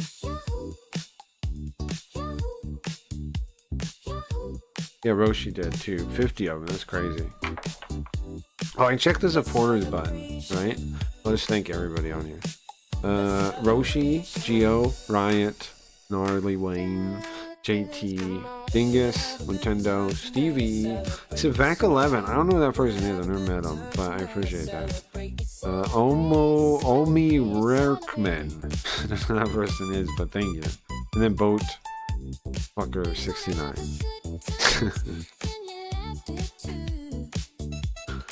You know, I gotta give it to Boatfucker for keeping that name for so long and trying to keep it on so many platforms and stuff. It takes courage. I mean, as a fellow person with like a weird name, like Cracky Reads, I get called Crackhead all the time. I get called instead of Cracky Reads. I get called Crackhead all the time. Now, it makes sense as a mistake to read it when you look at my name. I get it, but the amount of times I get called Crackhead is almost as many times as I get called that real name, Craigie Reeves. I liked it when the AI called you Car Keys. That's not bad either, yeah. That's not bad either. The thing that AI gets so wrong when you make it sing is it gets the reads wrong a lot. Only some of them get that right. Like in the Craigie Reeves owns BB Jazz song. After this one I'll play it, so you can hear what I mean. Only the third one I got to kind of sound good. Car key all the time, that's true. Of course it's prescribed to me. I mean, I'm packing it up, treating myself. It's easy way to explain the stream, as in you better look for me. It's an easy way of explaining the stream, as in you better look for me. Cracky Reds. You know, I think our name's pretty good though for the channel, because like if you Google it, you'll find us. If you put us in YouTube, you'll find us. There's nobody else with a similar enough name that comes up. It's just us. So I think like our SEO is pretty good. Personally, I think our SEO is pretty good. Even though it's kind of a weird name, it's memorable, and if you look it up, you'll find us. This version I think is the best sounding one that Craigie reads.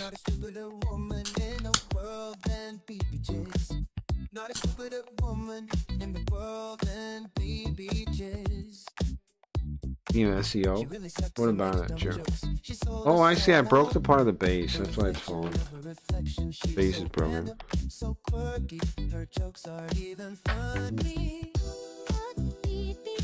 I think Bugrub is having BB Jess on this weekend, I think, on his hot tub. Or maybe it's next week. I watched his front page cartoon he was doing. He's on season 2 now. It was cool. He put a lot of work into it. It's worth checking out. You know what I know is Bugrub will be on Sims 2. So he will be on Sims 2. The program I use to simulate circuits is called Digital. That's it. Yeah, that's a bad name. That's a bad name. Yeah, it's a horrible name. That's a horrible name. I'm thinking about that about the website too, about Sims 2. We need a name that's good. So far, our best name is what? Keycard Vault. Keycard Vault, I think is our best name because we got keycardvault.com. Keycard Vault's the best one we got so far. Double chamber or single if you had to choose. For what?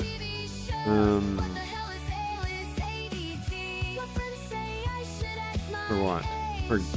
For putting people inside of? In a chamber? Well, when I become dyslexio and I put all the homo basics that aren't homo dyslexic, that aren't dyslexic in their proper place, I don't know what I'm gonna do yet. I don't know what I'm gonna do yet. I'm thinking of catapult. I'm thinking of catapult, personally. For all the non-dyslexics, I'm gonna put them in a catapult and throw them over a wall, maybe. I think we'll build the Great Dyslexic Wall, the Great Wall of Dyslexia, the Great Wall of Dyslexia, around the dyslexic country. I don't know what the name of the dyslexic country is going to be yet, but when I do take my proper place as King of the Dyslexics, and the dyslexics take their proper place as King of all humans, well, I mean, here's the thing. We haven't had an empire ruled by dyslexics yet. So how do we not know it's not the best form society can take? And what I want you to think about is, yeah, I want you to just say yes to that. Keys.stream zone, is it really? My issue with the .stream and other things, though, is I was thinking about it when JT mentioned about his work, that they block a lot of URLs that are on like .com and .org, and I was realizing a lot of websites do that. I mean, a lot of like work sites do. A lot of jobs do that. So a .com would be better for things like that, like getting past,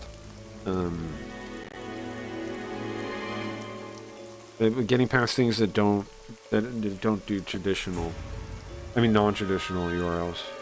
Keys is pretty in line with the current platform name convention. That's true though. That's true. We could come up with something. You know, we could get both too, right? It's not right. We're not limited to one.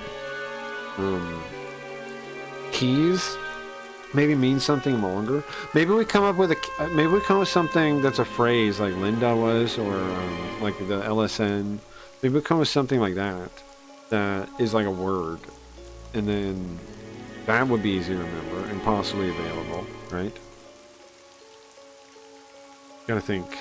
Keys is pretty in line. I do like keys though. I do like just calling it keys. I do like keys. Because the paperwork will be a bitch.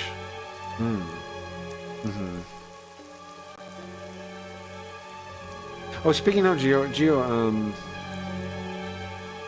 after the Goblin game's out, then I want to start working on the MechWarrior one, so off and on.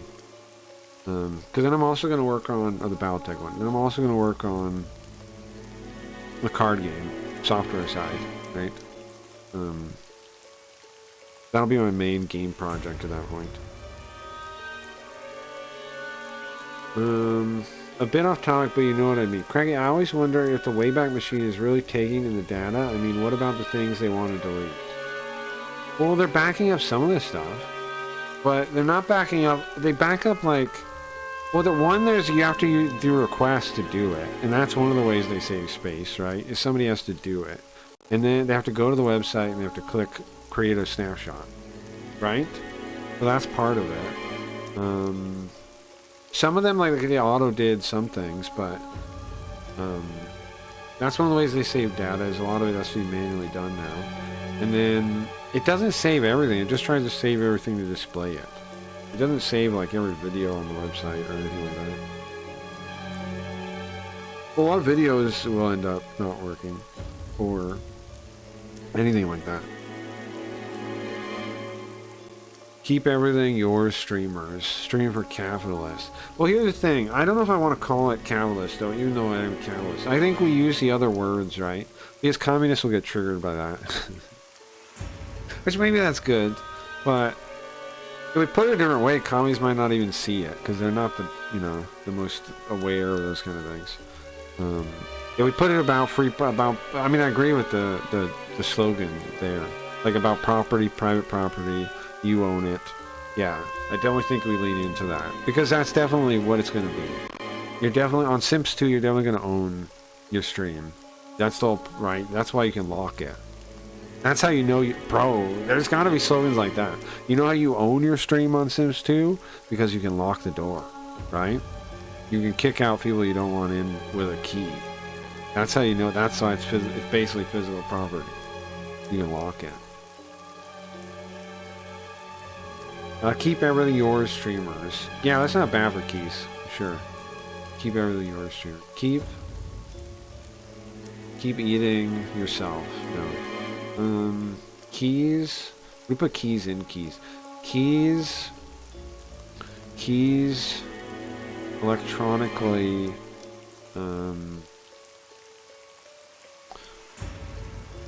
I don't know a lot of things start with Y. There's not many Y words, I don't think.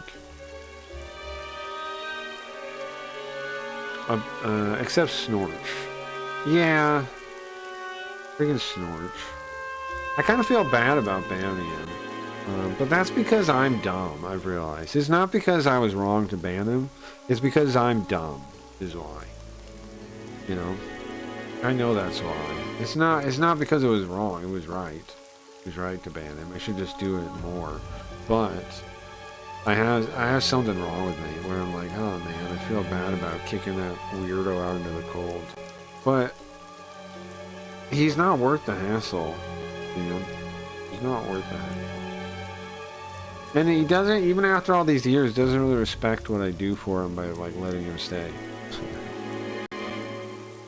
He's still a little entitled weasel about it. So why let him stay? If he doesn't value it, why let him stay? You know? If he doesn't value it, then why get it? Oh, anyway. Again, I looked at the room where Yukino should be. Maybe because the curtains are closed, but I can't really tell what's going on inside. Because the curtains are closed, obviously. I'll turn it down a little bit. It's too loud. But then the wiki. I feel bad about banning Snorch, not because I was wrong, because I was dumb. Alright, I'll definitely save that for you. You know what we should do? We should definitely build a thing so you guys can save quotes that go into the wiki. Like you just type a command like that. Like there's Twitch commands like that. I could definitely build something that just adds it to the database. That's a good idea. Definitely a good idea. We'll do that. We'll do that. I'll add something like that at some point. I gotta decide, we don't really have a Blaze bot. Most stuff goes through YouTube. I'm thinking for the website, do I build a thing to watch the stream on? And if I do, what do I embed? What chat do I embed? What video do I embed? I embed... I could do the drop-down idea like the LSN idea was, where you have a drop-down and you pick which one for each. What would the defaults be, though? Twitch? Twitch chat? Not Twitch video, though. YouTube video, I think. Or Blaze. I mean, well, yeah, YouTube video. I think Blaze goes down more than YouTube. And then Twitch chat, maybe, and then a drop down to change them. Craig, did you hallucinate like an LM model over a bad day? In what way am I hallucinating? Unfortunately, everyone still seems partial to kick chat.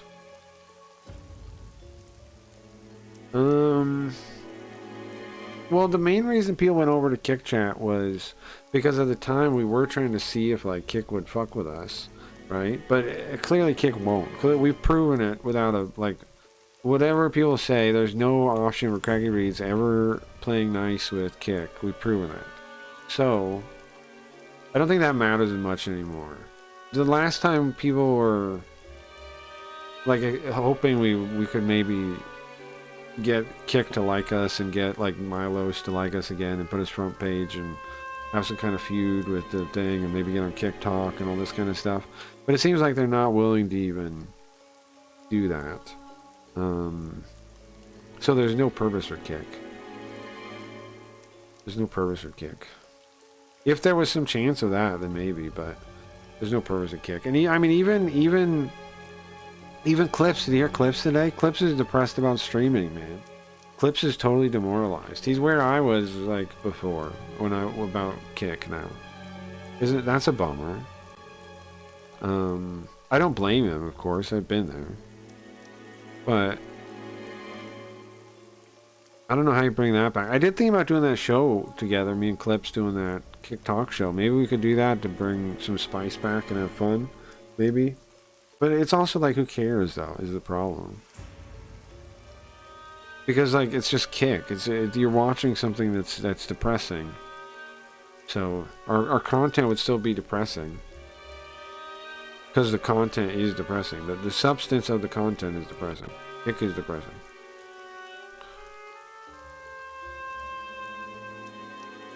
I like Sims chat having images, GIFs. Yeah, well, we'll have the same thing on Sims 2. Because I'm going to use the same chat. The chat was part of LiveKit too, I think. Also, you're going to like this. You guys are going to like this. You know what else LiveKit is designed to do besides just the video? So there was another feature Max never put in, but he wanted to, which was video conferencing, or voice conferencing, video conferencing, right? So people could get on easily, could join the stream easily. That is easy to do. That's already built into the platform. And then also, LLMs are built into the platform. The platform is designed in a way where you just plug them in. Isn't that sick? In New Sims 2, the backend part, the video part, the chat part, it has a lot of stuff for LLMs already built in. It's already built in to work with it. That's one of their key features of LiveKit. Is LLM integration. So, isn't that pretty exciting? So like when I wanted to put I want to have like an LLM assistant, right, to help recommend streams. It's already built into the thing. It's already a key functionality of LiveKit. And LiveKit is open source too. We can launch our own servers. So I'm pretty excited. We can get back to Sims level features really easily because a lot of that stuff was part of LiveKit, and we can go past it. Really excited about that. Because, I mean, it was always smooth, right? The streaming was really smooth.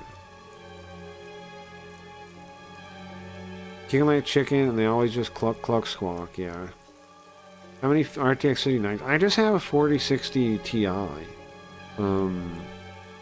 But it's not even about the card for doing AI stuff. It's about VRAM more than anything. It's about RAM more than anything. And then, but obviously they are a lot faster to have a good card. But a lot of the NVIDIA cards can do whatever, and we were talking about people are doing it with Apple stuff too. There's a lot of options. The main bottleneck is not having enough VRAM and RAM more than anything. Because otherwise it's just a matter of time. Like, yes, some cards are much slower, but they still do it. They can still, a lot of cards can do anything. Any decent card can do some stuff. And so it's just a matter of, do you want to wait for the time and stuff, or you can figure out ways to do it at lower VRAM too. Like, people think for AI you need all these expensive cards. You don't. That's just delusion. That's just like, you need just one decent card, and then then you can wait time and figure out hacks and stuff to get whatever you want to do done. And people, I have like, I don't know, man. They're always thinking like, I need the best thing, especially graphics cards, and it's like, you don't need the best thing, not at all. Why would you? Anything, like, so many of the cards and things can do stuff. Yeah, they couldn't find anything I didn't like about functionality. Yeah, it was very nice. True, Craig, true, but a bit more grunt is always a good way to give it a good kick. Yeah, sure. How many tenor cores and CUDA cores? Yeah, it's a good question, but you get what I'm saying too.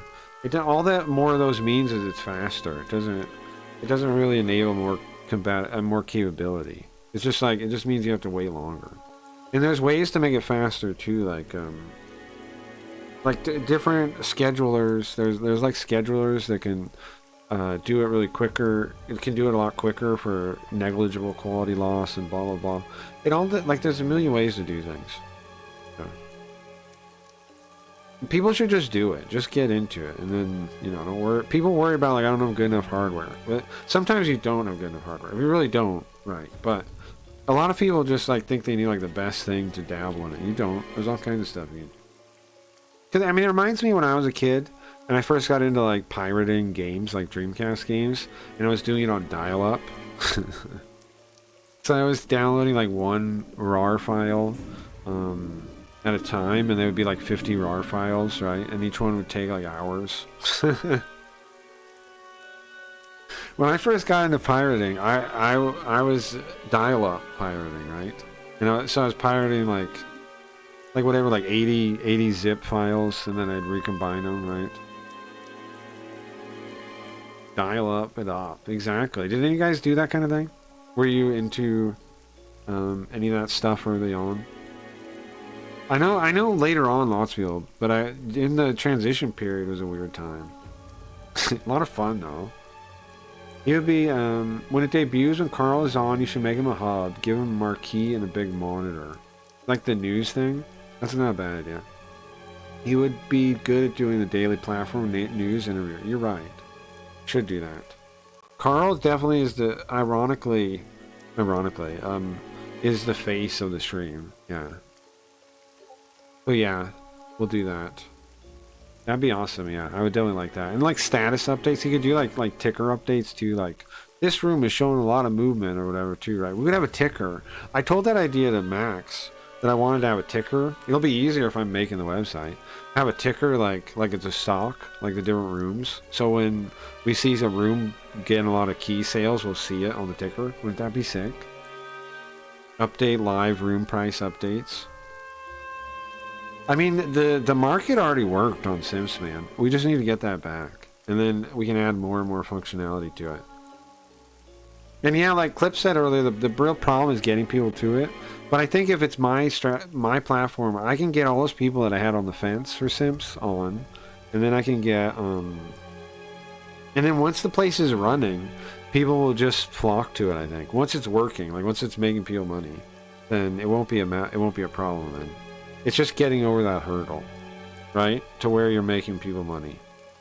And once it's that, then I think creators will tell each other about it because it'll be such a good opportunity. And like, check it out, right? The reason people will tell each other about Sims is this. When somebody makes a new room, it's an opportunity to make money. So what does that mean? That means you want to get all your friends in on that opportunity and make some money, right? Every single person you get to sign up and get running, you can make a chunk of money there. Every single person, right? Like, it's not unlimited money, but it's a little chunk of money that you can make buying the keys and selling them. We don't even need a referral program because it's already incentivized to make you a little bit of money. I grew up post-dial. That's crazy. Well, yeah, I'm old. Tenor is more for AI, and CUDA is more for multitasking. What is this? But it can do the same job as the Tenor cores, but it'll just take longer. So like DLSS. Okay, great.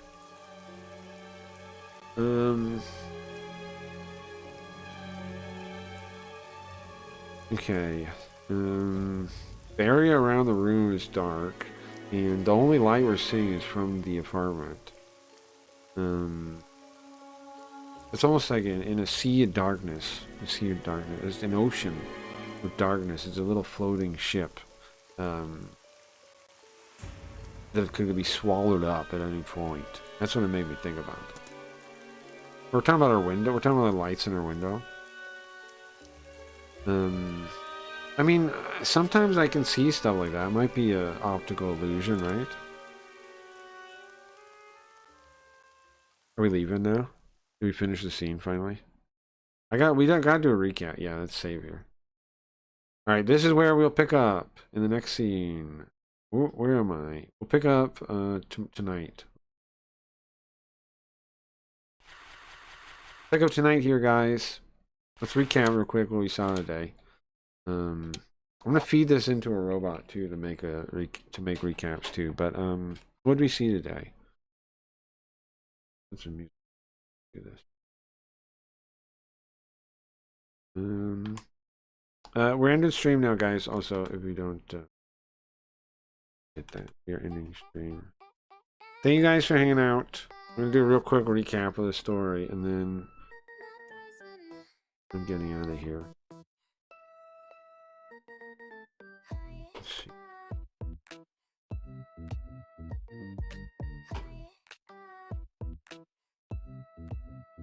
Thank you guys for your time. I always appreciate it. Always appreciate it. Thank you guys on all the different platforms for hanging out. Be back tonight. More Golly, more F-Files, more F-Files season 2. It gets creepier. Maybe we get past 2 scenes tonight. Maybe we get to 2 different backgrounds. Maybe. So far, we covered earlier meeting our ex-girlfriend, first love of our life. She had a husband. He died. Kind of a bummer. It was a big bummer. He killed himself when she went to get ice cream. She came back shaking him. The ice cream was like melted. She said, "Wake up!" And then she comes to and she calls, police or something and says, "Ah!" And then, so we ran into her after she was picking up his belongings, and we learned that we were popular in high school. We didn't know that with the girls. They had a deal that they wouldn't ask us anything. She wanted to ask us for a button. She did not. She cowered out. But she wanted to, she said. And that's apparently a thing in Japan. You ask for the second button. It came from the World War II, of course. The soldiers, when they were leaving, would do that. And then, so we chatted with her a bit. She's sad. Her husband died. It's a bummer. We bring her home, and there's nothing in her house. It's a little tiny apartment. Nothing in it. Nothing in it almost whatsoever.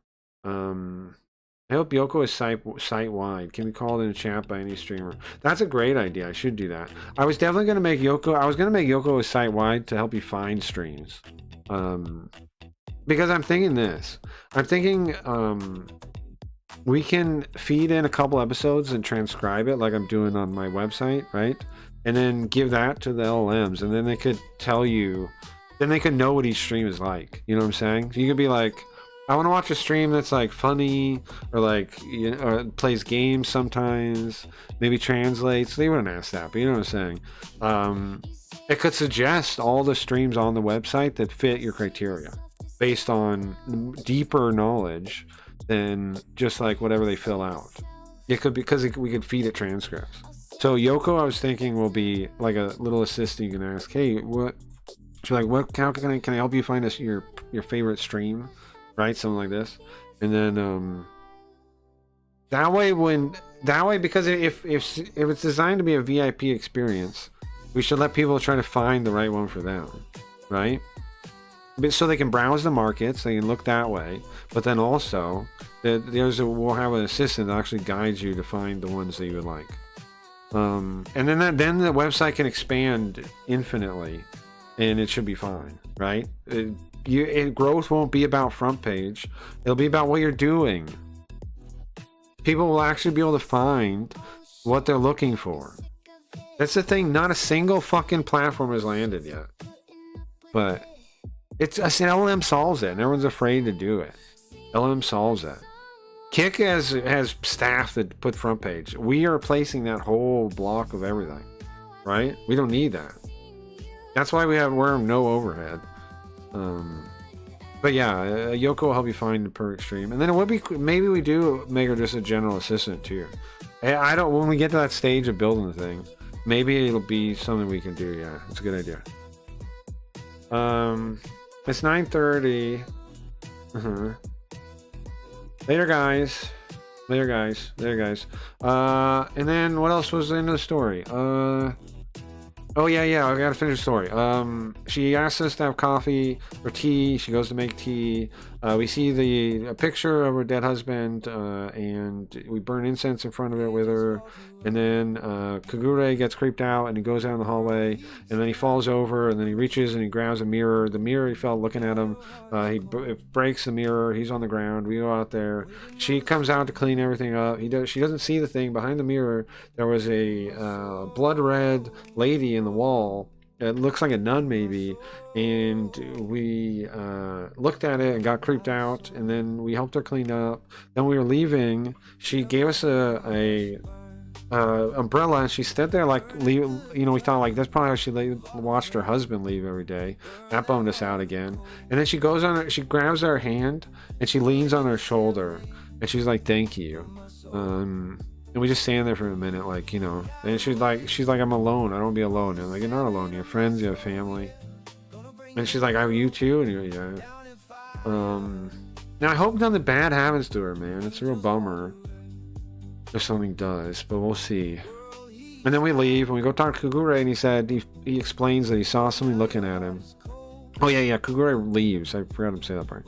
After he falls down, he apologizes and he leaves. Like, oh, I remembered I have to do something, and he goes outside.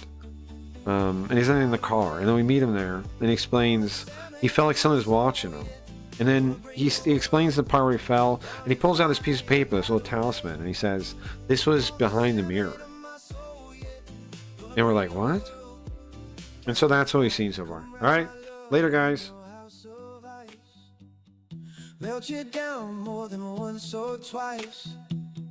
Make you shake till worlds align. See your body tremble with the blood on fire. Cause the season in my veins will end your world. To the season of the flames you must pray and learn. Hey Sensei, I'm getting out of here, but it's nice to see you. Later guys, I'm back tonight.